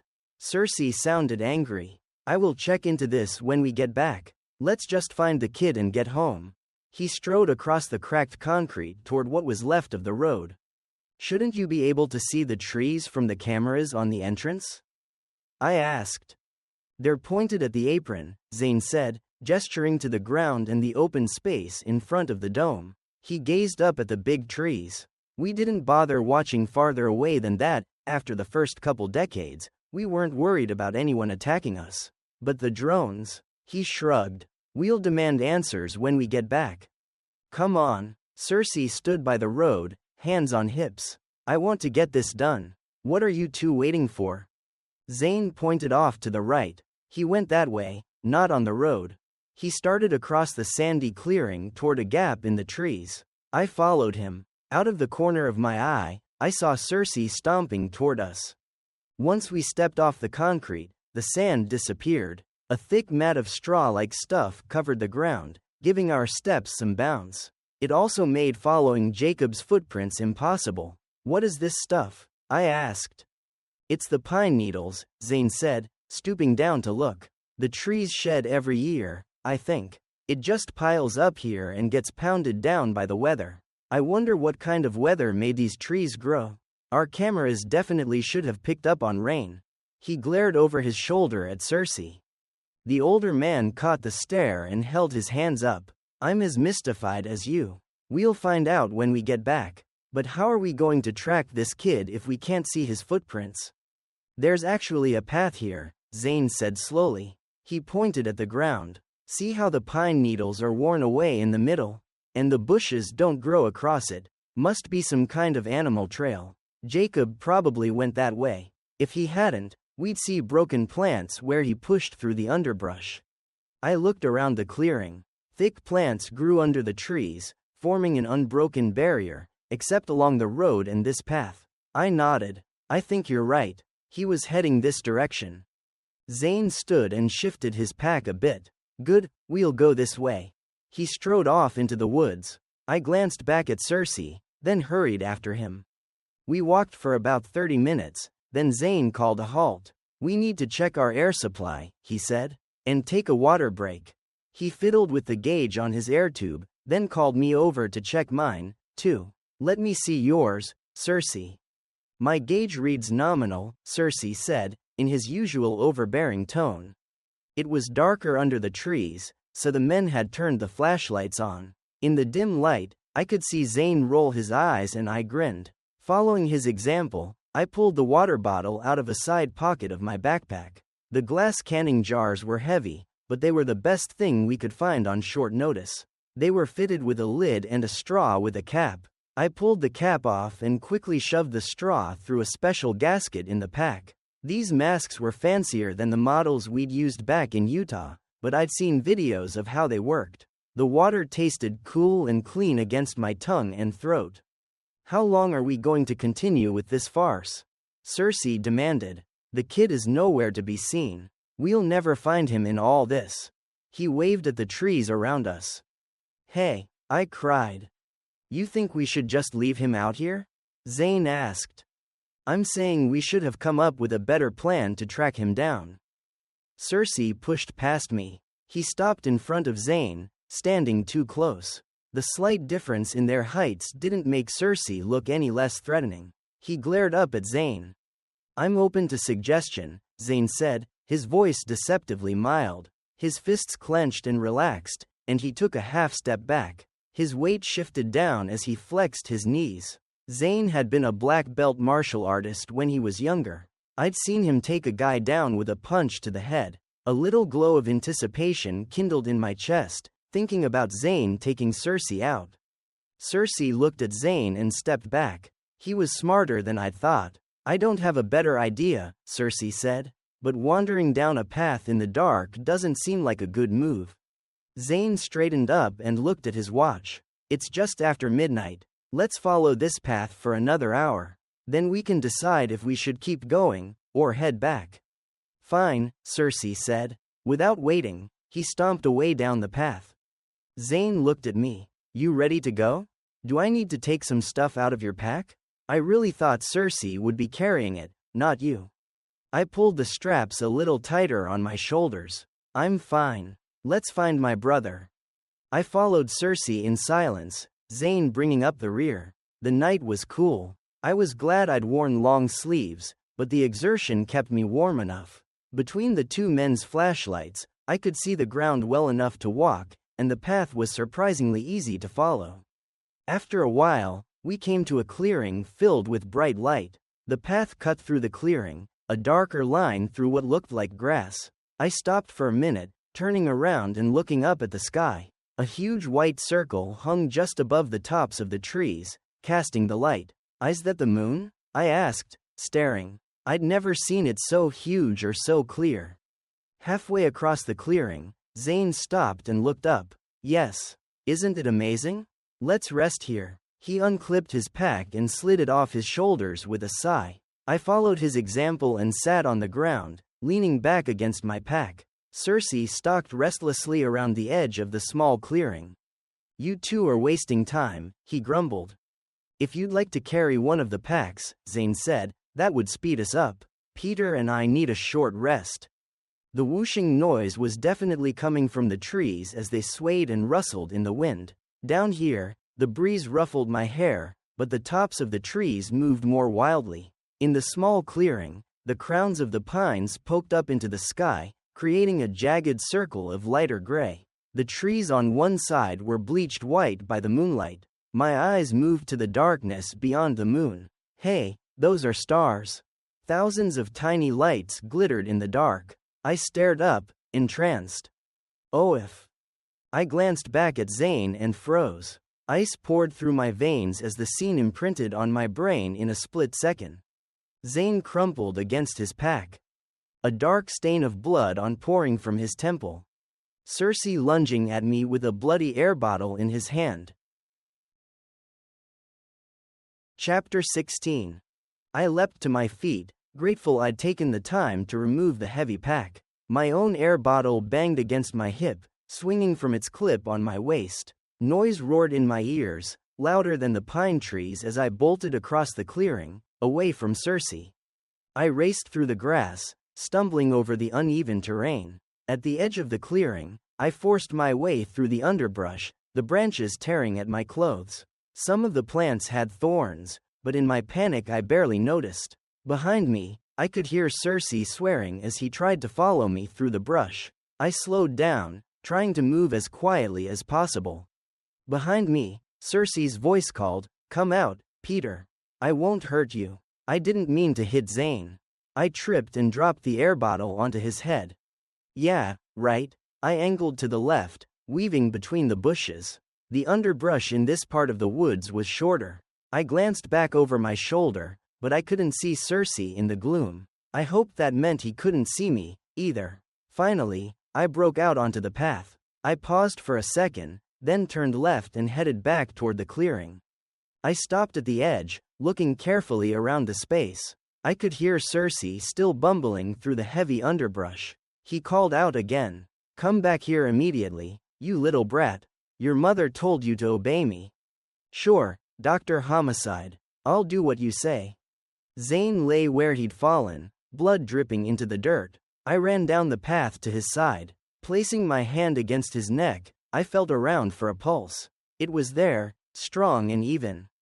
With a quick sigh of relief, I grabbed the tranquilizer rifle. Fortunately, Katie had showed me how to work the thing. I clicked the safety off. I could hold Cersei off with this, or even just shoot him and go back to the dome for help, or call for help on the radio. Yes, that was the answer. As I scrabbled at Zane's belt for the radio, Cersei's swearing stopped. I rose to a crouch, swinging around to face him.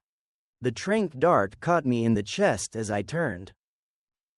Drums pounded in my head, rattling my brain. My eyes felt heavy and sticky. I tried to force them open but couldn't. Light glinted between my lashes.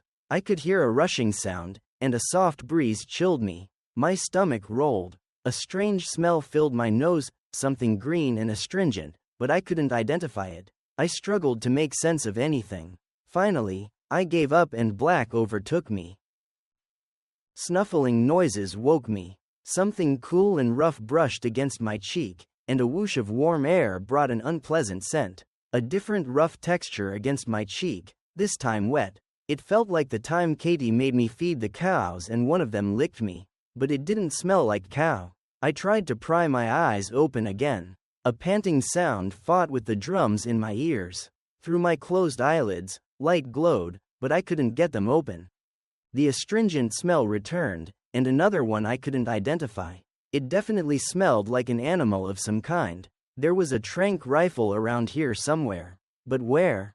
It didn't matter, I couldn't seem to move my arms. Maybe if I played dead, the animal would leave me alone. That felt easier, anyway. Black returned.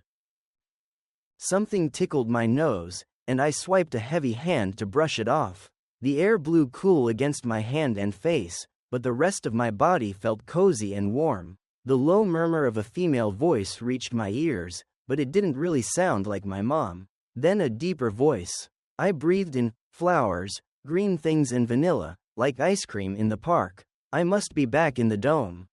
Reluctantly, I lifted heavy eyelids. Warm light flooded the room. It was a soft golden yellow and flickered in places. I blinked rapidly, trying to clear the fuzz from my eyes. Over my head, honey-colored planks covered the ceiling. If this was the dome, it was a room I hadn't been in before. I turned my head.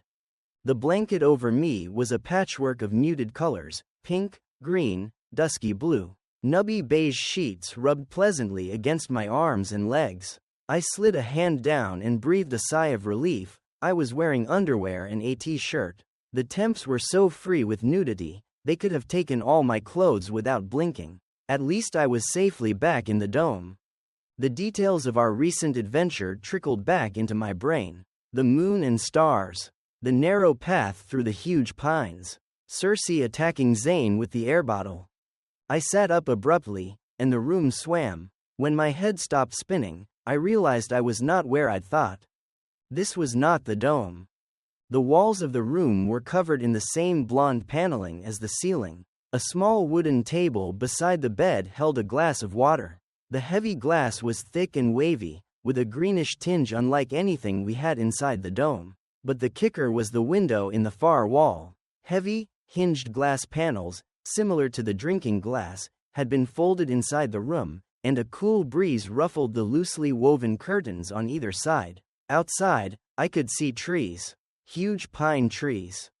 A knock sounded on a door I hadn't noticed. I turned toward it. "Come in?" My voice was rusty and tentative.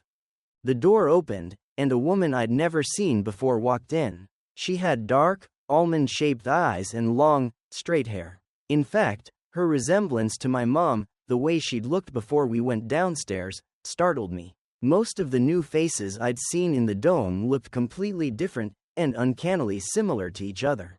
This woman had paler skin, thinner eyebrows and a narrower nose. She wore clothes made of a fabric similar to the blanket, but her pants were deep green and her shirt a light gray plaid with shiny wooden buttons. "How do you feel, Peter?" she asked. She picked up a couple pillows from beyond the foot of the bed and slid them behind my back. "How did you know my name?" I blurted, my voice still creaky and rough. "You told us." She crossed the room and picked up the glass. "You also told us you came from the dome and were looking for your brother. Drink some water." I took the glass and sipped. The water was cold and clean, with a crispy, mineral flavor our water in the dome lacked. I took a long drink, enjoying the feel of it sliding down my throat and into my empty stomach. I held out the empty glass. "Have you seen him?" "A little boy," I held my other hand out as if measuring his size, "named Jacob. He doesn't talk much." "Jacob?" she asked. "He said his name was Jake." "He told you his name was Jake?" I repeated. I dropped back against the pillows, relief flooding through me like the water. We'd spent what felt like years teaching Jacob to answer the question, "What is your name?" But he'd never answered Jake, as far as I knew. I guess Eric had rubbed off on him. "Who are you?" I asked. "I am Mara." She took the glass and refilled it from a pitcher sitting on another table on the other side of the bed. "This is my house. We found you and your friend out in the clearing. You both had some kind of poison in your systems, and your friend has a head wound. What happened to you?" "Did he shoot Zane, too?" I asked. "Did who shoot Zane?" "Cersei," I said. "The three of us came out to look for Jake, and he attacked us. He hit Zane with an air bottle and then shot me. I didn't know he'd shot Zane too." My eyes widened and my head snapped around to the window. "Where's my pack? Why is that window open? Where did you come from? How are you still alive?" Questions poured out of me, tripping over each other as I spoke. "Take a deep breath, Peter," Mara said, reaching for my wrist. "A deep breath? Are you crazy? That will kill us." I yanked my arm away and slapped my hands over my nose and mouth. She smiled, a sad but kind smile, shaking her head. "The air is safe to breathe. I've lived here my whole life, breathing this air for 57 years. It used to be unsafe, many generations ago, but not anymore." "Maybe you've mutated," I muttered through my fingers, remembering what Zane had said about animals. "Maybe it's safe for you, but not us. You've been breathing it since before we found you, with no problems." She cocked her head, her brows furrowed. "Did you have some kind of breathing device when you came outside?" I nodded. "We had packs, personal air cleaners, but they were connected to air bottles." I lifted one hand and held it over my face like a mask. "They're clear, with a filter over the mouth area. We didn't have them on when you found us?" She shook her head. "Cersei drugged us and took our air? Murderous villain. Where's Jacob? I mean, Jake? He wanted to come see you, but I told him to wait outside." She turned to look at the door and it opened. Jacob tiptoed in. When he saw me, he smiled and ran to the bed. Peter. Peter. Peter. Peter. Hey, yeah, Jake. How are you? I asked, expecting his usual, repetitive answer. How are you? He grabbed my hand, and a feeling of safety, happiness, and freedom washed over me. What the heck? I shook my head. That was weird. What was weird? Mara asked. I shook my head again. Never mind. How did you find him? He found us, Mara said. Actually, I guess it would be more accurate to say Lena brought him to us. Who's Lena? Even as I asked this question, a little girl popped into my head, like a memory. She looked to be about Jacob's age, with long, dark hair and green eyes. I was sure I'd never seen her before, but the picture in my mind was very clear. The door opened again, and the little girl walked in. She looked exactly like the weird vision I'd just seen, down to the pink dress and soft, leather booties. Jacob smiled. Lena. The little girl smiled at Jacob, then climbed up onto the foot of the bed. She sat cross-legged beside my feet, glanced at me once, then looked away. Jacob grabbed her hand, his face alight with joy. Lena. What is going on? I asked. I just saw her. In my head. Before she came in. Mara nodded, her face puzzled. Of course. Jake showed you. My eyes narrowed. What do you mean? He showed me. He didn't show me anything. He just stood there. I glanced at him, down at the foot of the bed, holding Lena's hand. Mara cocked her head again. You don't see. I can see just fine. What are you talking about? You can see. She pointed to her eyes. But you don't see here. She pointed to her temple. Can I try something? What? I asked suspiciously. Just let me touch your hand for a minute, she said. I glared at her for a couple seconds, then shrugged. I was completely at her mercy, sitting here in this bed in my underwear. Letting her hold my hand wasn't going to change anything. I held it out. When she took my hand, my brain exploded. Memories of things I'd never seen or done zipped through my mind so fast, I couldn't register most of them. A few were so impossible, they stuck, swimming in a lake, tasting snowflakes as they fell onto my tongue, the smell of a campfire. I yanked my hand away. What the hell? I cried, gripping my fingers in my other hand.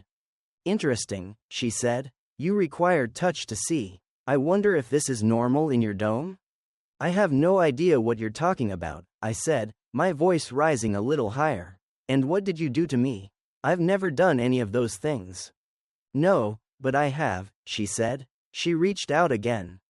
I pushed my hands under the covers, shaking my head. Jacob put his hand on my leg. The feeling of safety wrapped around me like a blanket. Trust, warm and soothing, slid in under the blanket, fuzzy against my heart. It felt so normal, so ordinary, that I reached out to Mara again.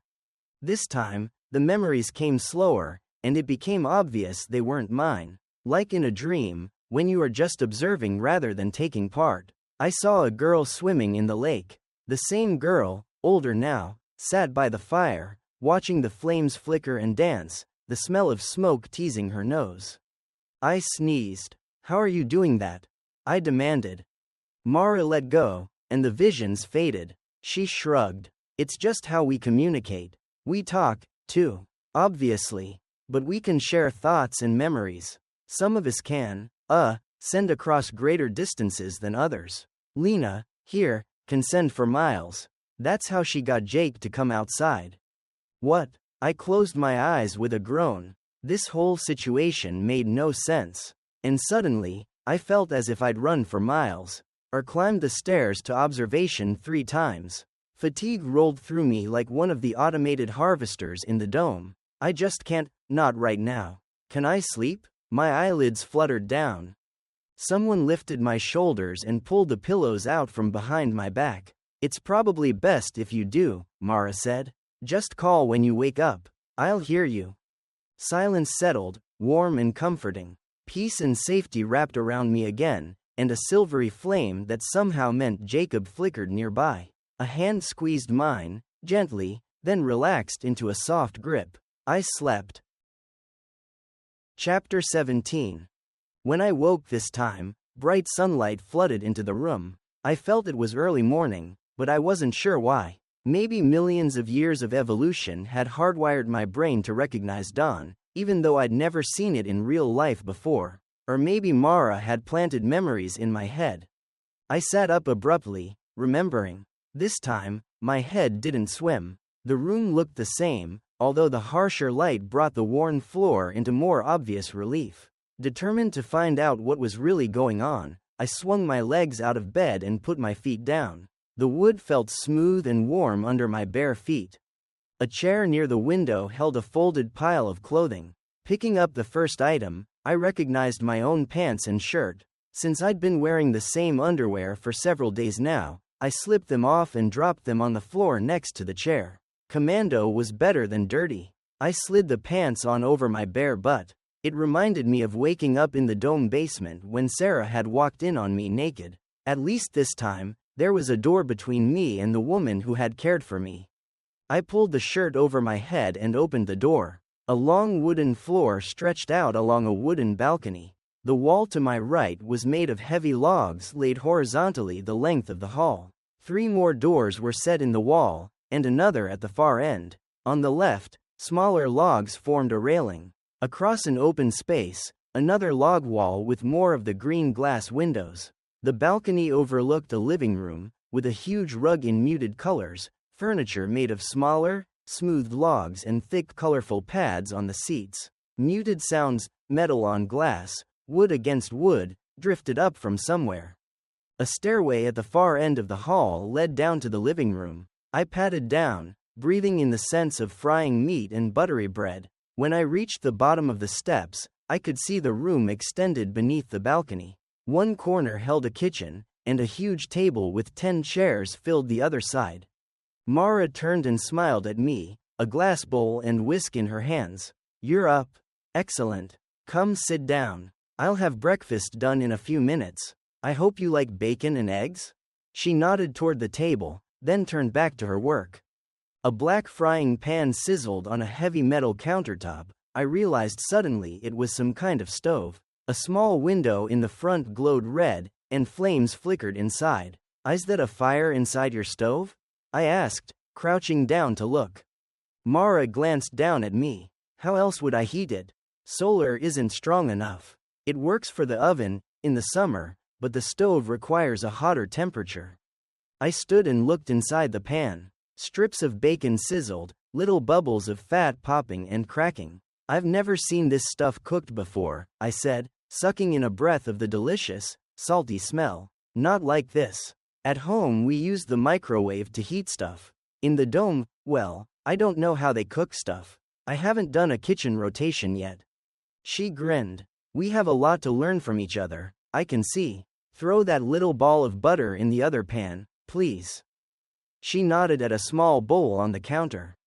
I picked up the little spoon beside the bowl and scooped up one of the small pale yellow balls. When I dropped it into the pan, it sizzled and melted, a puddle of glistening gold spreading across the black surface. Mara moved forward, so I stepped back. She poured the contents of her bowl into the pan, where it crackled and spit until the thick yellow liquid covered the whole buttery pan. She stirred the contents quickly, sprinkled some green things on top, and, using a thick mitten, pushed the whole thing into the compartment under the stove.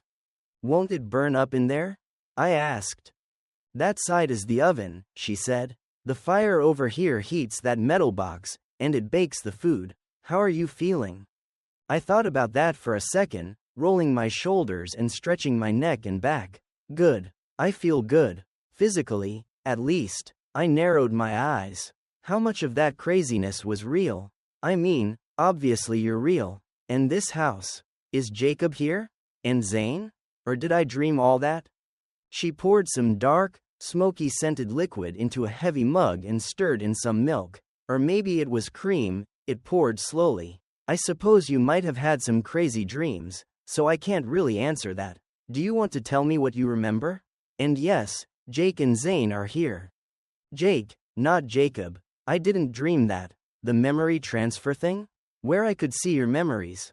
And the little girl, Lena? Were they real?" She nodded. I sat down on the heavy wooden chair by the table. Mara sat across from me, stirring her drink. Coffee? She asked. I shook my head. Adults in the dome always reminisced about coffee, but it was only grown in one greenhouse. Apparently, it needed a very special climate. They didn't share it with the kids on the rare occasions it was available. If you can grow that stuff here, the people inside will love you. At least the ancients. I wasn't sure if the temps drank the stuff. I'm not sure it's the same plant people grew in the old days, but we like it. She took a sip and sighed. Especially in the morning. Explain to me why this all feels so wrong to you. How do you know I think it feels wrong? Can you hear me thinking that?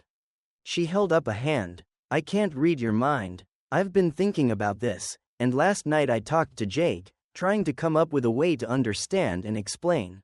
But the way we communicate is so natural to us, it's hard to understand what parts are confusing to you. That part right there, I said. You talked to Jake. Jacob, I stressed the second syllable, doesn't really talk. Not like a conversation. Or do you mean you talked at him? That's why this is so hard, she said, fiddling with the spoon. She sniffed, then got up and crossed to the stove. As she used a pair of tongs to flip the bacon, she spoke over her shoulder. Jake doesn't talk using his mouth, but we can converse using the mind. He can hear my thoughts, and he can express himself, mentally, I guess. You just said you don't read minds. I slapped my hand on the thick table. How can you hear him mentally if you don't read minds? She finished messing with the bacon and came back to her seat. Taking a deep breath, she stared up at the high windows in the living room, clearly trying to order her thoughts. With a sigh, she looked at me. People send their thoughts out into the air. All of them, even you. Your range is really short, though. I have to touch you to hear what you're thinking. But even really strong senders, like Lena, only transmit the thoughts they want others to hear. If I touch your hand, she reached out, but I pulled my fingers away. If I touch your hand, I can hear only what you are projecting, not your inner thoughts. It does take some practice. Little children tend to project more than they intend, but as they grow up, they learn control. You would, too. Except you don't need to, since no one can hear you unless they're touching you. You're crazy, I thought as hard as I could. Crazy lady. Crazy, crazy, crazy. Her lips twitched. Very good. You're expanding your range. And no, I'm not crazy. You could have guessed that's what I was thinking, I muttered. She smiled. True. Try something else. Think your best friend's name. She stared at me. Eric's red-headed, freckled face popped into my mind. I concentrated on his name. Eric, she said, I'm getting orange hair? Holy crap, I grabbed my hair. He does have orange hair. I mean, we call it red, but it's orange. How can I do that? She shrugged. I don't know. Everyone I know can receive. I just think of them and send the message. I'm not sure why you can't.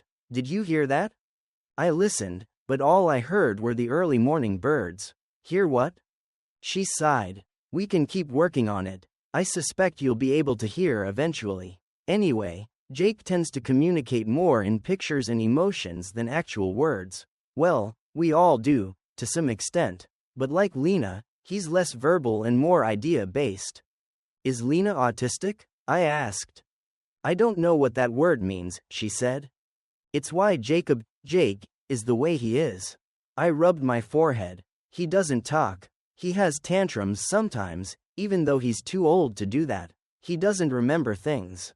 It's really hard to teach him stuff. I mean, like, you have to repeat yourself over and over and over. He just learned to tie his shoes, right before we moved to the dome. And now we don't wear shoes.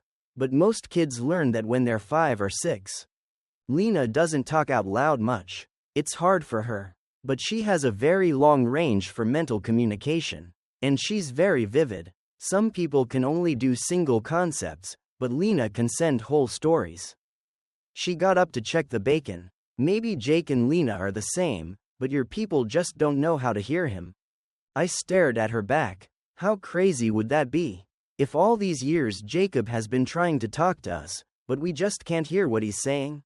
But yesterday, when he touched me, I could see Lena, before she came into the room. That has never happened before. I think I would have noticed.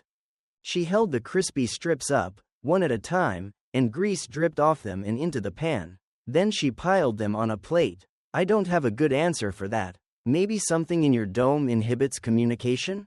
Or maybe contact with Lena has helped him learn to project better. Did you notice he does emotions really well? I thought back to last night. The memory was fuzzy, like I'd been half asleep. I remember feeling safe, which is weird, since this place is very strange. She nodded. That was Jake. He could sense your unease.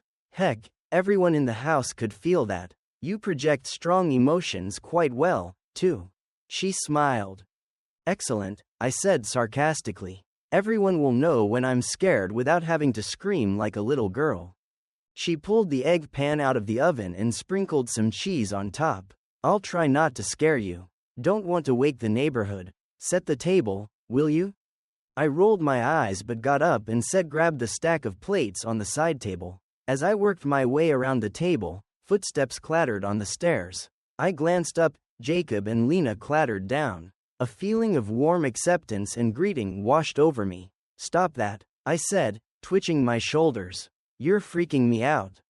A feeling of calm swept through the room, then withdrew, followed by a swift but tiny wave of regret. Somehow the action of the emotions was so obvious, even I couldn't miss it. Sorry, I muttered. It's just weird. I guess I'll get used to it. A flicker of joy sparked through the room and circled back around to settle on Jacob. It was almost as if I could see the emotions happening. He wasn't touching you that time, Mara said as she placed the food on the ceramic tiles in the center of the table. Your reception is getting better already. Maybe it's some kind of brotherly connection. We sat down to eat. The others didn't talk but passed things back and forth as if they had. When I asked for the salt, Jacob handed me a small bowl immediately, something he never had done before. How's Zane? I asked suddenly.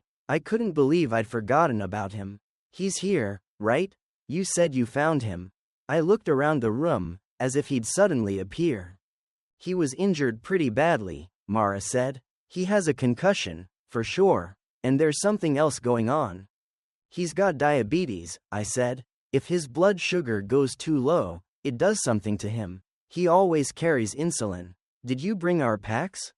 Mara looked surprised, then her face went blank. After a couple seconds, she shook her head. Everest says there was only one pack. Chapter 18. Who's Everest? I asked.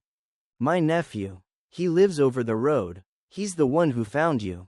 She glanced at Jacob. Jake told us someone would probably follow him, so he sent out a small party to meet you. Everest said you and Zane were lying on the ground, with the one pack near you. Diabetes is the sugar disease, right? Don't you have diabetics? I asked. They weren't common in the dome, but Zane wasn't the only one. We have a few people who can't eat much fruit or honey. They must be careful to spread their meals out evenly. But we don't have anything called insulin.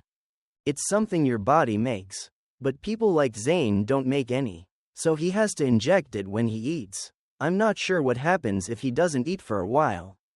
I took a bite of bacon. It was good. Salty, greasy and crispy, nothing like the simulated version they manufactured in the dome. I don't know a lot about it, just that he had to come to the dome because we can make it there, but most people on the outside couldn't.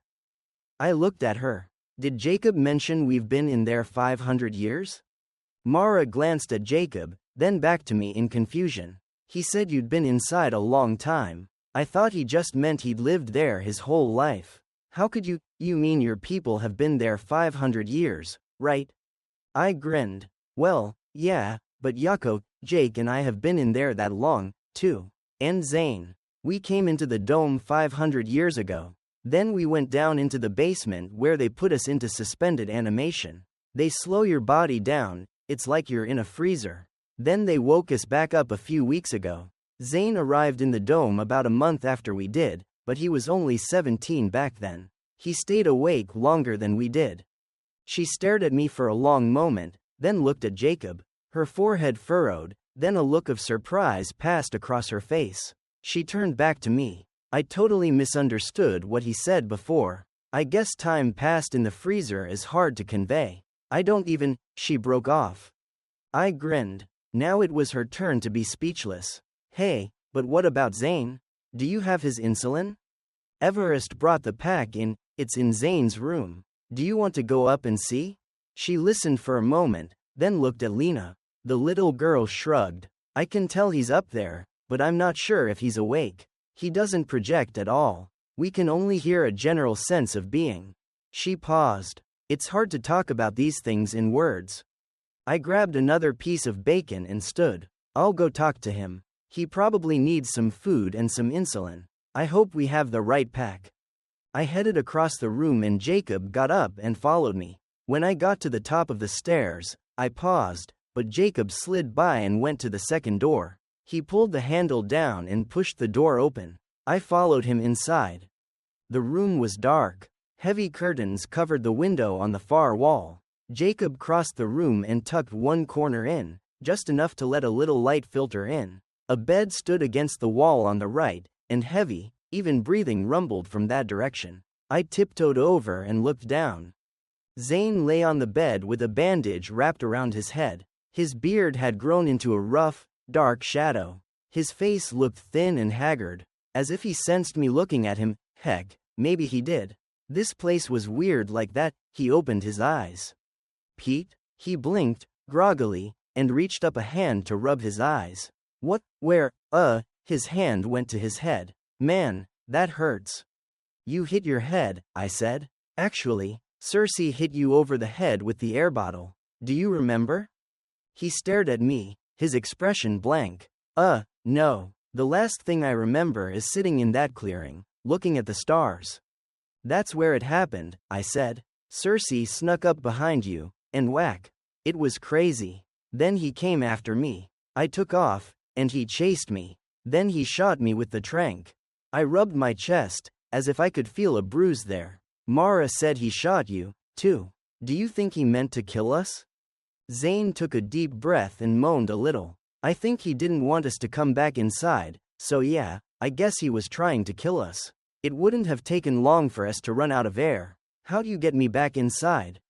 We aren't inside, I said. Jacob found help outside. Jacob came up beside me and shot a quick smile at Zane. Hey, Jake, Zane said. What do you mean outside? We can't be outside the dome.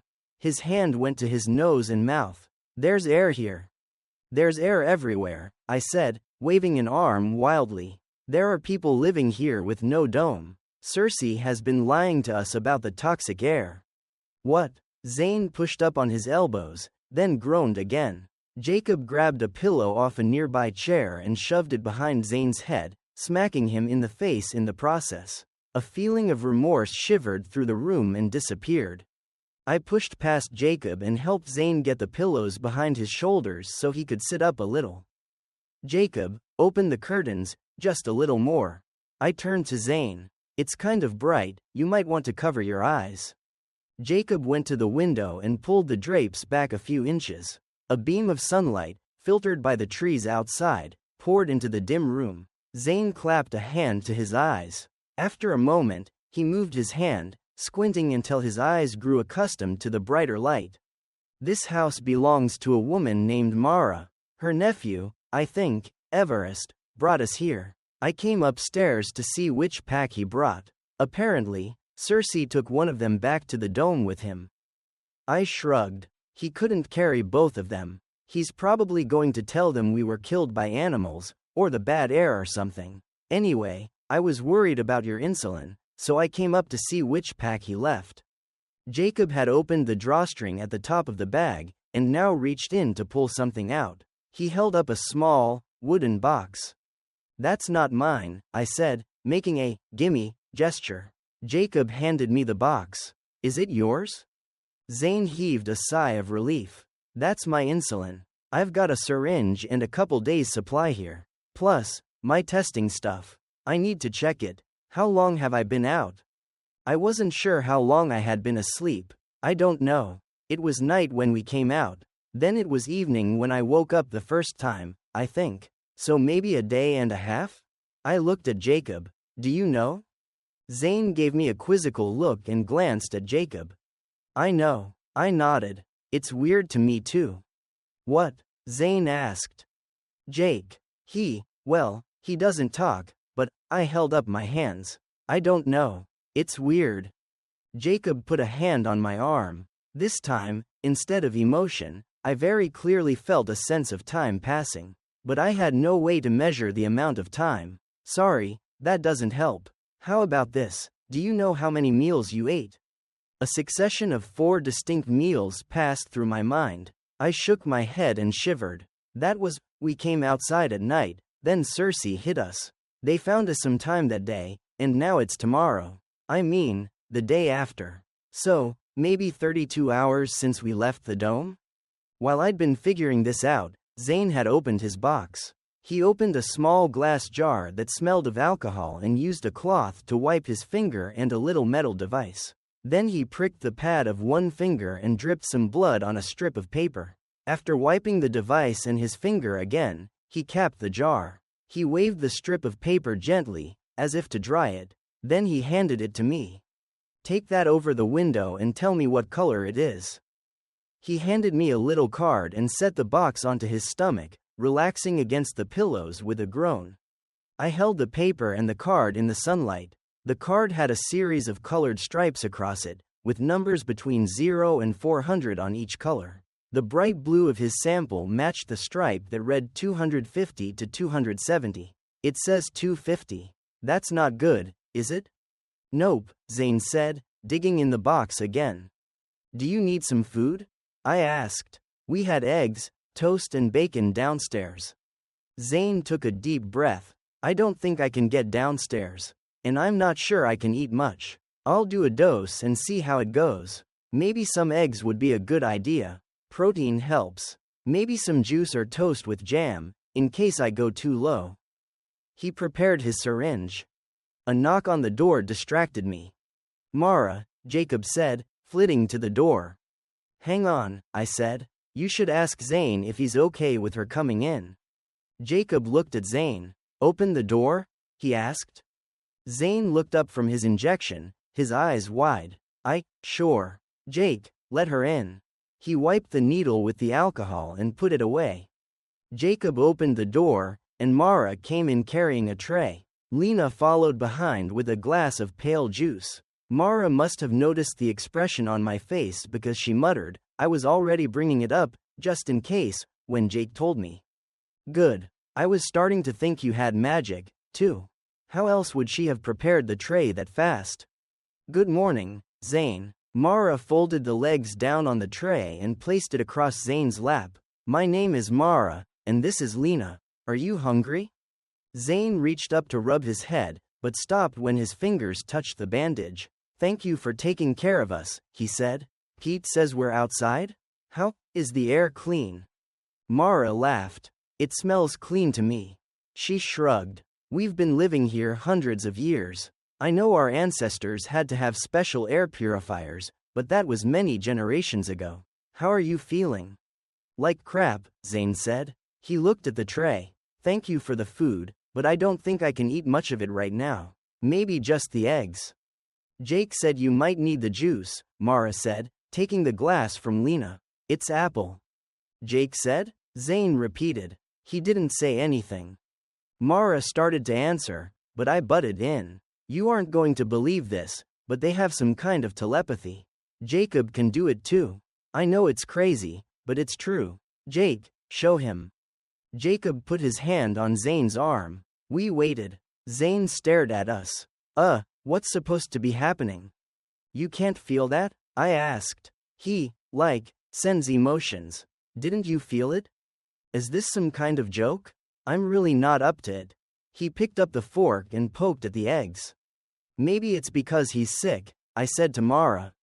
Let's focus on getting you healthy again, Zane. You kids go away. Zane is going to eat, and then he's going to rest, and I'm going to check his head. I shot a questioning look at Zane, but he waved me away. I'll see you later, Pete. I just need to sleep a bit more. Thanks for helping me with the insulin. Lena, Jacob and I went downstairs. Without being asked, the kids began to clear the table. They worked silently, but every once in a while, one of them would giggle. That behavior wasn't too unusual for Jacob, but now that I knew he and Lena could mind read each other, the giggle was both more reasonable and a little disturbing. I wondered if he'd been hearing someone else's thoughts all those times in the past when he'd giggled for no reason. I scarfed down some more bacon and a glass of apple juice while they cleaned up the kitchen. Then they invited me to go outside with them. They sat down on a bench near the door, and each grabbed a pair of thick socks from a basket. Jacob handed me a pair, too. Then we slid on wooden clogs laying on the floor by the door. Lena tossed me a sweater hanging from a hook above the bench, and I pulled it on as we trooped out the door. I stepped out onto the porch and my breath caught in my chest. I was outside without a pack. A spike of black terror flooded through my body. I didn't want to die. Jacob gripped my shoulder, and warm calm rolled in, pushing back the fear. I relaxed and my eyes closed. I breathed in, enjoying the sense of pine, wood smoke and something earthy. Outdoors smelled so much better than the dome. The designers had done their best to mimic scents encountered outdoors, but the fakes were thin and metallic compared to the real thing. The agricultural areas had real scents, of course, but some of them were not exactly pleasant. Nothing inside could compare to this. I took in another deep breath. Jacob's hand left my shoulder, and I opened my eyes. The feeling of calm stayed with me. I wondered if he was boosting it somehow, or if his zap of emotion could override mine. Those thoughts made my breathing speed up, and my heart start to pound, so I tried to ignore them. For now, I was going to try to just accept the new normal. We stood on the front porch of Mara's house. It extended the full length of the house and appeared to wrap around on the sides. It reminded me of the old Zilius place in Farmington, where I'd hidden from the Milanchek brothers. Thinking about them was another stressful thought. I had to remind myself that while it had only been a few months for me, over 500 years had passed. They were long gone. Time to focus on this new world. 3 steps led down to a path paved with crushed rock. This wandered between garden beds full of small green plants. Katie could probably name them all, but they all looked the same to me. When I'd first woken up in the dome, Sari had told me it was June, but these plants looked too small for early summer. Even in the dome we had programmed seasons, at least in some of the ag spaces. Some plants needed the cold spring before they could grow well. It was definitely sweater weather. When I'd lived on the outside, the temperature rarely dropped below the 40s, even in the mountains of Utah in midwinter. I'd heard stories of snow so deep people got trapped in their homes, but it wasn't something I'd experienced myself. Occasionally, we'd seen white on the tops of the mountains, but never down in the Salt Lake Valley. Here in Arizona, it had been even hotter. This area was full-on desert when we'd gone into the dome, complete with sand dunes and cacti. Now there were pine forests and people planting gardens. ExoCorp had started the evacuation because the average temperature had skyrocketed and was expected to continue going up. What had happened to reverse it? Jacob and Lena jumped down the steps and raced along the path to the gate. They stopped there, looking back at me. I felt a weird kind of mental pull from Lena, although how I knew it was her, I have no idea. Jacob smiled. Stay in the moment, Peter, I told myself. Chapter 19. I followed the kids out to the dirt road beyond the wooden fence. They stood looking across the street, at another house. It had a smaller porch, and only 2 windows in front, with no upper level. As we stood there, the front door opened, and a boy came out. He was tall and blond, with bright blue eyes and a light sprinkle of freckles on his nose. Hey, Lena? How you doin', Jake? He pushed through the gate in front of the smaller house and stepped out into the street. How are you feeling, Peter? Good to see you awake. I'm Everest. He held out a hand. I put my own hand out to shake his. For a moment, we both stared at our hands, confused. Suddenly, I realized he wanted to fist bump something that had gone out of style before I was born. I balled my hand into a fist, just as he flattened his. We switched back and forth a couple times, then gave up, laughing. Without a word, the 3 of them turned and started walking up the lane. That was a little creepy. but I let it slide off and followed along. Did you see Cersei? I asked Everest. I mean, when you found us, did you see the other guy? Everest shook his head but didn't answer. Then he laughed. Sorry, I'm not used to having a lot of conversations out loud. My family and friends are all. He broke off and tapped his head. I chuckled. Where I come from, that means you're crazy. Or stupid. I guess if you folks are going to come out of that cave, we'll have to learn new words and gestures, he said. You are coming out, right? We've been wondering why you stay in there. You knew there were people inside? I asked. We passed 2 more houses, each with a large garden in the front yard. Oh, yeah, we've always known you were in there. He wrinkled his eyebrows. We can hear you. Mara said you couldn't read minds. I said, my voice too loud. Anger bubbled up inside me. Everest put a hand on my shoulder and the anger dissipated. We can't hear what you're thinking, just that there are people inside. We try to make contact anytime we're near, but nobody had managed until Lena. I pulled my shoulder away from his grip. Don't do that. It makes me feel. I broke off. How did it make me feel? Initially, it made me feel better, but then I felt violated, overridden, manipulated. It feels like you're controlling my emotions. He stopped in the middle of the road and just looked at me. Then he shook his head. Sorry. That's how we communicate. I wasn't trying to control, arg. It's so hard to put this into words. That was my emotion you felt. I was expressing sincerity? He said it like a question, like he couldn't find the right word. I wanted you to know we weren't violating your space, your mind. He shook his head. Sorry. But when you put that emotion into me, it changes mine. I folded my arms over my chest. Well, yeah. His brows scrunched up again. After a minute, he continued. When you're angry, and I explain why you shouldn't be angry, it can change your emotion. You realize you shouldn't be angry. How is this different? Because when you use words, I decide what to feel. You don't just dump your emotions over mine. I turned away to follow Jacob and Lena. Everest shrugged. This way is more efficient. And truthful. You can lie with words. I narrowed my eyes, glancing over at him. You can't lie with emotions? Not really. I have to actually feel the emotion to pass it on. He rubbed a hand over his mouth and chin. I passed on sincerity. You decided to stop being mad. I don't feel like I got to decide anything, I muttered. We caught up to the kids where they waited for us at another gate. This one led into a wide, green park. Thick grass covered the ground and tall trees shaded the edges of the space. A huge, wooden playset spread across a quarter of the space. It made the park inside the dome look like a cheap imitation of the idea. Jacob and Lena raced across the grass to the swings. Some things don't change, I muttered. You have swings inside your cave? Everest asked. Yeah, we have a small park. Didn't Jake, tell you about the dome? I said it like a challenge. I haven't really spent a lot of time with Jake. Everest leaned against the top railing of the fence. Lena brought him up to my house early yesterday. My dad called Aunt Mara, since she's the mayor, and Aunt Mara talked to Jake. She said people would be following him, and we should go to greet them. But you didn't come down the road like Jake did, so it took a while to find you.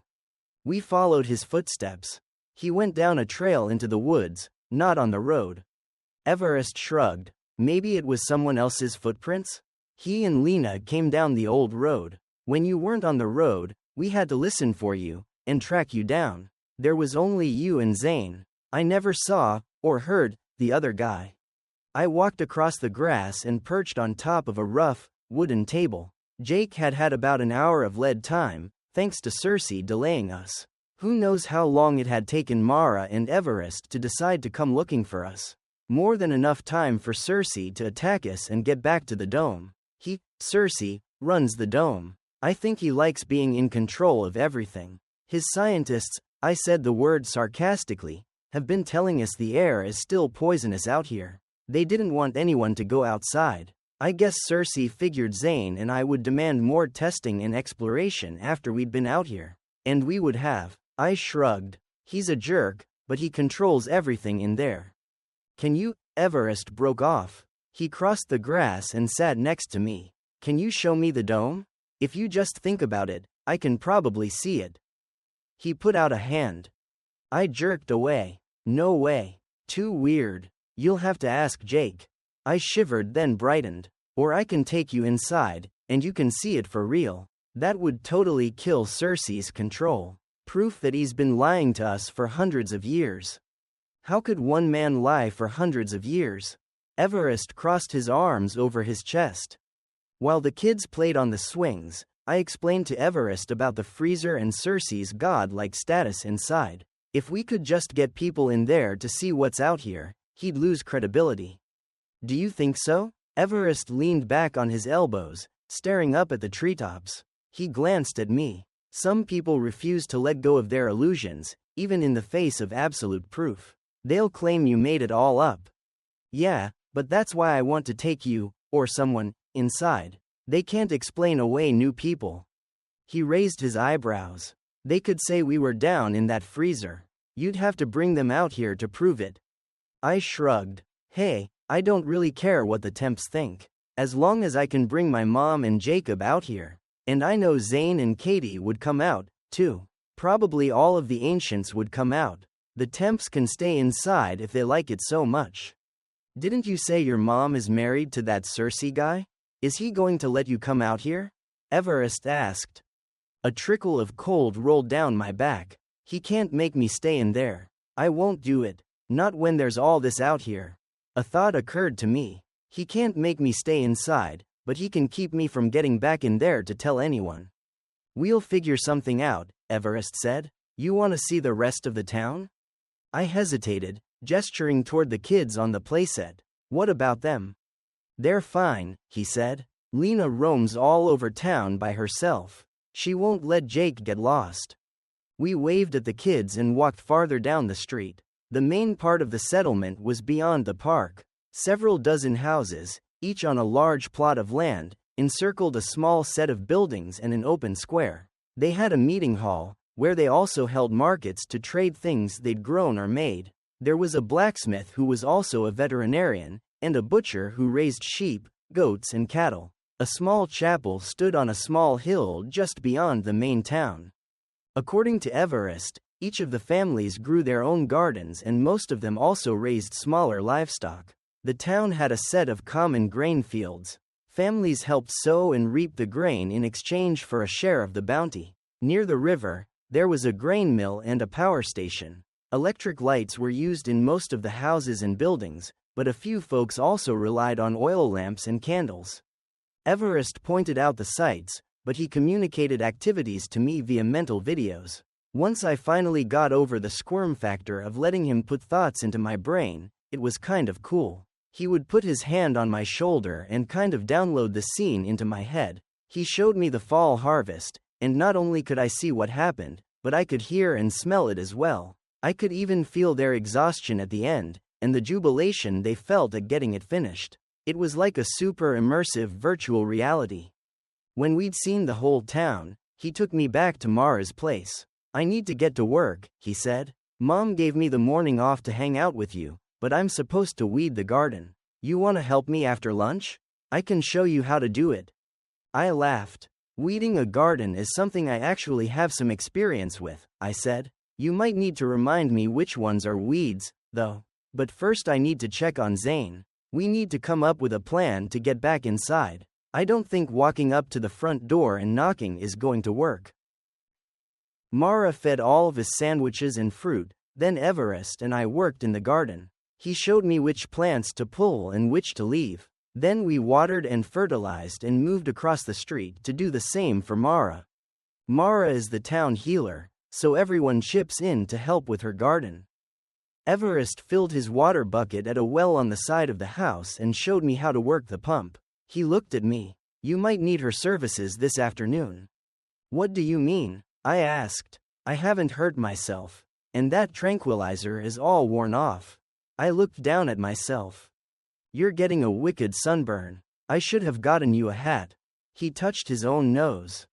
Sunburn? I touched my nose, and it smarted a little. I've never gotten one before. In fact, I've never known anyone to get a sunburn. I mean, inside the dome, we were protected, obviously. And before that, nobody ever spent that much time outside. Plus, your pack would protect your face. I shook my head. Weird. Come on, he said, leading the way to the front porch. Let's take a break and put something on that burn. We went into Mara's house. Everest didn't knock, he just walked right in. I wondered if that was because he was family, or if everyone was that casual around here. While he dug through the drawer under the bench, I noticed the front door had no lock. You guys don't lock your doors? He looked up from the drawer. You can bar the doors, of course. He reached up to touch my arm, and I got a vision of Mara placing a thick wooden beam across the door. I glanced at the door and saw metal arms on either side to hold the beam. But what if you aren't here? I asked. Someone could come in and take your stuff. He shrugged. If they need it, I guess they can have it. Besides, we know everyone in town. They aren't going to take our stuff. What about someone from outside the town? I thought about Eric's father and that guy, Bauer, who had tried to take over the dome. There's nobody like that nearby. If there was, we'd probably be more careful. He shrugged again. I never thought about it. Put that on. He tossed me a floppy hat with a wide brim. And smear some of this on your nose and cheeks. It'll help the sunburn heal. He handed me a small jar of cream. I smeared some of the cream on my face. It smelled like peppermint and something slightly pungent, but not unpleasant. The thick stuff felt cool against my skin and I realized how hot and prickly my nose had been. I tried to hand it back to Everest. He held up a hand. Back of your neck, too. We finished up in the garden just as Mara stepped out onto the porch. Everest, do you want to stay for dinner? I think Zane wants to come down, and I could use your help getting him down the stairs. Sure, Everest grinned. Aunt Mara is a much better cook than my dad, he told me. He looked back up at his aunt. We'll get washed up and come in. We washed our hands and arms at the trough by the well, then left our dirty clogs at the front door. Peel your socks off, too, Everest said, sitting down on the bench. Throw them in the bucket to soak. We left the socks in a bucket on the porch, washed our feet, then went back inside. Peter, would you set the table? Mara asked. We'll be down in a couple minutes. You don't need my help? I asked. I don't think there's room for all of us on the stairs, she said. Everest and I will get him down here. Pull out a chair. I pulled a chair away from the table, grumbling. Sure, I was quite a bit smaller than Everest. And Mara. The two of them made me feel like a little kid, instead of almost as old as Everest. Jacob came back into the house as Mara and Everest supported Zane down the stairs. He kept insisting he could make it on his own, but they wouldn't leave him. You might think you're fine, Mara said, but I can tell you aren't thinking clearly. I thought you couldn't read minds, Zane said. My lips twitched. I wasn't the only ones challenging them. I can't, Mara said. But she paused, clearly looking for the right words, your essence? I can feel that you're there. She waved her hand in a circle in front of his face. There's intelligence here, but it feels muddled. Everest feels ordered, by comparison. That's the best I can do. What about me? I asked. Maybe all of us dome people feel muddled? Nope, Everest said. You're not. You feel kind of grid-like. Tidy. Lined up like the garden. Zane feels kind of messy, like a random patch of wildflowers. I smirked at Zane as I set a pillow on the wooden seat. You're a patch of wildflowers, Inzan. Inzan? Everest asked. Long story. Old story, Zane said, lowering himself into the chair. He relaxed onto the cushion. But you're right, I'm having trouble focusing. That blow to the head must have jumbled things up in here. He tapped his temple. Jacob followed me across the kitchen and grabbed a bowl of salad off the counter. I stopped, my hand on the pitcher of water, staring. Jacob never helped with the chores unless Mom asked him to. Usually it took 3 or 4 requests. He never seemed to follow examples without prompting. But here he was, helping out just because I was. I picked up the pitcher. Did Mara ask you to help? He glanced at me, then looked away without responding. That was 100% normal. We put the rest of the meal onto the table in silence. Did you ask him to help? I asked as I sat down. Mara and Everest exchanged a look and Everest shrugged. Mara wagged her hand back and forth. It's kind of unconscious. I guess I put the thought out there that help would be useful. You both responded, perhaps without really recognizing it. I thought about it. She hadn't asked aloud, but the food was just sitting there. I hadn't felt compelled to help, but it seemed like a good idea. I usually help Mom without her asking, but Jacob doesn't. Mara cocked her head. Maybe your mom does the same thing, but she doesn't project as well as I do? She shook her head. Who knows? I'm just happy you're both able to understand what I want. Shall we give thanks? I glanced at Zane, and he made a puzzled face. We offer thanks for the food provided to us, Mara said. You can thank God, or the universe, or the farmers who grew it. Whoever you choose to thank is up to you, but we start every meal with gratitude for the gifts provided to us. And no, we didn't do it formally at breakfast, but we do at dinner. She laughed. Yes, I could hear that thought. It was loud and clear. Since that was exactly what I had been thinking, I had to believe her. Or maybe it was just the obvious thought. Whatever, I was too hungry to care. We paused in silence for a moment, then Everest grabbed the bowl of roasted potatoes. He scooped some onto his plate and handed the bowl to me.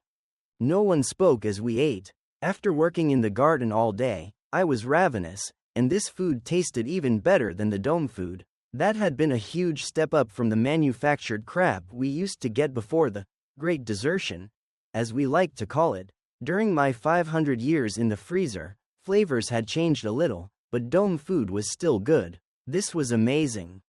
Zane sat back with a sigh. That was delicious, and I avoided the carbs to keep my insulin dose down. But I am going to run out before very long. I only brought enough for a couple days.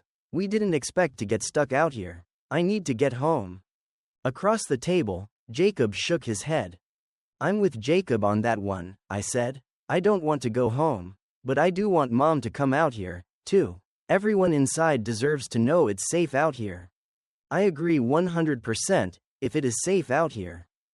Zane held up a hand at my exclamation. It seems fine, and we're feeling good after 2 days. Well, you're feeling good. We're breathing just fine. You'd think we'd notice if it was still polluted out here. But maybe there are contaminants we don't know about that will affect us long term. He turned to Mara. How old do people live out here? She wrinkled her nose. Depends on the person, of course. Most folks get close to 9 decades. My great-grandpa was 107 when he died, Everest said. My grandma was only 64. She was killed by a falling tree branch, so that doesn't really count, Mara said. Longevity is good, but maybe you've evolved to survive something we can't. I'm not saying we shouldn't come out here. Zane looked at me. But we can't just assume your mom's data was all wrong. She said it wasn't safe out here. I think Cersei was messing with her data. I narrowed my eyes in anger. She said her numbers weren't making any sense. Something about ammonia levels. We'd smell that, wouldn't we? Besides, Cersei knew there were trees out here, and never told anyone. Even you didn't know, and you should have seen the raw camera footage, right? Zane nodded. I thought I had access to everything, but the temps claimed a lot of our cameras had died. It's been 500 years, that's not too surprising. But he said they flew the drones. They knew there were trees. Who knows what else they knew? Or what else they're hiding? My neck felt hot with anger. Or maybe it was the sunburn. We won't know until we go back in and demand answers, Zane said. Then we can bring our families back out. Don't worry. He looked at Mara. We'll be careful not to impact your community. Maybe we can start our own town somewhere nearby? Mara nodded, patting Zane's hand. I'm sure we can figure out something reasonable. We don't cultivate all the land around here, but it would be best to come up with a plan before just releasing all your people out into the wild. Zane glared at her. Yes, I heard that thought, but only because I was touching you. She lifted her hand, holding it away from his arm. Can't hear anything now. You don't have as much range as Peter, and I have to be pretty close to get anything from him. I looked from her to Jacob and back. Can you hear this? I thought. Jacob nodded, but Mara didn't even glance my direction. Of course, maybe she was just good at pretending she didn't hear. Jacob shook his head. I froze. Was he going to hear every thought I had from now on? Yikes. Mind your own business, Jake. His eyes darted to mine, then he looked away and grinned. Chapter 20. After dinner, we moved to the more comfortable seats in the living room. Jacob and Everest cleared the table, but Mara had me help Zane across the room. I feel so damn weak, he muttered as we shuffled across the room. That tranquilizer must have done something to me. We need to make Cersei pay, I said. He attacked us and left us to die. He stole our packs, thinking the air would kill us. You can't have it both ways, Mara said. Either he knows the air is good, or he doesn't. I don't care what he knows or doesn't know. Zane sank down into the thick cushion on the wood-framed couch. He attacked us and left us unconscious in the wilderness.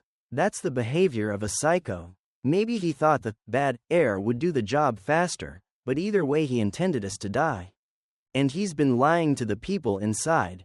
Who knows how long we've stayed holed up in there when we could have been out here. Agreed. But let's focus on what we can do now. What are our options for getting our families out? Assuming the air tests are good. Zane drummed his fingers on the wood armrest.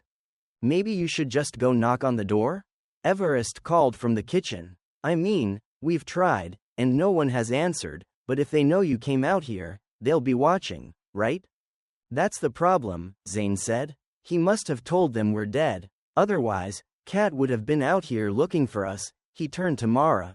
Has someone been watching the entrance? Maybe she did come out? Mara shook her head. We've been watching. As soon as Jake showed up, we sent a team to meet you. Everest and Sparky brought you back, but the rest of his team stayed to watch the door. They set up a camp right on that hard, clear space in front of the door. On the concrete apron? Zane said, in full view of the cameras? Mara looked puzzled and reached out a hand to Zane. May I? He looked puzzled but shrugged. Mara touched his arm, briefly, then nodded. Yes, their camp is on your apron. That means anyone in security can see that people are out here, Zane said, and his lips puckered. Which means the whole staff is in on it. They're all temps, except me. He shook his head in disgust. Temps? Mara asked. That's what we call the people who were born inside the dome. I amended my statement when Zane cleared his throat. I mean the ones who won't go downstairs. They expect to spend their whole lives inside and think outside is dangerous. Well, I guess it was. Mara blinked. You have different factions inside? And the temps are people who have lived their whole lives inside. What are you called? We're ancients, I said proudly. She shook her head with a dry chuckle. Obviously, this refers to how long ago you were born, not your age, or at least, not your active age. That's a good way to put it, Zane said. Active age. I was born 515 years ago, but my active age is 48. He grimaced. And yes, there are factions. The temps view Cersei as a god, and the rest of us as short-term annoyances. They will do anything he says, because they believe he is benevolent and all-powerful. And because they will do anything he asks, he basically is all-powerful. If he tells them to hide footage of humans camping on the apron, they will do it without question. Are you the only ancient in security? I asked. What about Joss? Isn't he your intern? Zane's eyes jerked toward me. Yes, he is. But if he finds out we're here, what will they do to him? Jacob brought a plate of cookies to us and set it on the low table. He took one, and sat next to Mara on the couch, kind of snuggled up next to her. It was weird to see Jacob so friendly with anyone besides our mom, and it felt kind of like a betrayal. We need a plan, Zane said, his voice a little sharper. His hands tapped on the armrests, fast and restless. We need to get back inside before he hurts anyone else. And I don't think knocking on the door is going to work. We need to get Katie's attention, I said. If we light a fire, would they be able to see it from the observation post? When's the next game night? Zane rubbed a hand over his head. I don't know. With us gone, Will they even do it? Who knows what Cersei told them? Do they think we were eaten by wild animals? Or killed by poisonous plants? I just don't know. His voice ratcheted up. Everest came out of the kitchen and placed a hand on Zane's shoulder. Zane's drumming fingers slowed, and he took a deep breath. He relaxed back into the chair. Taking a deep breath, he looked back up at the big teen. I don't know how you did that, but thanks. Everest smiled. It's my specialty. Come. He sat next to Jacob and grabbed one of the cookies. Zane took in another deep breath. Right. Options. He ticked things off on his fingers. We can try to get the attention of someone inside, someone who won't sell us out to Cersei. I'm not sure how, though. We can't see anything from observation. He paused, staring at me. Why does it look all smoggy through that window? It's been that way for, he broke off, shaking his head. Everest reached out and gripped his knee for a second. Cersei must have faked that window. Did he paint the outside? He shook his head again. Doesn't matter, the important thing is we aren't going to get anyone's attention through the window. He went to the next finger. We can try to break in. Since the place was built to withstand assaults, I don't think that's really viable. Can we sneak in? You must know all the weaknesses, I said. Is there a way to get to the observation post from outside? I remember Dr. Morton telling us it could be a weak point. Remember, Zane? Way back he wouldn't let us have lights on inside, in case someone outside saw it? Zane scrunched up his face, thinking. I think we'd have to rappel down the side of the cliff. That window is sealed tight, and the glass is triple layered and bulletproof. Or at least, that's what the specs said. He rubbed his head and glanced at Mara. You all don't have any explosives, do you? The two looked at each other. It seemed to stretch infinitely long, and I suddenly realized they were talking to each other. What? I demanded. Do you have any? Everest flinched and turned back to me. Sorry, I forgot you can't hear that. We have some explosives, but it would be dangerous. I mean, if someone was in there? He shook his head. You know where we're talking about? I asked. Jake showed me. He said it casually, like it was no big deal. I guessed to him, it wasn't. But I couldn't remember if Jacob had ever been up there. That little window, way up the side of the cliff. I've always wondered, if we could climb up there, would we see someone inside? Zane nodded to himself. An explosive would have to be strong enough to break the glass, and that would be a risk to anyone inside the room. We have no way to see if anyone is in there. And only our people go into that room, so if someone is hurt, it would be one of ours. Besides, how would we get it up there? We lapsed into silence. The drones, I said. Everyone turned to stare at me. How do they get in and out? Can we get in that way? What are, Mara started to ask, then nodded at Jacob, eyes wide. Really? Flying machines? Amazing. Zane's eyes narrowed. You haven't seen any? They're supposed to do a recon every year. It's part of the primary dome procedures. He looked at me. We started out as a research facility, after all. I guess if they didn't want anyone to notice all the trees outside, they'd have to ground the drones. Anger pounded through my veins again. Not only had Cersei made my life miserable, and Jacob's, he'd actively lied to keep everyone cooped up inside that stupid dome. A vision of swimming in a lake appeared in my mind, calming me. I glanced at Everest, but he was watching Zane. Jacob's eyes darted to mine, and away, with a secret smile on his face. Did he go swimming in the lake? When? I took a deep breath. Well, back when they were flying, they must have had a way in and out, right? I mean, they didn't carry them out the front door, did they? Zane shook his head. No, they're stored in a special room up above the ground. You know the entrance building? He waited for me to nod. Everest looked confused, so Zane held out his hand. Everest touched it, and his face cleared. He glanced at Mara and she nodded.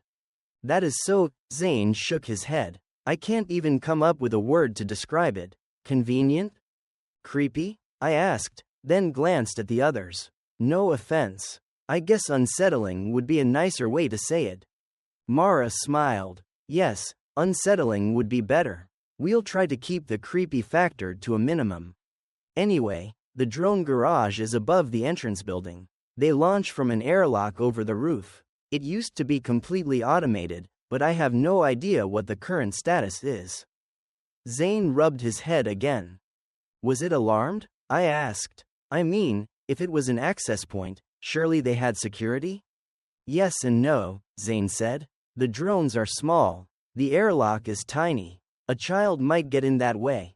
He looked at me, his eyes narrowing. Or a small teen. If you could get in, you could open the door and let us in. Excitement started to pulse through my chest. Thanks to my small size, I could be the key to saving the day. About time. How would I cycle the airlock?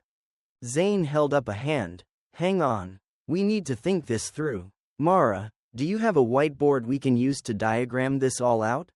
She looked at Zane blankly. What's a whiteboard? Chapter 21. We spent most of the next 2 days planning our assault. Zane's foggy thinking made it difficult, but we came up with a plan. Then Mara suggested getting Lena to help. Lena? I asked. Isn't she, like, 7? 8, actually, Mara said. But she has skills no one else in the community has. She's the one who called Jake out. Yeah, what exactly happened there? I'd asked Jacob why he came out, but the only response I ever got was a picture of Lena.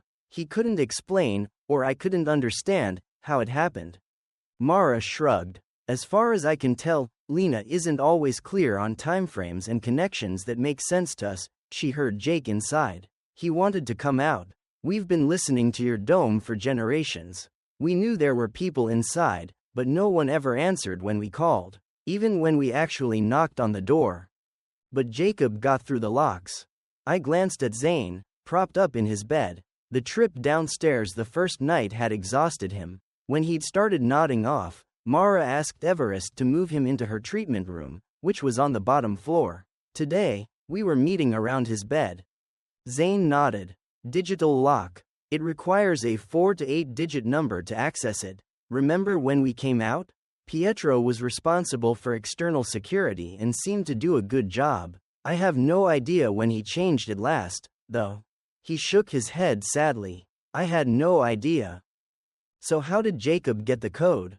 I asked. Lena giggled. She and Jacob sat on a bench under the window. Lena's feet swung back and forth, her legs too short to reach the ground. Mara looked at Lena and the little girl made brief eye contact. I shook my head. She and Jacob were so similar, at least in how they behaved.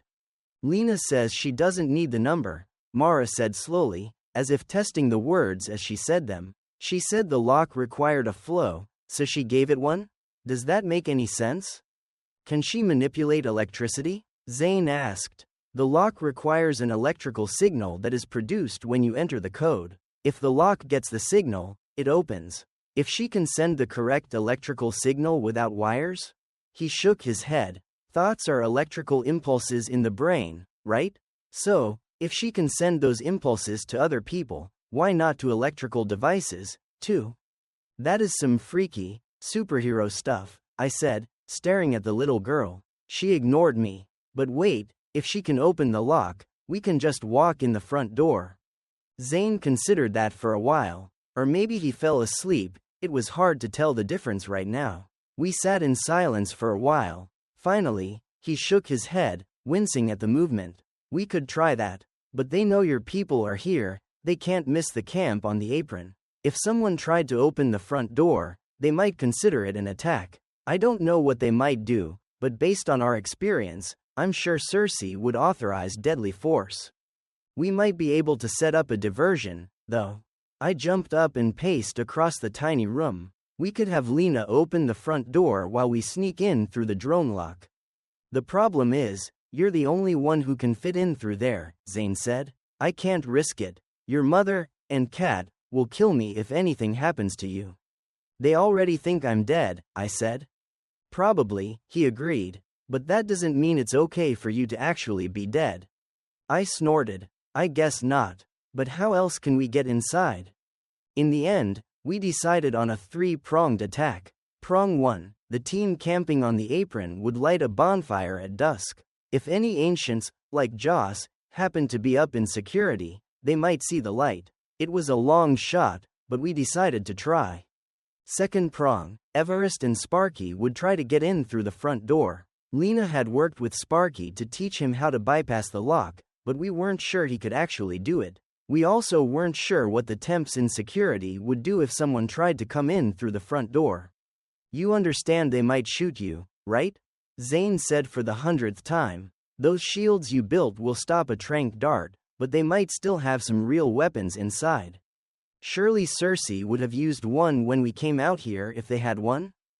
I said, for the 99th time.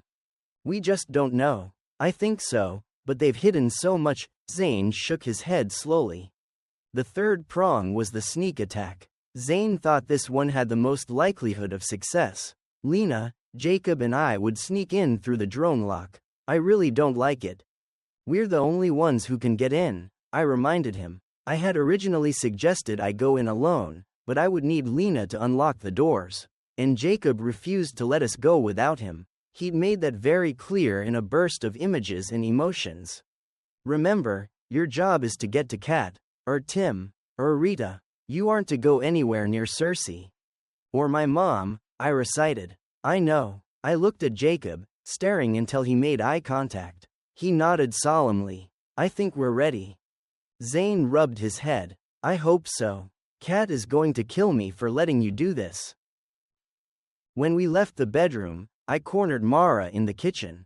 Zane isn't right. You mean they won't shoot at you? Mara said. I think she was deliberately misunderstanding me. Oh, no, I'm pretty sure he's right about that, I said. But he isn't right here. I tapped my temple. Zane is super smart. And energetic. He's acting all wrong. He's slow and worried and just wrong. She nodded. His mind is still very disordered, but I don't know what's wrong. It could be the drug you were injected with affected him adversely. Or maybe an interaction between that tranquilizer and some other medication he takes. Or the concussion damaged something. Can't you do an X-ray or MRI and rule that out? I don't know what those words mean, Mara said. They feel like medical processes? I nodded. I was getting used to Mara, feeling my words by now. That's technology we don't have. She sat down heavily at the kitchen table. Reaching out, she adjusted the salt and pepper bowls on the table, twisting them back and forth as if getting the correct alignment was critical. Finally, she looked up. That's why I agree you should go back in. I can't help him, and I'm afraid he's getting worse. He's afraid he's getting worse. If you can get him back inside, he thinks your doctors might be able to help. She shrugged. If he was healthier, I'd be advocating a lot more caution. But we're going to lose him if you can't get help soon.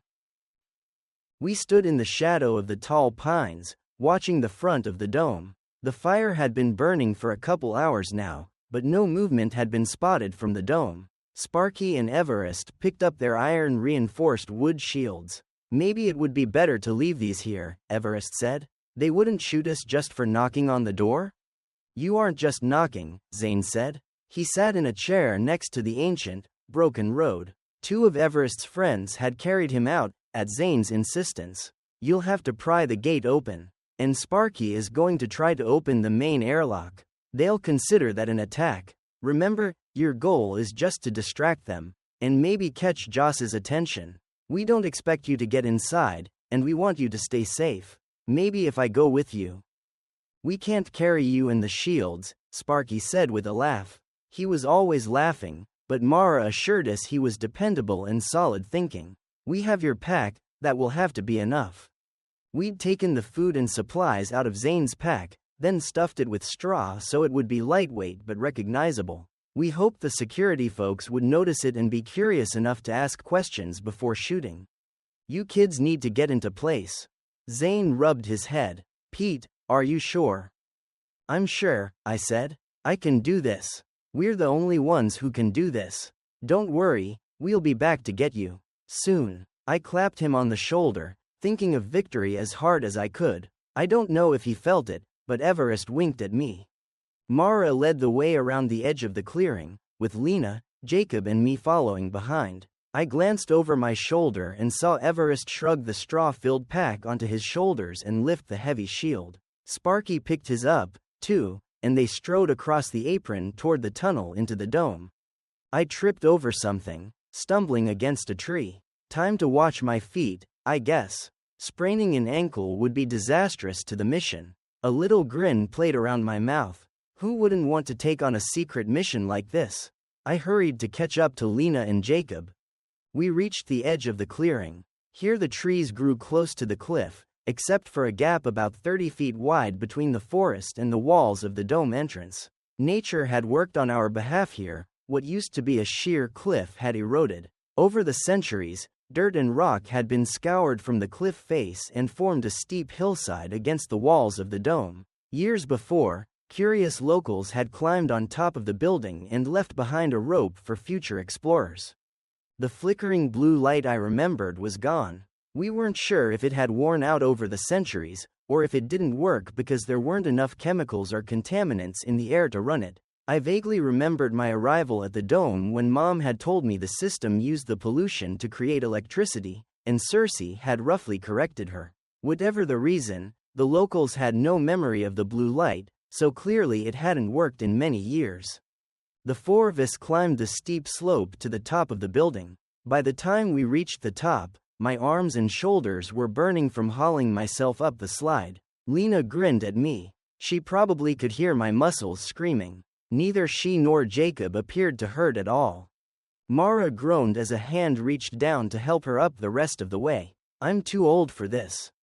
You're not old, Mara, a woman named Serafina whispered, hoisting her up the last few steps. The tall young woman, a friend of Everest and Sparky, grinned down at us. Behind her, another shadowy figure stood waiting, Joe, Sparky's dad. The drone airlock was a narrow gap in the cliff face, about 20 feet above the roof. Everest, Serafina and Joe had come up the previous night and cleared away the sand from that portion of the roof. Then they had built a scaffolding for us to climb up. The thin tree trunks were springy, and climbing the structure was like climbing a tree, something I'd never done before this week. But yesterday, Mara had insisted we practice, so Lena led us to a nearby maple. Lena had sent me a vision of how to scale the tree, and she and Jacob had scampered up like squirrels. I followed more slowly. When we reached the top, we clung there, swaying in the breeze. Jacob and Lena giggled. I thought it was terrifying. If I was honest, the scaffolding was actually less wobbly than the tree had been. Everest had looped ropes over the top rung of the structure. We each tied the end of one around our waists, and Mara, Serafina and Joe held the other ends. Joe gave me a thumbs up, so I took a deep breath and started climbing. The tree trunks swayed and crackled. Sweat soaked my shirt and my gloved hands. My arms and shoulders burned as I put more pressure on them to lift my scrawny body higher. For once, I was grateful to be small. I couldn't imagine how hard it would be to lift Everest's bulk up this flimsy ladder. Closing my eyes, so I couldn't see how high I'd come, I climbed on. For Zane, I kept thinking. He needs my help. I'm the only one who can do this. When I ran out of handholds, I realized I must have reached the top and opened my eyes. With a heave and a groan, I rolled onto the plank stretched across the top of the scaffolding. After a short rest, I rolled carefully away from the edge and climbed to my hands and knees. Gripping the stone edge of the airlock, I turned to look out. The roof below me was invisible in the inky black night. A flicker of light from the bonfire outlined the far edge of the roof and reflected off the circle of trees around the apron. The ground dropped away from the dome in a gentle slope, and from here I could see the tops of the trees, stretching out into the distance. I squinted, trying to figure out where Dusty Springs used to be, but the unfamiliar landscape and dim light from the sliver of a moon made it impossible to tell. Above, the sky spread out like a carpet, covered with thousands of sparkling stars. I stared up at them, wondering which one was the son of Sally Ride, the planet I was supposed to have gone to all those centuries before. It was weird to think that I'd be long dead if I'd gotten my spot on the Magellan. The planks beneath me rattled and swayed as someone else started climbing. In a few minutes, Jacob sat beside me, grinning out at the view. He put out a hand, and I felt joy and contentment flow into me, and a tiny thread of fear. Don't worry, Jacob, I whispered. We're going to come back out here and live happily ever after. Chapter 22. Lena's coming up, Mara whispered. I couldn't tell if her voice carried up this far, or if she'd somehow sent me a mental message. Seconds later, Lena popped up over the edge and scrambled atop the structure. She jumped up, ignoring the swaying of the shaky scaffolding, and scooted next to me. Jacob climbed over my feet to my far side and I reluctantly got into a crouch. I pulled Zane's flashlight from my belt and shone it on the cliff face. The airlock door was less than a foot tall but about 3 feet wide. There was no way to open it from out here, of course. Lena and Jacob each put a hand on my shoulders, while I examined the door. Rather than trying to send my thoughts to them, I just explained what I thought out loud. We'd discovered this helped me focus my thoughts and made them easier for Lena and Jacob to see. There should be a mechanism on the side of this door, I said, pointing the light at the sides. It will have a bolt going into the stone, holding the door shut. Can you make those open? They're remotely controlled, so there must be a switch. Lena and Jacob each put their free hands on the door. We stood there for a few minutes, but nothing happened. Is it working? Lena shook her head. When she pulled her hand away, the light wavered. Hang on, I said. I reached out and slid my fingers along the lower edge of the door. You won't believe this, but I think it's loose. Tucking my fingers under the edge of the long door, I pulled. With a loud screech, the door hinged upward in my hand. I guess they haven't used this in a while. I shone the flashlight into the narrow space. The floor stretched out, dusty and empty, but the ceiling was at least 4 feet above our heads. This was the drone hangar, but there were no drones inside. I glanced at the other two and felt a wave of curiosity and indecision. Let's go. I hoisted myself up over the rock ledge and wiggled the top of my body through the narrow opening. I dropped onto my chest and used my elbows to propel myself forward. My shoulders scraped against the top of the slit. Behind me, the kids grabbed my legs and pushed. Once I'd gotten my hips through the opening, I was able to pull my legs in and twist around. I reached back out and grabbed Jacob's hands, pulling him in after me. Then we got Lena inside. Tell Mara I'm going to leave it open, I whispered. Lena nodded. I twisted around onto my butt and looked around. This space was big enough for the 3 of us to sit comfortably side by side. Lena sneezed from the dust we'd disturbed. Smooth rock made up the side walls, but the far one was different. I panned the light across it. Thin metal strips ran horizontally across the space. I think that might roll up, I said. I crawled across the space, stirring up more dust. Never thought I'd miss wearing a pack, I whispered to Jacob between sneezes. When I reached the wall, I examined it more closely with my flashlight. At each end, a bolt ran from the metal frame into holes in the rock walls. The bolts attached to a little cylinder, like a key lock. But there were no locks here. The mechanism was just to keep the window shut, not for security. Noticing the narrow slot in the cylinder, I pulled a screwdriver out of the tool pack on my belt. Inserting the screwdriver into the slot, I twisted the cylinder. With a screech of rusty metal, the bolt retracted.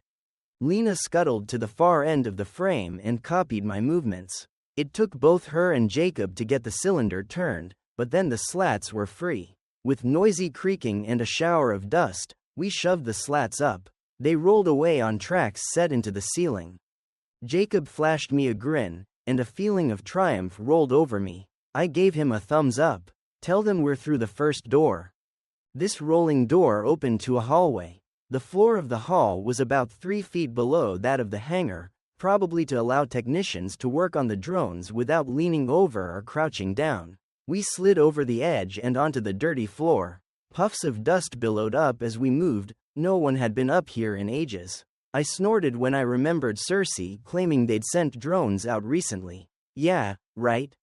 A door at the end of the hallway must lead back into the dome. Leaving the drone hangar open, I led the way. Since the outer 2 doors hadn't had air seals, this one would be locked and airtight. We'd need Lena's help, but maybe I could send her and Jacob back outside once we'd gotten through the airlock. I didn't want to risk them. I had no idea what Cersei would do when he discovered I was alive and back inside. No, Jacob said. I glanced back at him. What? He rarely spoke without prompting, and since we'd come outside, most of this communication had been through the mental connection. Together, he said. I nodded. Right, together. We stopped in front of the door. With a shrug, I tried the handle. Locked. Of course. I put my hand on the panel beside the door, but it didn't light up. I tapped it. Nothing. Crap. There's no power here, I whispered. What do we do? Lena put a hand on the panel. Her face went eerily blank and she seemed to gaze right through the wall. We stood there for an interminable time. Then she glanced at me and shook her head. Can you tell Mara to tell Zane we're stuck? I asked. If we couldn't get in this way, what were we going to do? Tell him there's no power up here. A hiss from behind sent a bolt of fear through me. I spun around. Joe. The man peeked in through the narrow opening in the rock face. I spun back around and glared at the kids. You could have warned me he was coming up. Lena and Jacob grinned. I rolled my eyes. Joe reached an arm through the opening. Try this. He held out a metal bar with a hooked end. I took the cold, heavy bar. What? As our fingers touched, a vision of prying hinges off a door flashed into my mind. Then another of prying a door open. I shivered and yanked my hand away. I'd kind of gotten used to Jacob and Mara sending me visions, but strangers still creeped me out. With a deep breath, I grabbed the end of the bar again, careful not to touch Joe's hand. I shot an apologetic look at him, and he winked. I'd come help if I could, he said. Even the smallest adults couldn't fit through the hangar's external door. They'd tried before they let us kids come in tonight. I gave him a thumbs up and turned back to the internal door. The hinges weren't visible. This door must open inward. That was typical for the airlocks in the dome. I handed the flashlight to Lena, then put the narrow end of the crowbar against the crack between the door and the frame. Closing my eyes, I tried to recall that flash of instructions Joe had given me. Like a video, it played again in my mind. I pushed the crowbar as hard as I could into the crack and pulled back. The door creaked. With a grin at Jacob, I tried again. We had hoped the doors up here would be easier to break through, if it became necessary. After all, who could get up here and through the hangar slot? Only kids. Jacob grabbed the bar and helped me pry again. The door groaned. With a shriek, the metal door frame tore away from the door. The crowbar clattered to the floor. Now what? I asked. Lena shone the light up and down the edge of the door. Hold it steady right here. I pointed to the area near the door handle. She moved the light. I peered through the narrow gap. It looked like a thick metal bar protruded from the door into the wall. There's no way we can open this. I dropped back against the wall, defeated. Pete. Joe's voice carried in through the slot. I turned back to see him pushing something boxy across the hangar deck. I reached out and grabbed the edges. It weighed a ton. How had he gotten it up the rickety scaffolding? What is this? Battery. Zane says it should work. It didn't look like any battery I'd ever seen. For one thing, it was huge. How do I? Joe shoved the battery toward me and reached through beside it. Just gimme your hand. I bit my lip but reached out to grab his hand. As his rough, dry fingers clasped mine, the information came to me. Got it. I yanked the battery off the hangar deck and almost dropped it. This thing must weigh 40 pounds. About 30, Joe said with a chuckle. Whatever. I heaved the battery across to the door. Grabbing the crowbar from Jacob, I pried the access panel away from the wall. Following Zane's visual instructions, sent via Joe's mental blast, I unhooked a couple wires. Hold that light steady, I grumbled as Lena shifted behind me. I pulled one of the leads from the battery and stretched it toward the panel. Not long enough. Jacob, shove that thing closer, will you? He pushed and grunted, making a big production of the process. Rolling my eyes, I tried again. Red to red, I muttered. Zap. I dropped the wire with a yelp. Make sure you don't touch both wires at the same time, Joe whispered. Thanks. Super helpful. I grabbed one of the wires, checked the color in the dim light, and connected it to the wire from the panel. Then the other. Now what? Joe conferred with someone on the ground. Let Lena do her thing. Lena handed the flashlight to Jacob and put her hand on the battery case. She closed her eyes. After a couple seconds, she looked up and shook her head. It's not. Lena cut me off, holding up a finger. She stepped over to the door and put her hand on the locking mechanism we'd uncovered, shook her head again. Then she put a careful finger on the green motherboard inside the open access panel. A smile lit up her face, and the bolt inside the door retracted with a thump. I pulled the door open and looked down at the battery. Should we take this thing with us, or leave it here? I asked. No one answered. I glanced back at Joe, but he'd disappeared. The two kids ignored me. With a shrug, I unhooked the wires and dragged the huge thing into the airlock. Jacob and Lena followed me inside. Close that door, okay? The inner one won't open with that one open. Jacob turned back and pulled the door shut. He'd never been this responsive before. I didn't know if Lena was augmenting my instructions, or if she'd flipped some kind of switch inside his brain, but Jacob was behaving a lot less Jacob-like. He hadn't had a tantrum since we'd come outside. He did things when I asked. He even answered questions, kind of. That part was still taking some getting used to. The inner door of the airlock was a simple wheel and bolt locking mechanism. No electronic lock or combination. Maybe they'd figured no one infiltrating would get this far, since the access slot was so narrow. But obviously they'd set it up so anyone trapped out in the hangar by accident could get back in. Good thing for us. I pulled on the wheel, but it refused to move. Give me a hand with this, I said to Jacob. He and Lena both grabbed the wheel, counterclockwise to open. They both gave me blank stares. I traced a finger around the wheel to show them, and we pulled. With a loud groan, the wheel lurched free, then spun more easily. We retracted the bolt and Jacob reached for the handle. I put out a hand to stop him.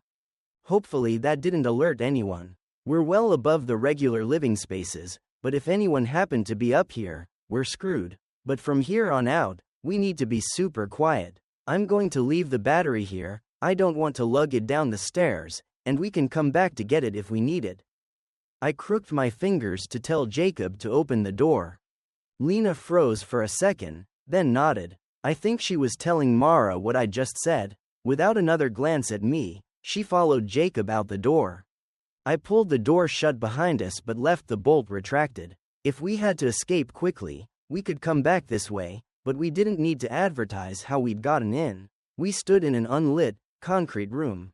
Jacob shone the flashlight around, revealing blank walls and a stairway down. I made a face and shrugged. They headed down the steps.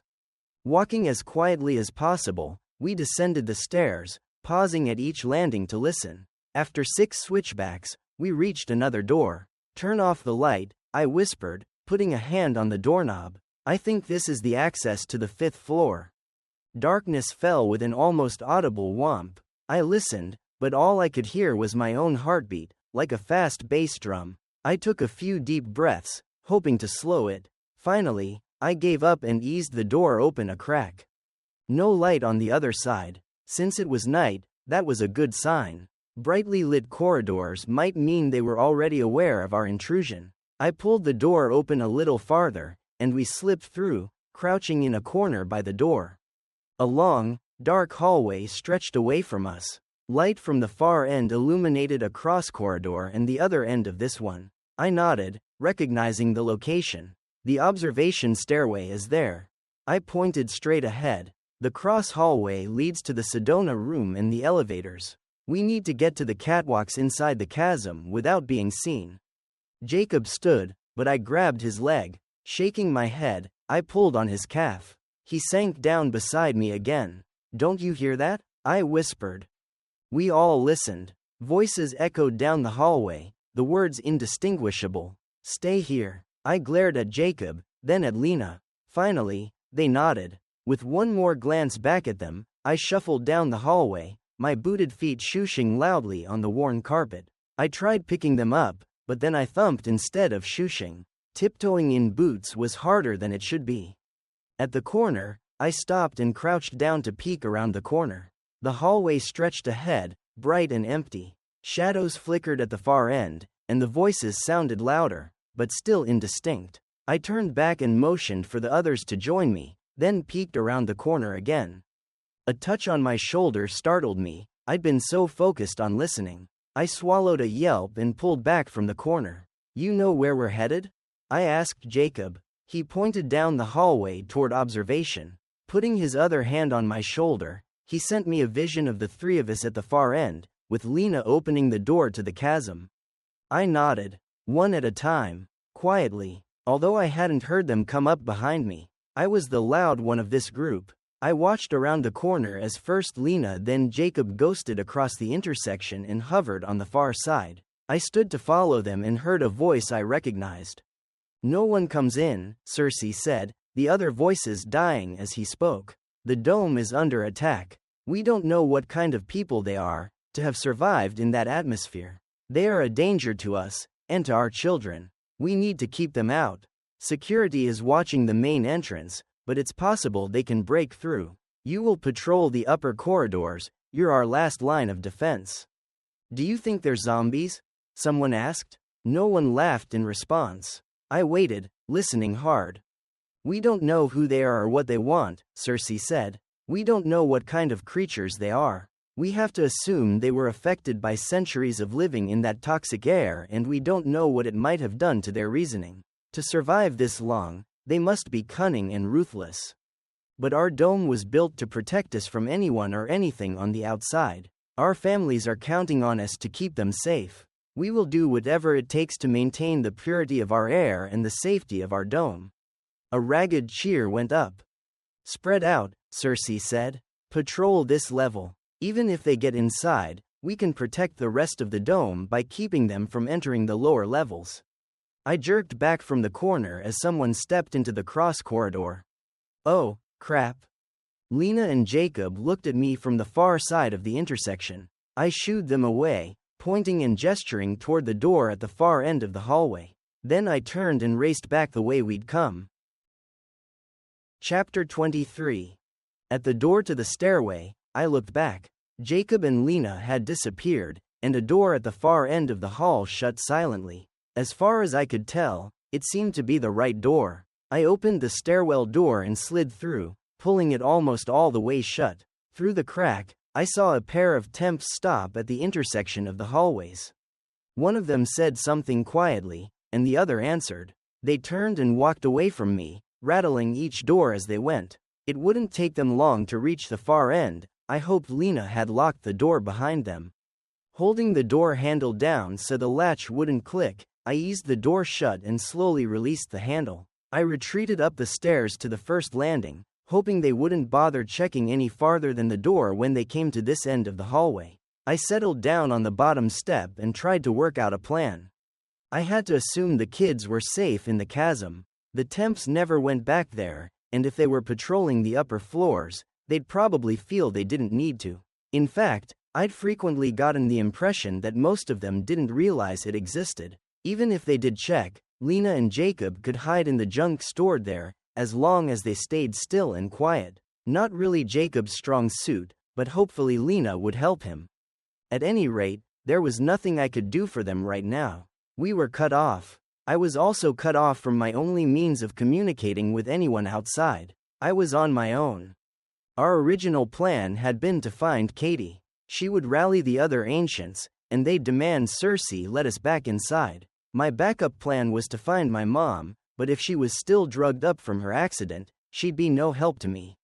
Now that I thought about it, her accident seemed pretty suspicious. She had come across some environmental data that didn't make sense. At least it didn't make sense if you believed the atmosphere was toxic. Was it possible Cersei had arranged the accident to keep her from discovering the truth about outside? A chill ran down my spine. If he was willing to injure his own wife, what else was he capable of doing? Somehow that seemed even worse than leaving Zane and me outside to die.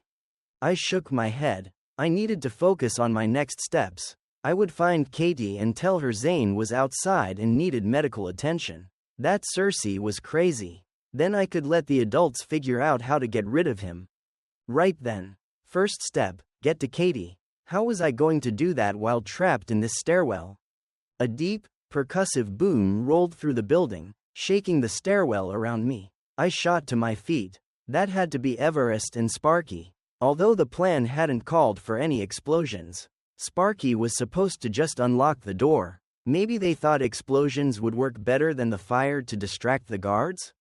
I ran back down the stairs and eased the door open. The empty hallway rattled again with a second blast. It seemed like they might be overdoing things a bit. I crept out into the hall, dust sifting down onto my head as I went. Another bang rolled through the building.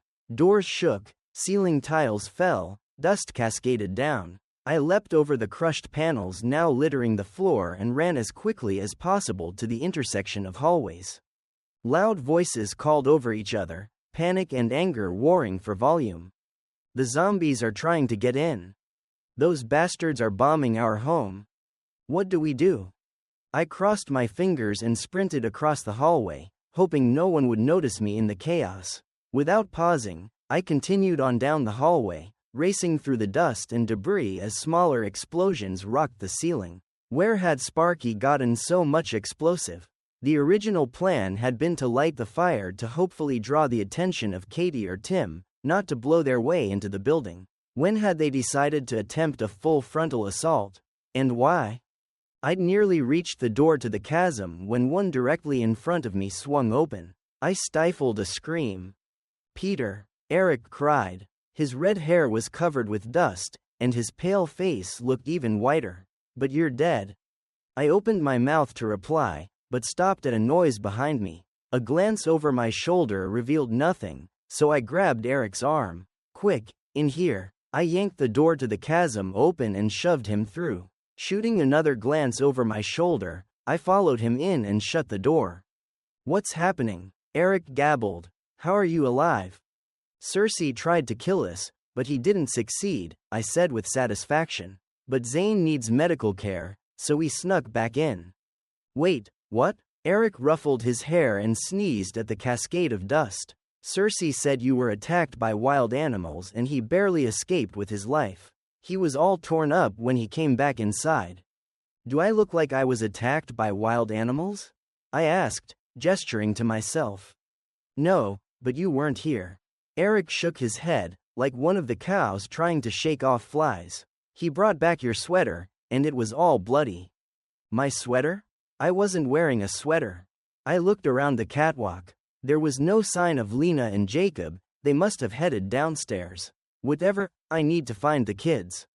"What kids?" Eric asked. "Did you find Jake?" "Yeah, and he's here with me. Somewhere. And another kid, a girl named Lena." I started down the catwalk toward the steps. "Lena?" Eric followed behind me. "The temp kid? I thought her name was Zaya." "No, her name is Tia." I hurtled down the steps to the 4th floor. "Lena is the outsider girl." Eric grabbed my arm and yanked me to a stop. Pain lanced through my shoulder as my legs tried to continue while my upper body stopped in Eric's rigid grasp. "What are you talking about? Did the toxic air make you crazy?" "I'm not crazy." I turned to face Eric, rubbing my shoulder. "Cersei tried to kill me and Zane. We were rescued by some outsiders Jacob found. They helped us sneak back into the dome, although they're going a bit overboard," I added as another explosion rattled the stairs. "Why were they attacking? Had Everest and Sparky gotten inside, or was this plan B because they hadn't? I wish Lena and Jacob were here, so I could ask them." "Us?" Eric looked alarmed. "Who's us?" "Me and Jacob." I could explain about Lena later, but I didn't want to confuse Eric any more than necessary. I pulled away. "Come on, let's find Katie." "Did you say Zane is alive, too?" Eric asked. "Yeah." I stared at him. Why was he acting so strange? "Zane is alive, but he needs his insulin.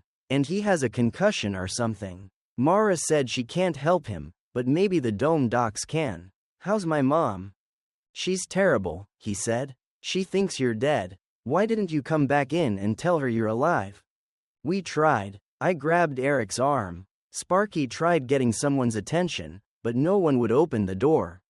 "Who's Sparky?" Eric shook his head. "Never mind. Let's find Katie."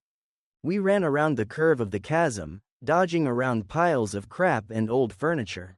There was no sign of Jacob or Lena, but they might have gone the opposite direction. Or maybe they were just hiding. I tried sending them a message, thinking as loudly as I could, "Jacob, come to Katie's apartment."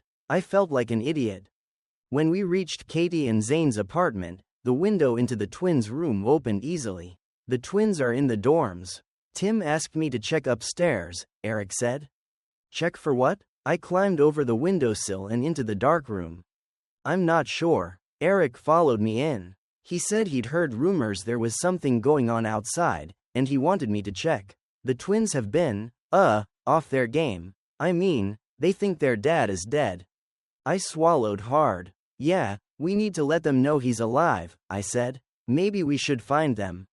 "We can't." Eric grabbed my arm. "We can't go out there. It's after curfew, and with all the commotion the temps are patrolling like crazy. I only got to go upstairs because I spent the night at home. Tim and I decided I should pretend I was ill so I could stay at my mom's place. Things have been weird since you and Zane, left." "Weird how?" I opened the door and crept into the living room. "Is Katie here?" "No, she isn't," a voice said. The lights flicked on, blinding me. I flung up a hand, shielding my eyes. Rough hands grabbed my arms, and behind me, I heard Eric yelp. Who are you?" I squinted at the man in front of me. I didn't recognize him, but he was obviously a temp. He wore an odd coverall of thick material, with heavy black gloves, and a hood thrown back. "I am Zacchaeus," the temp said. "Dr. Cersei's assistant. He thought the explosions might be a diversion and told me to check on the Torres woman." "What are you doing in here?" "Where's Katie?" I asked. "That is none of your concern. Why are you here?" He nodded at someone behind me, and the hands holding me shoved me forward. My eyes finally adjusted to the glare and I looked up at the men holding me. They were all temps, men I had surely seen before, but whose names I'd never learned. They wore heavy suits like Zacchaeus, but their clear hoods were drawn up over their heads, their breath fogging their faces. "I'm trying to tell my mom I'm still alive," I said. "Your boss tried to kill me, but I'm still alive." "Stupid thing to say," Eric muttered. He yelped as if someone had twisted his arm. "Quarantine these two," Zacchaeus said. "We don't think the virus is contagious, but we need to watch them both." "Virus?" I asked. "What virus?" Zacchaeus ignored me. "Take them to the medical lab up on the 5th floor." He turned and stalked to the door. Standing beside it, he looked us over. "Move quickly and quietly. If you encounter anyone on the way, take them into quarantine, too. We don't want to risk the contagion spreading, so try to stay clear of any residents. And we don't want to cause a panic. Good thing the curfew is in effect." "I want to see my mother," I yelled, trying to pull free from my captors. "Shut him up," Zacchaeus said. I heard a ripping sound, and a piece of duct tape slapped over my mouth. I twisted and pulled, trying to break free, but the men holding me were strong and brutal. One of them pulled my arms behind my back, wrenching the shoulder Eric had yanked. They taped my wrists together and shoved me forward. Behind me, Eric struggled, too. One of the men yelled, then Eric cried out and was silenced. I glanced back, meeting his eyes, wide over the silvery tape. They hustled us out the door and up the stairs in the park. I tried to drag my feet, but the men on either side of me just dragged me along. We met no one along the way. Maybe they'd learned not to interfere with Zacchaeus's goons. When we reached the 4th floor, they dragged us toward the elevator and the stairwell there. Bright lights glared out when they opened the door, and the men dragged us up the concrete steps. Behind me, Eric grunted and fought, until one of the men threatened, "Keep that up, and I'll load you up with one of these." I twisted around and caught a glimpse of one of the tranquilizers from the farm. The last thing I wanted was another dose of that stuff. Eric must have agreed because the sounds of struggle disappeared. They hustled us out of the stairwell and down the hallway toward the corridor I'd hidden in only a short while earlier. The ceiling tiles that had come loose in the explosions still lay strewn about. We turned left, stomping through the dust and debris, but they stopped before reaching the door to the drone hangar. One of the suited men unlocked the door and then stepped back while the rest shoved us inside. The room was stark and white. Unshaded lights glared down on metal tabletops and smooth concrete floors. At the back of the room, windows looked into a darkened space. The leader of our group stopped by the interior door. He grabbed a stick hanging from the access screen to poke at the panel. His gloves were probably too thick and clumsy to hit the right buttons. I tried to watch, but I couldn't see the numbers on the pad from where I stood. When the door opened, a cry sounded from inside. Without warning, the goons shoved us through the door and slammed it shut. I blinked in the dim light. The windows had some kind of tinting that blocked most of the external light. Beside me, Eric made a noise of surprise and butted me with his shoulder. I glanced at him, but he jerked his chin forward. I turned, looked and slumped against the wall in defeat. Chapter 24. Katie jumped up from the bench against the wall and threw herself at me. "Peter, you're alive. Where's Zane?" She wrapped her arms around me, squeezing so tight I thought I'd break in half. But I was so happy to see her, I didn't care. "Katie," I said, or I tried. It came out, Mamie, because of the tape over my mouth. She pulled back and her eyes widened. "What the hell? Sorry, this might hurt." She peeled a corner of the tape away from my face, and slowly eased it off my lips and chin. She pulled a few hairs, but along with my growth spurt, my facial hair had as yet failed to appear. For once, I was grateful. "Ow," I said, but it was more reflex than pain. "What are you doing here?" She hugged me again, then pushed me around so she could release my arms. "I don't know. Where's Zane? Is he alive?" "He's mostly okay," I said over my shoulder as she worked. Cersei whacked him on the head with an air canister, and then shot him full of tranquilizer. Luckily, he left the insulin, so his blood sugar is fine. But he needs an X-ray or MRI or something. That's why we came back. Well, that and to get you all out.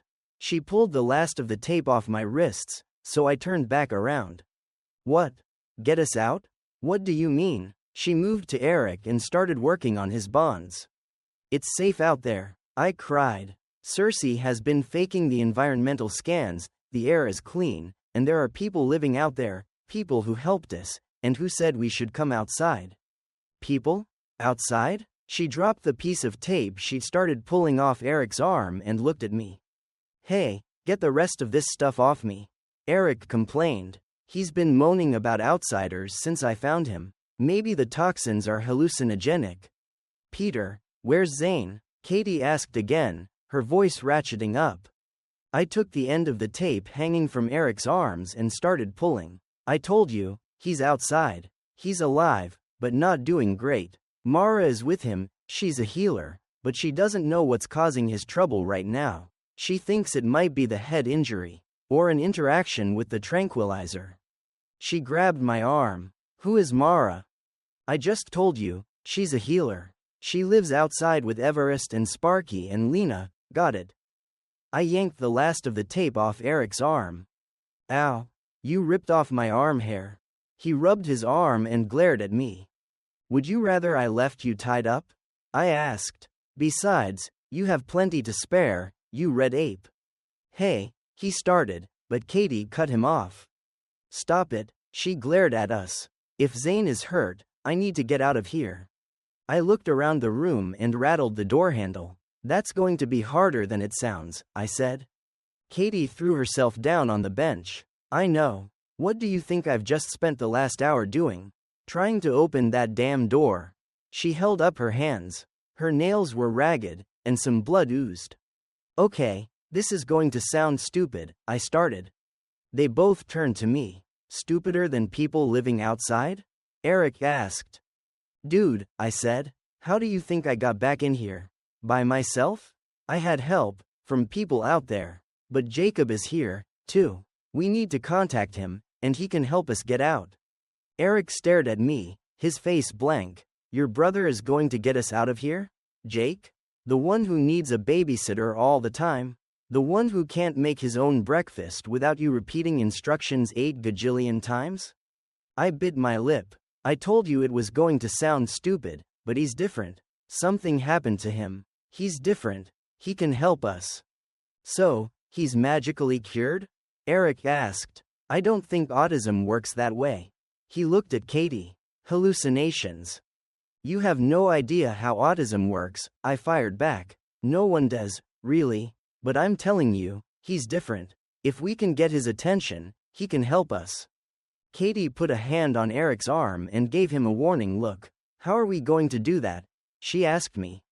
This part is going to sound really stupid. I looked away and took a deep breath. We have to think at him. They stared at me. This is no time for jokes, Katie said finally. It's not a joke, I said. And I know you won't believe me, but he can kind of read minds. I don't know if he could always do it, or if Lena did something to his brain, but he can do it now. Mostly emotions, but he can understand thoughts, too. The problem is, I don't send very loudly. What the hell are you talking about? Eric blurted out. Look, it doesn't really matter, does it? I stomped across the tiny room, turned and stomped back. It's not like we have any options, or anything better to do. I know it's weird, but how about you just listen, and do what I say, okay? Trust me, it's not going to hurt you, but if it works. I trailed off. The two of them stared at me. I stared back. Whatever, I muttered, throwing myself down on the bench. Do you think the toxins scrambled his brain? Eric asked in a loud whisper. Katie looked at Eric. Maybe we should humor him, she whispered back. Like he said, it's not going to hurt anything. And it's not like we have anything pressing to do. She waved a hand around the empty room. He shrugged and sat on the floor opposite me, legs crossed, fingers tented in front of his face. Teach me, Swami. What do I do? I shrugged. I don't know. Eric dropped his hands into his lap. What? How are we supposed to do this if you don't know how? Katie put a hand on Eric's shoulder and glared down at him. He rolled his eyes but didn't say anything. She stepped across the room and sat next to me on the bench. What do you think we should try then, Peter? Mara said, if I concentrate and think loudly enough, I can send a little way. I thought, if we all three concentrate on the same message, maybe he'll hear us? It sounded even stupider than I'd thought. Great, Katie said, closing her eyes. Let's all think. Jacob, we need your help. Are we really doing this? Eric demanded. Do you have a better plan? Katie opened one eye to glare at him. Well, I'm not calling him Jacob, Eric muttered. He won't know it's me. I'm calling him Jake. Actually, that's not a bad idea, I said, slowly. He hasn't ever answered me directly, but I always think of him as Jacob. Everyone outside calls him Jake. Maybe he calls himself Jake? He always did respond to you. Katie thunked her head against the wall softly. Let's do this. We're all going to think, Jake, we need your help. Right? Right, Eric and I said in chorus. Awesome. Katie sucked in a deep breath and let it out. 3, 2, 1, think. We sat in silence. I repeated the phrase over and over, hoping I was sending the message. Across the narrow room, Eric whispered the words under his breath. I kept getting distracted, wondering if Katie and Eric were really thinking the message, too, or if they were just humoring me. Then I wondered what Everest and Sparky were doing, and that made me think of Jacob and Lena, which brought me full circle to the message. After a while, Eric sighed. I'm hungry. You're always hungry, Katie said. I opened my eyes and glared at him. That's not helping. You think this is? He wiggled his fingers. Woo woo. How long are we going to do this? I don't know. I jumped up from the bench and stormed across to the door. It's not like there's anything else to do. I rattled the knob again. The door opened. Katie's eyes snapped open. Eric jumped up, staring in amazement. How did you do that? I shrugged, then my eyes widened. The power of my mind. Lena and Jacob grinned through the door at me. Holy crap, Eric cried. Katie's mouth fell open. Did we really do that? Eric whispered. Lena winked. Jake, I really needed to think of him that way, smiled his secret smile and his eyes darted away. A wave of satisfaction rolled over me. This is so weird, Eric muttered. Did you feel that? Yeah, but we don't have time to, let's get out of here. I grabbed Katie's arm and dragged her up from the bench. Come on.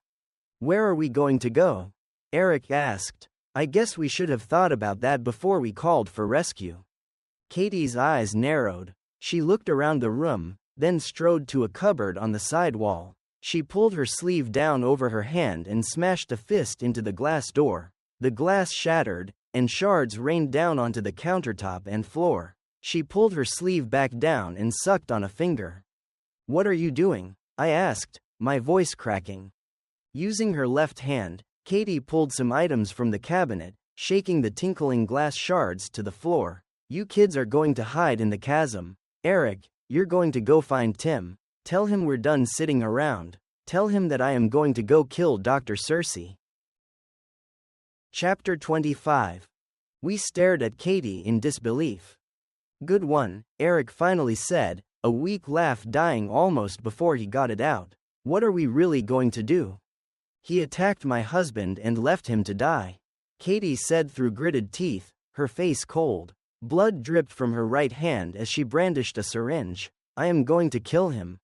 A wave of calm rolled across the room. When it hit Katie, she sagged, then turned to stare at the kids. What happened? She asked. I was anger. What? That was Lena. She has this weird calming thing. Jake has it, too. I'm not sure I like it. You have every right to be angry at Cersei, I said. But don't stoop to his level. He's crazy, remember? You told me yourself that his brain is freezer burned. Yours isn't. Zane is going to be fine, all we need to do is get him back in here. She glared at me. Or at least she tried. The relentless wave of calm sucked the anger out of her like a vacuum. She dropped the syringe on the countertop and collapsed onto a chair. A couple of tears rolled down her face. Let me bandage your hand, I said. Eric, see if you can lock the door, just in case Cersei sends his goons back. I rummaged in the drawers until I found some gauze and antiseptic. The cut on her hand wasn't serious, most of the bleeding had already stopped. I pulled a few stray shards from her sleeve and cleaned the cut. Meanwhile, Eric grilled Jake. Did you hear us thinking? Can you really read our minds? Jake ignored him. Maybe it was a coincidence, Katie said. But who's the little girl? That's Lena, I said, smearing some ointment on her finger. I wrapped the gauze around a couple times and tied it like I'd learned in my first aid class, 500 years ago. She's an outsider. She called Jake out of the dome. Eric and Katie exchanged a look. I shrugged. That's what they told me. I turned to Lena. Show Eric one of your memories. Lena looked at me, then glanced at Eric. She shook her head. I don't think she likes you, I said with a laugh. Probably, you're too loud, or not very funny, or too pale. Eric's white face flushed red. He shook it off, rolling his eyes dramatically. He turned back to Jake. Say something. With your mind. Come on. Stop badgering the kid, Katie said. Let's come up with a plan. While I definitely want to do violence to Cersei, getting Zane back in here and under the care of a medical professional is more important. She glanced at Lena. No offense. Your Mara said she can't help him, right? Lena's lips quirked. Katie's eyes widened. I can tell. I felt that was so weird. She shook her head and looked down at her bandaged hand. Thanks, Peter. Let's come up with a plan. Apparently, the goons felt we were safely out of the way inside the lab. They hadn't bothered setting a guard. Katie logged into the computer and pulled up an access screen. She grinned. Zane showed me how to do this. She typed in a code and password, and a list appeared on the screen. She clicked on the first one. A window opened with a grainy video. That resolution is crappy, I said, looking over her shoulder. It's the newer cameras, Katie said, closing one window and opening the next. We can't make really good lenses in here, and once we'd gone through the stockpile, it's good enough to see what's going on. She flicked a couple more icons. We need to find out where everyone is before we implement the plan. What plan? I asked. After Cersei came back without you two, Tim and I decided to take action. There was just something suspicious about the way he came in empty-handed, except for that bloody sweater. We just knew there was something going on. Not what exactly, but that he wasn't being honest with us. So, we came up with a plan to take back the dome. She clicked on another icon and opened an email window. Step 1. What? Eric and I asked, in unison. Someone's coming, I said before she could answer. Wide-eyed, I looked around, and noticed Jake's hand on my arm. Jake says someone is coming. Katie's eyes narrowed, and she grabbed the syringe on the counter and went to stand beside the door. Don't worry, it's not really enough to kill anyone, she whispered. I don't think. You kids, go over there, by the containment room. Turn off the lights, Eric. The room went black. A breeze on my arm was the only indication Lena and Jake had followed Katie's instructions. That and a quick image of Jake doing a thumbs up. I couldn't tell which of them sent it, but it was reassuring. The door opened. 2 men strode in. Get the lights, Zacchaeus, Circe's voice said. Ha! Katie yelled, loud and short. There was a scuffle in the dark. In the light from the door, I saw Eric leap forward and get backhanded away from the tangle of people. Something crashed, and the door slammed shut. In the pitch black a scream rang out, then silence. The lights flickered on. Katie lay on the floor, crumpled, with a weird grin on her face. That bitch, Zacchaeus said, grabbing at his chest. Then he dropped like a rock. Katie, Eric and I both cried. She moaned and raised her bloody, bandaged hand to her forehead. Damn, that hurts. What happened? I asked. Got him. She brandished the empty syringe. Help me up. Eric, drag him into the quarantine room. There goes our chance at surprise. With my help, she staggered upright. She wavered for a moment, then lurched against the nearest counter. I grabbed her arm and pulled it over my shoulders. Are you okay? She put a hand to her forehead. I don't think so. He hit me pretty hard, and I think I might have hit my head on the floor, too. Let's get you to a chair, I said, guiding her to the office chair by the computer. What were you going to do before they came in?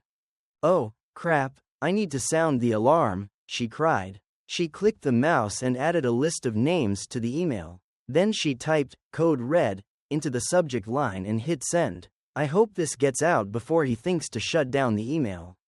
What did you do? Eric asked as he shut the containment room door and rattled the knob. He's locked in. I warned the rest of the team that Circe is on a rampage. Unspecified intention. Everyone needs to be careful. Her voice was faint. Is there a plan? Eric asked. Be careful. She leaned forward, her head between her knees. I think I might faint. I stepped in front of her, putting my leg against her shoulder so she wouldn't topple to the floor. We need to find a safe place to put her, and come up with our own plan, I said. Any idea what else is up here? Eric shook his head. I don't come up here much. Stay away from the labs.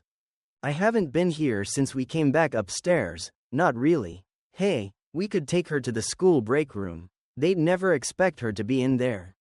How are we going to get her downstairs? Eric asked. I can't carry her by myself, and you 3 are tiny. She's on a rolling chair, I said. See if you can find something to tie her onto this thing. I looked around the room. Maybe there's some more gauze, or some thicker bandages. Hey, that reminds me, aren't the old people supposed to be up here on the 5th floor? We can just sneak her into someone's room. Eric yanked a few drawers open. Yes. Victory is mine. He waved a roll of beige bandage over his head. You're easy to please. I reached a hand out and tried to catch the bandage as it unrolled through the air toward me. A loop of the fabric snagged on my finger, but the rest continued to spiral away. Lena chased it across the floor and gathered up the yards of material. Hold her up while I tie her on. Jake and Lena held Katie's shoulders against the back of the chair, and I wrapped the bandages around her waist, crossing them up over her shoulders and around behind the chair. Eric brought a couple more rolls across the room. I shook my head. I think this is enough. But best keep those, who knows what else we'll need them for. I tied the ends of the bandage. Katie's head sagged forward to her chest, but she stayed in the chair. Anyone comin', Jake? Eric asked. Jake and Lena both shook their heads. Eric nodded, but only opened the door a crack. After a moment, he swung it wider and stuck his head out. "Better safe than sorry," he said, holding the door for me. I rolled Katie out into the hallway, Jake and Lena following behind. "Can you hear the old people?" I whispered to Lena. "There's a care facility or old folks' dorm up here somewhere." The kids paused and listened. They looked at each other, then away again. Lena glanced up at me and shook her head, one short back and forth movement. "Really? No one?" She shook her head again. Jake glanced at me and away, a strange, mournful look on his face. Eric ran down the hall, jumping over the fallen ceiling tiles, trying doors. None of them opened. "Can you open any of those?" I asked Lena. She shook her head. "This one is open," Eric called softly. I rolled Katie down the hall, dodging the debris, and stopped by the open door. Eric had gone inside and turned on the lights. It looked like a hospital room, with 4 beds against the far wall and curtains between. All 4 beds were empty. A bed-sized cart with wheels stood near the door, the metal top dull in the gleam of the lights. An overwhelming smell of bleach made me sneeze. "This must be one of the old folks' rooms. She can stay here," Eric said. As I started to roll Katie's chair across the threshold, Lena and Jake both reached out and grabbed it. "No," Jake said. "Why not? It's perfect." I jiggled the chair, but they held on tight. "We can't take her with us, we have to go downstairs." "No," Jake said. He drew in a deep breath, just like he did when he had a tantrum. Lena locked eyes with him. After a brief second, she looked away. Then he let all the air out in a deep sigh. Wow, I needed to learn how she did that. "Come on," Eric said. "We need to move. Get her in here." Lena shook her head. She reached around awkwardly and put her free hand on my arm. I felt a wave of horror and dread. A putrid stench filled my nose. I yanked my arm away, and it was all gone. "Here? Really?" I asked. Lena nodded. "Good enough for me." I backed the chair away from the door. "What's going on?" Eric asked from behind the door. "Just push her in, and I'll help you get her up on one of those beds. That chair can't be very comfortable." Lena says, "Well, she showed me, this place is death." I squirmed at the disbelief in his face. "I can't explain it, I'm not leaving Katie here.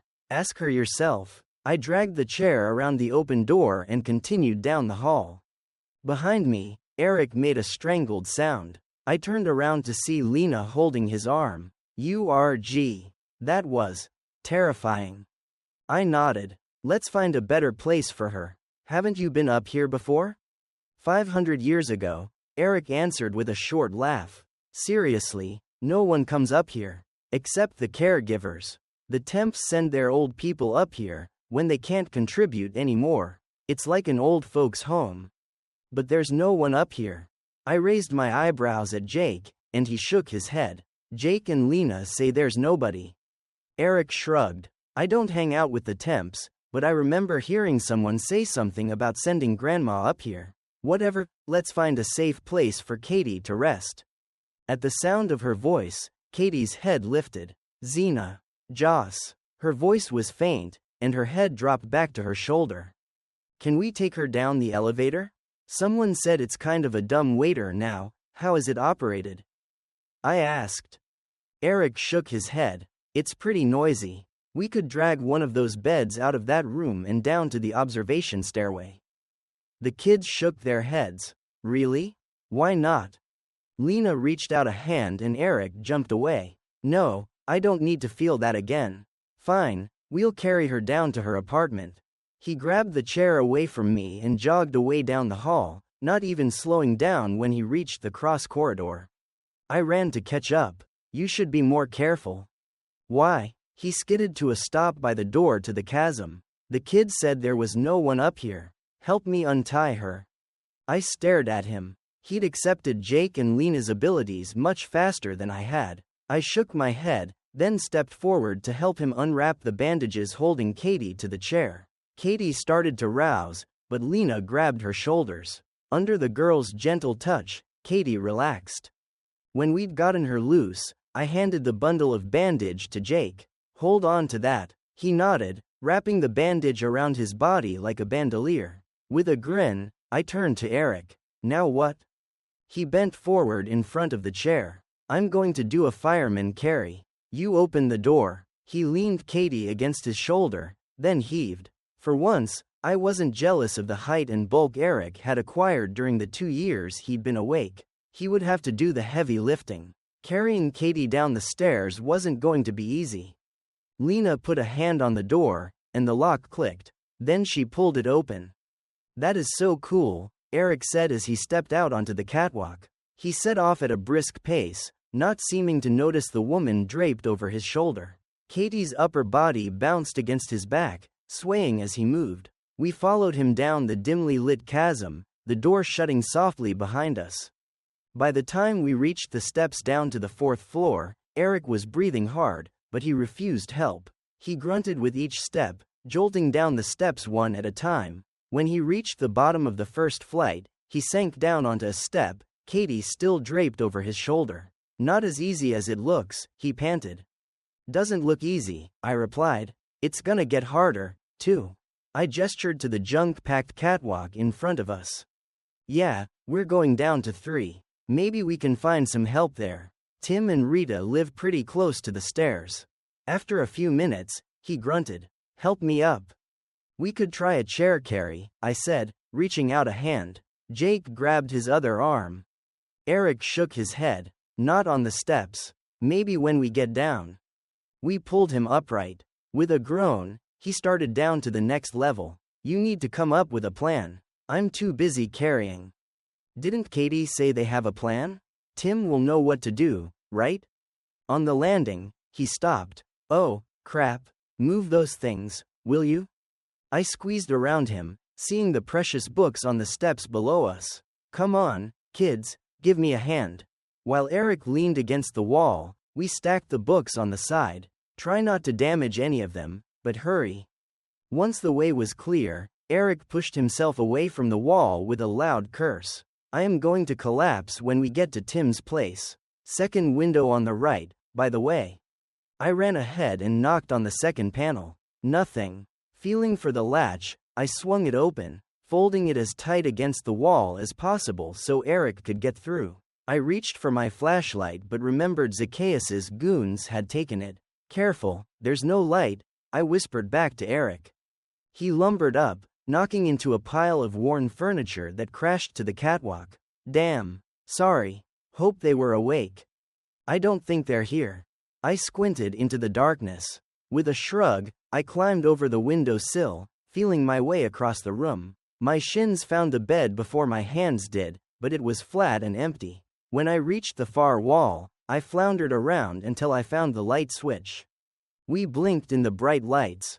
The bed was rumpled but empty. The door was open wide, but no light came in from the rest of the apartment. I wonder where they are. It's past curfew. Help me get her onto the bed, Eric said. We wrestled Katie through the window and onto the rumpled bed. Do you think it's safe to leave her here? I asked. Eric stood up and stretched his back. As safe as anywhere. I wonder where Tim and Rita are. That's why I'm worried, I said. Katie seemed to think the rest of the ancients might be in danger, or at least anyone who. A trio of notes rang through the room. Ding, ding, dong. Attention, residents, Cersei's voice echoed from a speaker in the living room, cutting me off. As you've noticed, we have been under attack. A small group of disaffected residents is attempting to take over the dome. They have used explosives within the dome and we believe they are armed. We are rounding up the terrorists as I speak. Please stay inside your homes. If security comes to your door, please comply with their directions at once. If you've noticed any suspicious behavior, report it as soon as possible. We are seeking Katrina Thomas Torres and Eric Portnoy as persons of interest. If you have seen either of them tonight, please turn on your porch light. My security staff will come to your apartment to take your statement. What? Eric exploded. Person of interest? I'm your worst nightmare. We need to get people mobilized. If he's after me and Katie, who is next? Look, do you know what Tim and Katie's plan was? I asked. Eric shook his head. No, but we need to do something. Out, Jake said. What? I glanced at him, distracted. Out. He pointed upward. Lena nodded. He's right, I said, grabbing Eric's arm. Let's get people out. We know it's safe out there. We just need to tell the rest of the ancients it's safe. Cersei's security teams can't stop everyone from leaving. Zane, Katie said. We turned to look. She still lay on the bed, but her eyes were open, and she had a hand to her head. You said he needs medical attention. Crap, I said. She's right. He needs to come inside. But we can still get everyone else out. Let's get people moving. Katie, can you walk? I don't know. But it isn't going to be that easy. Where's Tim? Eric shook his head. We don't know. He and Rita aren't here. At her confused expression, Eric continued, this is their apartment. Katie closed her eyes. That means Cersei is rounding the others up. I hope he didn't intercept my email. He might be able to see everyone I sent it to. With a grunt, she pushed herself up to a sitting position. I need. Look, Eric started, but I cut him off. How many people are we talking about? Surely he can't lock up everyone. She shook her head slowly. If he had time, he could shuffle us into the basement. But I don't think he can get everyone in one sweep. He doesn't have that many people. It won't stop him from trying, though. And you know the Temps are fiercely loyal. Let's get moving then, Eric said. We can get our people moving up through the chasm, to the front airlock. He can't stop a group that big, unless he's already rounded them up. He climbed through the open window as he spoke. Yes, do that, Katie said. I'm not sure I can help right now. We can't leave you here as a potential hostage, Eric said. Besides, they're going to listen to you. They might think I'm just stirring up trouble. Cersei's voice echoed through the room again, giving the exact same announcement. That's a recording, I said. That means he's probably not in the apartment. I need to find my mom. Once she knows he lied to her, she'll help us. You guys get everyone moving. Lena and Jake, go with Eric and Katie. Mom, Jake said. No, you go with Eric, I said. He shook his head. Didn't you say these two can talk to each other? Eric asked. We'll take Lena, and you take Jake, and that way we can coordinate. It's not usually that easy, I said, but I nodded. Let's go. With an arm over Eric's shoulder, Katie crawled back through the open window. The two of them set off around the curve of the housing block, weaving through the junk, stopping to knock on the third window. Lena ghosted along behind them. Come on, I said to Jake. Down to the first floor. We raced down the steps and around the curve toward our apartment. We'd come through here enough times in the last few weeks that the path was reasonably clear. As we approached our own window, I slowed down. They must know we use this access way, right? Jake stopped and looked back at me, his face quizzical. I mean, the Temps are scared to come back here, but Cersei wouldn't forget the chasm exists. If he thinks there's a plot, he'd look back here, right? But there isn't anyone. Why aren't they back here, rounding us up? Jake shrugged and pushed on our window. It didn't move. I hurried to catch up. There's a latch, up here, I said, standing on tiptoe to unhook it. Is anyone in the room? Jake shook his head, so I opened the window. We climbed in and shut it behind us. Let's find Mom. The hallway was dark when I opened the door. Dim light filtered in from a nightlight in the living room. We crept down the short hallway to Mom's bedroom. No light showed under the door. Is she in there? I whispered. Mom, Jake cried, slamming the door open. The lights flashed on. Mom sat on the bed, eyes wide, a piece of tape over her mouth, and a gun pointing at her temple. Chapter 26. Jake threw himself across the room at Mom. He wrapped his arms around her, chanting, Mom, Mom, Mom. She tried to push him away, but he clung to her. Tears rolled down her cheeks. Get back, Cersei cried, waving his gun. Jake ignored him, climbing onto Mom's lap. The gun swung wildly, pointing at me. I flung my hands up. What are you going to do? I asked, my voice shaking. Kill all three of us? His eyes narrowed. You should have stayed outside. Why did you come back? Because my mom is here? It came out like a question. And because Zane needs medical care. That trank you hit him with did something to him. That punk has been nothing but trouble since the day he got here, Cersei snarled. Really? I thought he helped you with security? And he rescued the dome from Bauer, remember? Cersei shook his head. Doesn't matter. He's a problem now. A problem that should have been eliminated. I went too easy on him. You mean when you left him, to die out there? I demanded. I was tired of cringing whenever this bully glared my direction. I was done being a victim. I took a step toward him. And now what are you going to do? Are you going to shoot your wife? Trying to kill her kids wasn't enough for you? The gun swung back toward Mom. They'll believe me, Cersei said. Those stupid temps believe anything I tell them. If I say she was plotting against me and brought a virus into the dome by letting you kids back in, they'll never question it. Zacchaeus will back me up. Zacchaeus is locked in the quarantine room, I said, feeling powerful at the memory. I glanced at Jake. Was he amplifying my emotions in some way? I felt much stronger than I'd ever felt. Usually conflict sent me running to hide, but tonight, I was done hiding. Doesn't matter, Cersei said. No one would dare question me. I'm a god here. Really? I asked. They won't be at all suspicious when you murder your wife and her kids? Cersei's face reddened and he waved the gun. They won't question me. I own this dome.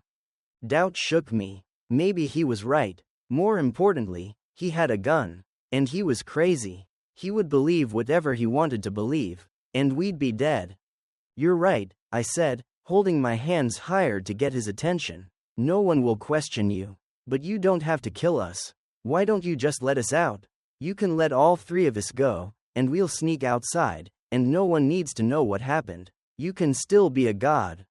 He snarled. See, you should have just stayed outside. Ginny stays here with me. She's my wife. Mine. I took another slow step forward. Jake, come here. I held out a hand to him, turning to Cersei. Let me take Jake outside.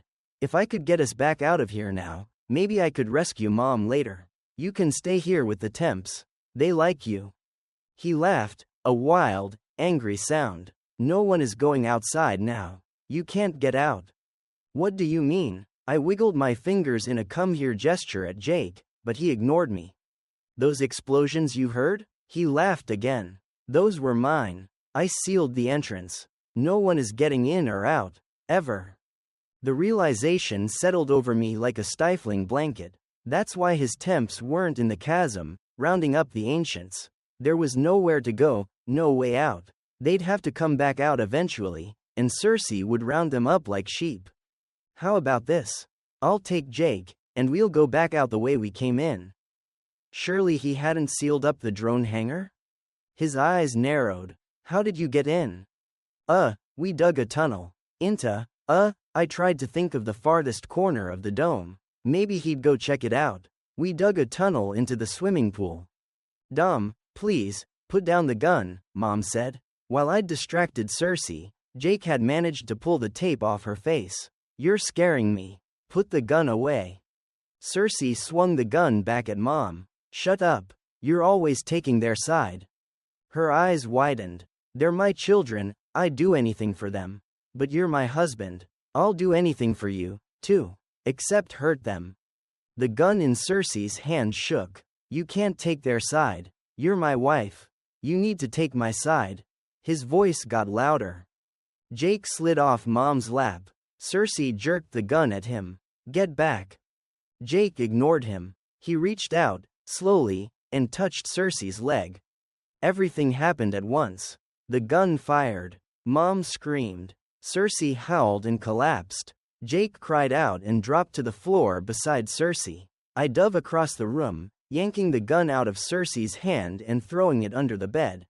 Mom rolled off the bed, the cast on her leg hitting the floor with a thump. I cradled Jake in my arms, trying to stop the blood pouring out of his chest. Mom crawled to me, pulling Jake away from me. I held on. Peter, get help, she said.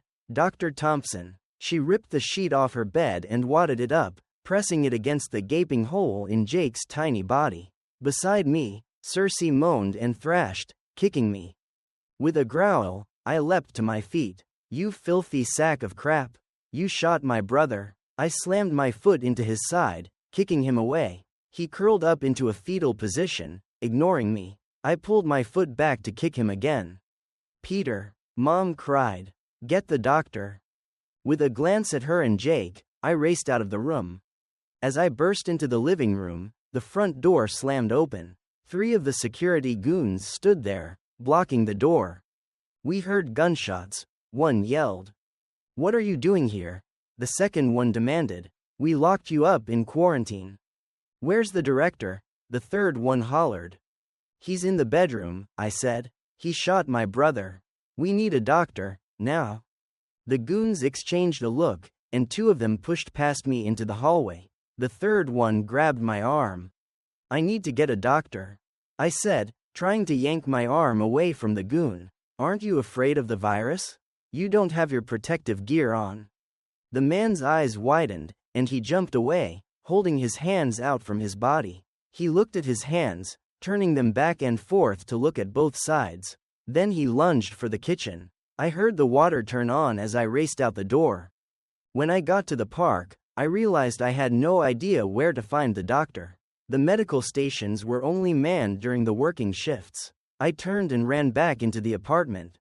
Loud voices issued from the bedroom, arguing. The water still gushed in the kitchen. I turned and slammed open Cersei's office door. He'd left it unlocked, but at that moment, I think I could have broken it down if necessary.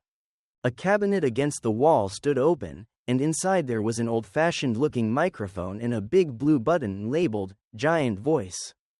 I pushed the button. The bing-bang-bong chime rang out through the room, echoes coming through the door from the rest of the apartment. Without stopping to analyze or plan, I leaned close to the microphone. We need medical attention in the director's apartment. Medics to the director, immediately. My voice rang through the apartment, strong and authoritative. Hoping they'd respond to the command without noticing whose voice issued it, I pushed the button again, and ran back into the living room, then down the hallway to the bedroom. One of the goons crouched by Cersei, trying to get his attention. The other stood over Mom, yelling at her. What did you do to him? I took it all in at a glance. Jake still lay in Mom's arms. The sheet was stained bright red. Mom ignored the idiot yelling at her, rocking back and forth, crooning over Jake. Unnoticed, I dove across the room and crawled under the bed. A second later, I was standing beside my mother with the gun pointed at the temp. Shut up, I demanded. The man froze. Get your friend. I jerked the gun toward Cersei and the other temp, and go find me a doctor. Now. The guy continued to stare at me. I shook the gun a little. Isaiah, the guy said, his voice shaking. Help me. The kid is crazy. He shot his brother. I didn't shoot my brother, I said as the second man jerked upright. Your stupid boss did that. Get us a doctor.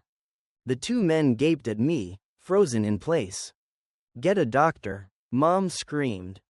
They jumped. Yes, Mrs. Cersei, Isaiah said, backing away from Cersei. We'll get him. He grabbed his companion's arm and tugged him toward the door. I shook the gun again, and they stumbled out the door.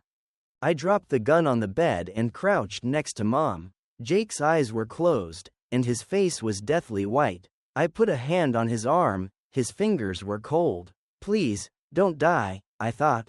Don't die. Mom and I rocked back and forth in sync, both of us whispering under our breath. In my mind, Jake laughed at me. Loud voices in the living room startled me. Dr. Thompson rushed into the room and paused, taking in the entire scene. What's wrong with the director? He asked, but he moved toward us. Don't know, don't care, I said. He shot Jake. What? Sorry, check the director, he said to the woman who came in on his heels. He said it absently, his attention focused on Jake. The doctor lifted Jake out of my mom's arms and laid him carefully on the bed. He pulled the sheet away and looked at the bloody mess beneath. I turned away, taking deep breaths to steady my stomach. Sorry pushed me gently out of the way. I don't know what's wrong with the director, she said. He's breathing, but it's fast, as if he's just run up the stairs. He's pale and clammy. I'm going to treat him for shock. The doctor muttered something, then his voice got louder. Cover him with a blanket, then get one of those security guys to send for a gurney. We might need to operate on this little guy. Mom and I sat in the waiting room of the medical suite. My butt felt numb on the wooden chair, and a strong antiseptic smell burned my nose. Mom gripped my hand tightly. By the time this was over, I was sure my fingers would be permanently deformed. The blanket Sari had given us slipped off her shoulder. I reached around with my free hand and tucked it back behind her chair again. Time ticked by. Finally, the doctor came out. He's going to be fine. The bullet didn't hit anything vital, but he's lost a lot of blood. Sari is finishing the bandages, then you can come in and see him. He turned away, then turned back. What happened to the director? I glanced at Mom, but she shrugged. I'm not sure. He scared Jake. Maybe Jake scared him? Dr. Thompson squinted at me. What? I shook my head. I don't know. After he shot Jake, he collapsed, crying and screaming. I've heard he's been in and out of the basement, a lot. Doesn't that damage your brain? The doctor glanced at us, then looked around the room. He leaned in closer. I believe it's possible. It's not like we have a lot of opportunities to study that phenomenon, though. As far as I know, the director is the only one who has endured that many suspensions. But based on research from the original records, brain damage was listed as a possible side effect of multiple suspensions. We're treating him for shock, but I'll leave Dr. Cersei's care in your capable hands, Mom said, interrupting the doctor. Can I see Jacob now? Dr. Thompson blinked. Yes, of course. This way. He led us deeper into the medical suite, opening a door at the back. The plain white room held only a bed and a dresser. Jake lay in the bed, small and pale. He'll be awake soon, the doctor said before leaving us alone. Mom sat on the edge of the bed. Tears rolled down her face and dripped onto the thick blanket covering Jake's small form. Slowly, she reached out and picked up his limp hand. She squeezed it gently, and his fingers seemed to flex. The tears stopped rolling down her cheeks, and she smiled a little. I wondered if Jake's emotional magic was working even while he was out cold. His eyelids flickered, then opened. Our eyes met for a fraction of a second before his darted away, and I could swear I felt a little breeze of calm waft over me. Jacob, Mom whispered. He likes to be called Jake, I said. What? She glanced up at me, distracted. He prefers Jake now. Try it, I nodded emphatically. Her eyebrows knitted for a second, then she turned back to my brother. Jake? He smiled and closed his eyes. We stood there a while, the only movement Jake's chest rising and falling. Sari came in and checked his pulse and blood pressure. She left, then returned a few minutes later with one of the hard, wooden chairs and the blanket. Mom settled down by the bedside, still holding Jake's hand. Do you want a chair, too? Sari asked me. No, I'm good, I said. I need to check on my friends. Have you seen Katie, Mrs. Torres? Yeah, she's in the next room. Mild concussion, mild shock. She jerked her head toward the door. Who's the little girl? Lena stood silently in the doorway. She's a friend of Jake's. From outside, I said. Sari's eyes widened. Is she contagious? No, don't be ridiculous, I snapped. There's no virus. Cersei made that up so he could quarantine us. She stepped back into the corner of the room when I beckoned Lena in. I smiled at the girl and introduced her to Mom. She's Jake's friend. Mom blinked but didn't say anything. Lena climbed up onto the bed and sat cross-legged near Jake's feet. I turned back to Sari, who still cowered in the corner. Seriously, Sari, who diagnosed this virus? Did an actual medical doctor confirm it? Dr. Cersei said, she started, but I cut her off. Is Cersei a medical doctor? No, I don't think so. I rolled my eyes. Ask Dr. Thompson. That whole virus thing was a fake rumor to scare you. A fraud so he could make us disappear without any consequences. I'll check with the doctor, Sari said, sidestepping out of the room. You do that, I muttered. Forgetting her, I turned and squeezed my mom's shoulder. Mom, I need to check with my friends on the outside. We have to get Zane in here so Dr. Thompson can help him. Jake is going to be okay. She nodded and reached up to grip my hand, not taking her eyes off my brother. Be careful. I shrugged and looked at Lena. You okay? She smiled and gave me a thumbs up. I went out into the hallway and followed the sound of arguing to the next room. Opening the door, I peered inside. Katie lay on the bed, arguing with Dr. Thompson and Eric. I'm fine. I need to find Zane. Katie, you're not fine. You need to stay here, Eric said. Dr. Thompson nodded. Listen to the boy, Katrina. I'm going to find Zane, I announced. Their heads jerked around at the sound of my voice. Peter. How's Jake? Katie and Eric said on top of each other. I told you, Jake is fine, Dr. Thompson muttered. My lips twitched. I'd never heard the doctor sound so much like a cranky kid. Doc says he's going to be all right. He's asleep and Mom and Lena are with him. Eric looked around the room. I didn't even see her sneak out. She's like a ghost, I agreed. Since you two are here, I guess someone has called Cersei's dogs off?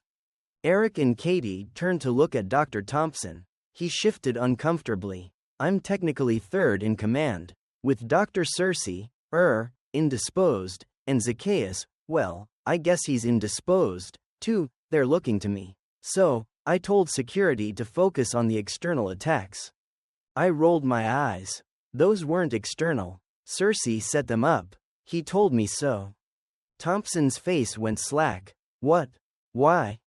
He decided to seal off the outside, so no one could get out. Or in. He was crazy. I nodded. Really? But we came in before he did that. Via, an alternate route. I wasn't going to spill all my secrets to Cersei's handpicked successor, even if he did seem to be more rational. Thompson nodded. Don't tell me, that way security can't get it out of me. Why are you so rational? Katie asked, her eyes narrowed. Or is this just a ploy to get us to trust you? Probably a better question would be, how did I fool Cersei into making me third in command? He said. Believe me, it took generations of work. What? Eric, Katie and I spluttered in unison. Thompson smiled. You don't think we've all been happy under the thumb of an ancient megalomaniac like Cersei? He's stifled research to maintain control of the populace. My grandparents started plotting his eventual overthrow, training a small crew of us to slowly infiltrate levels of responsibility. I'd be mad at you for trampling on all our careful decades of planning, except you seem to have reached our goal for us. There might be others who aren't happy with it, though. He shrugged. There could be some pretty significant arguments over who controls the dome. We don't care, Eric said. We just want out. And now that we know it's possible, you won't be able to keep us inside. We'll dig out with our bare hands if we have to. Then you temps can rule the dome however you want. Well, as long as you treat people decently, Katie said. I mean, we aren't going to just walk away and let you continue to oppress and threaten people who disagree with you. Why would we care? Eric said. Some of us have friends who are temps, I said. I'm not going to let them treat Tia like a second-class citizen because she has a handicap, or send people to the freezer if they disagree with whoever is running things. Eric's eyes bugged out. They really do those things? I looked at Thompson. Do you? I don't. The doctor looked scandalized. I believe it has happened in the past, though. Trust me, we will not condone that. Whatever. I turned toward the door. We'll make sure it doesn't happen anymore. But right now, I need to figure out how we're going to get Zane inside. Chapter 27. By the time I got up to the drone hangar, Joe and Mara were frantic. They'd lost direct contact with Jake and Lena once we'd gotten inside, pretty much as they'd expected. But the lack of contact combined with the explosions terrified the outsiders. When I got up to the hangar, Joe was chipping away at the rock lip of the drone launch slot with a chisel and hammer. Joe. Wah. Joe jerked back from the slot. The scaffold swayed alarmingly. He grabbed at the rock face and steadied himself. You startled me. Is everyone okay?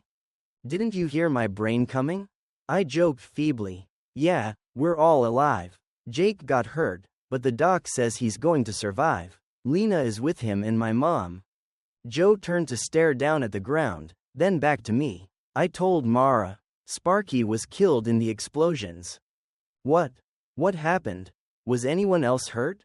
I'm coming out. I motioned for Joe to move out of the way. I need to see the front entrance. Joe scooted aside, shaking his head. It's gone. That's what got Sparky. He and Everest had just opened the door. Everest came back up to the top of the ramp. All that rock made it hard to hear them, so he came up to tell us they'd gotten it open. There was a huge explosion. Everest got hit by some of the rocks, dislocated his shoulder, and it banged him up pretty good. Sparky, he wiped his eyes. How do you know he's dead? I winced at the words, but there was no good way to ask the question. We can't hear him. Even Mara can't hear anything. I shimmied through the slot and out onto the scaffolding. It swayed as I pulled myself through. I took a deep breath to steady my stomach. Maybe he's just unconscious? Or there's too much rock?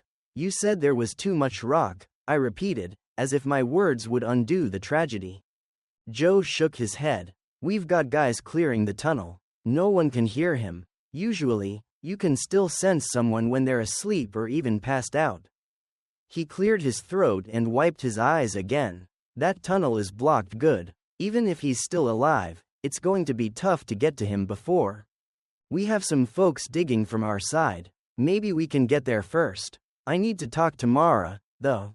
I gripped Joe's arm for a second, trying to project sympathy. I don't know if it worked. Then I climbed down. Mara waited at the base of the tower, holding the climbing ropes. They hung loosely in her hand, so I was glad I hadn't relied on her to keep me from falling. Her haunted eyes met mine. Sparky. I nodded and wrapped my arms around her.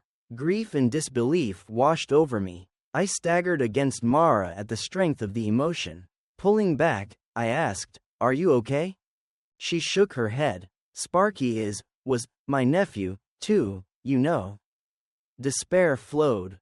I opened my mouth, then snapped it shut. I hadn't known. I'm sorry, I finally said. I stepped back, unable to tolerate the feelings of loss. Lena is okay, I said, my voice feeble. A tiny spark of joy poked through the wall of grief. I told Katie I'd check on Zane.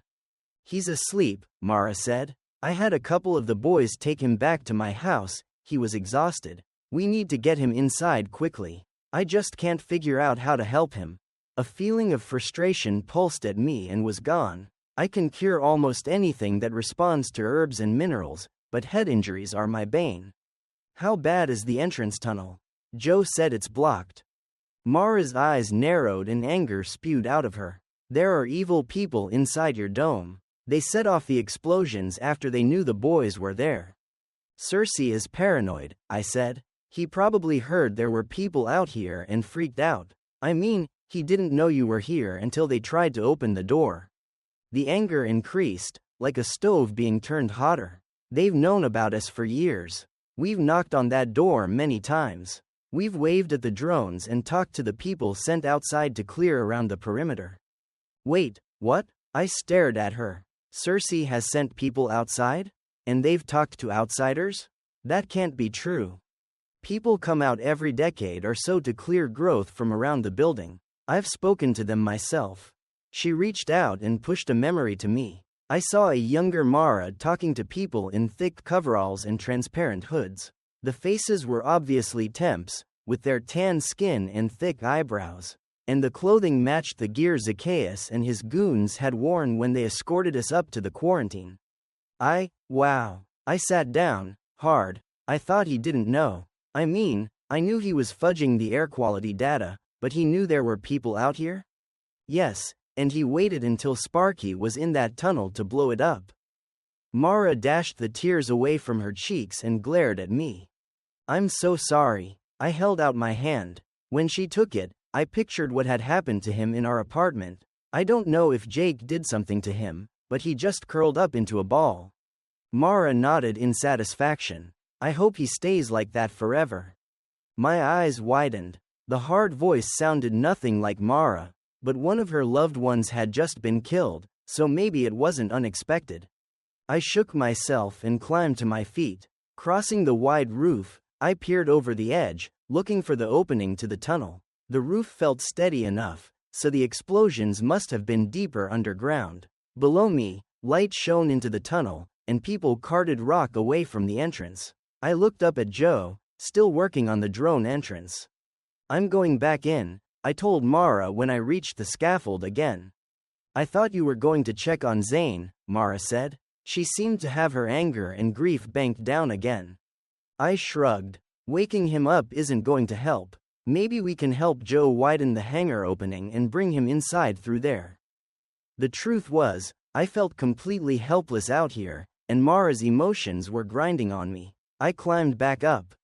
"You'll learn to block him out. Strong senders can have trouble censoring when they're under stress," Joe muttered when I got to the top. He kept chipping away at the edge. "If you can work on this from the inside, we can figure out how to bring him up." "How did you know that's what—" "I thought you couldn't read minds." "You're sending pretty clearly right now," Joe said. "And it's what I was thinking, anyway." The guys in manufacturing were able to blow out the upper edge of the hangar slot very quickly with some well-placed charges. Then they set up a pulley system. I don't know how they got Zane up onto the roof, but Joe rigged a stretcher to the pulley. We pulled Zane up to the slot and across the hangar floor. Dr. Thompson did a quick triage right in the drone hangar, then had some orderlies carry him down to the medical suite on the 5th floor. I followed them back down. Katie waited at the base of the steps, her head bandaged. "I told you to stay in bed, young lady," Dr. Thompson said, but his voice was gentle. He gave her a hard look, then nodded. "Come on, we'll get him checked out." They loaded Zane, still unconscious, onto the metal cart from the empty room. Katie pushed them aside to grab Zane's hand. She bit her lip and sniffed back some tears. "About time you got home," she said. Zane's eyes opened. "Couldn't stay away," he whispered. 2 weeks later, Zane was back to normal. The front tunnel had been cleared, but the airlock had completely collapsed. It took teams from both inside and outside most of the 2 weeks to clear out the debris. Sparky's body was found by the inner airlock door. Cersei remained in a catatonic state. Mara believed the power of Jake's fear had snapped the remaining shreds of sanity in his mind, trapping him inside his own paranoia. She refused to do anything to help him, and I couldn't really blame her. It didn't matter, because Zacchaeus refused to let any outsiders near his boss. Mom's new air tests confirmed what we'd suspected. Cersei and his team had added contaminants to the samples. The air outside was cleaner than our own filtered environment, and probably had been for generations. Mom, Jake and I made plans to move outside. Tim, Rita, Zane and Katie worked with Everest and Mara to plan our own village nearby, with a timeline so the ancients could move outside without negatively impacting Mara's village. Once we'd gotten established, we'd start waking people in the basement and moving them out. Most of the temps declined to even consider moving outside, although they were happy to import food and goods from the outside. Zacchaeus and Cersei were moved into the quarantine lab. Zacchaeus cared for the comatose director as if he were his own family. "We're going to have to keep an eye on that one," Zane said as we sat by a fire in front of the dome entrance. "The temps are used to obeying without question, and Zacchaeus could easily take control of the dome. Once we get all the ancients out, he can do whatever he wants," Katie said. "You don't really mean that," Zane replied. "There are good people inside. They were misled by someone they trusted, someone they practically worshipped. They were killing off old people," Katie said angrily. "And handicapped people. You can't just forgive that. You can't condone the people who decided that was okay. But most of the current temps were raised to believe that was the right way to do things, that it was necessary for the survival of the dome." Zane shook his head. "We don't know how we would have behaved if we'd been raised that way. We'll leave it up to the temps to decide how to deal with Zacchaeus and the rest of Cersei's supporters." Katie nodded. "Not my decision, so I don't care. As long as I have my family and friends with me, I'm good." She beamed around the circle. "You're so sappy," Eric said. "Besides, we aren't hanging around here forever, are we, Pete?" We're going to explore this new world. It would take a lot of work to start a new community outside the dome, but there was no way I was going to live in there for the rest of my life. The people who wanted to stay inside could do that, and the rest of us, with the help of Mara's people, could build ourselves a new home. We'd learn to farm without all the technology of the dome. Or maybe we'd use the dome to manufacture stuff to trade with the outsiders. It would take a lot of work, but we signed up for that 500 years ago. And now, finally we were free. Free of the smog and the walls and the crazy Dr. Cersei. We were out of the dome, with a whole planet to explore. Maybe it wasn't a new planet, but this old one would be good enough. Finally, I agreed. Thank you for listening to Reduced World, by Julia Huney. If you enjoyed this story, we hope you'll like and subscribe to our channel, so you can keep up to date on future audiobooks. You might also enjoy the Colonial Explorer core series. Some of the characters from this series appear in those books. The first one is the Earth Concurrence. We'll post it to YouTube in the coming weeks. You can get the ebook version of Abandoned World for free if you join our newsletter. Go to juliahuney.com/listen to sign up, and check out a complete list of all of Julia's books on juliahuney.com. Thanks for listening.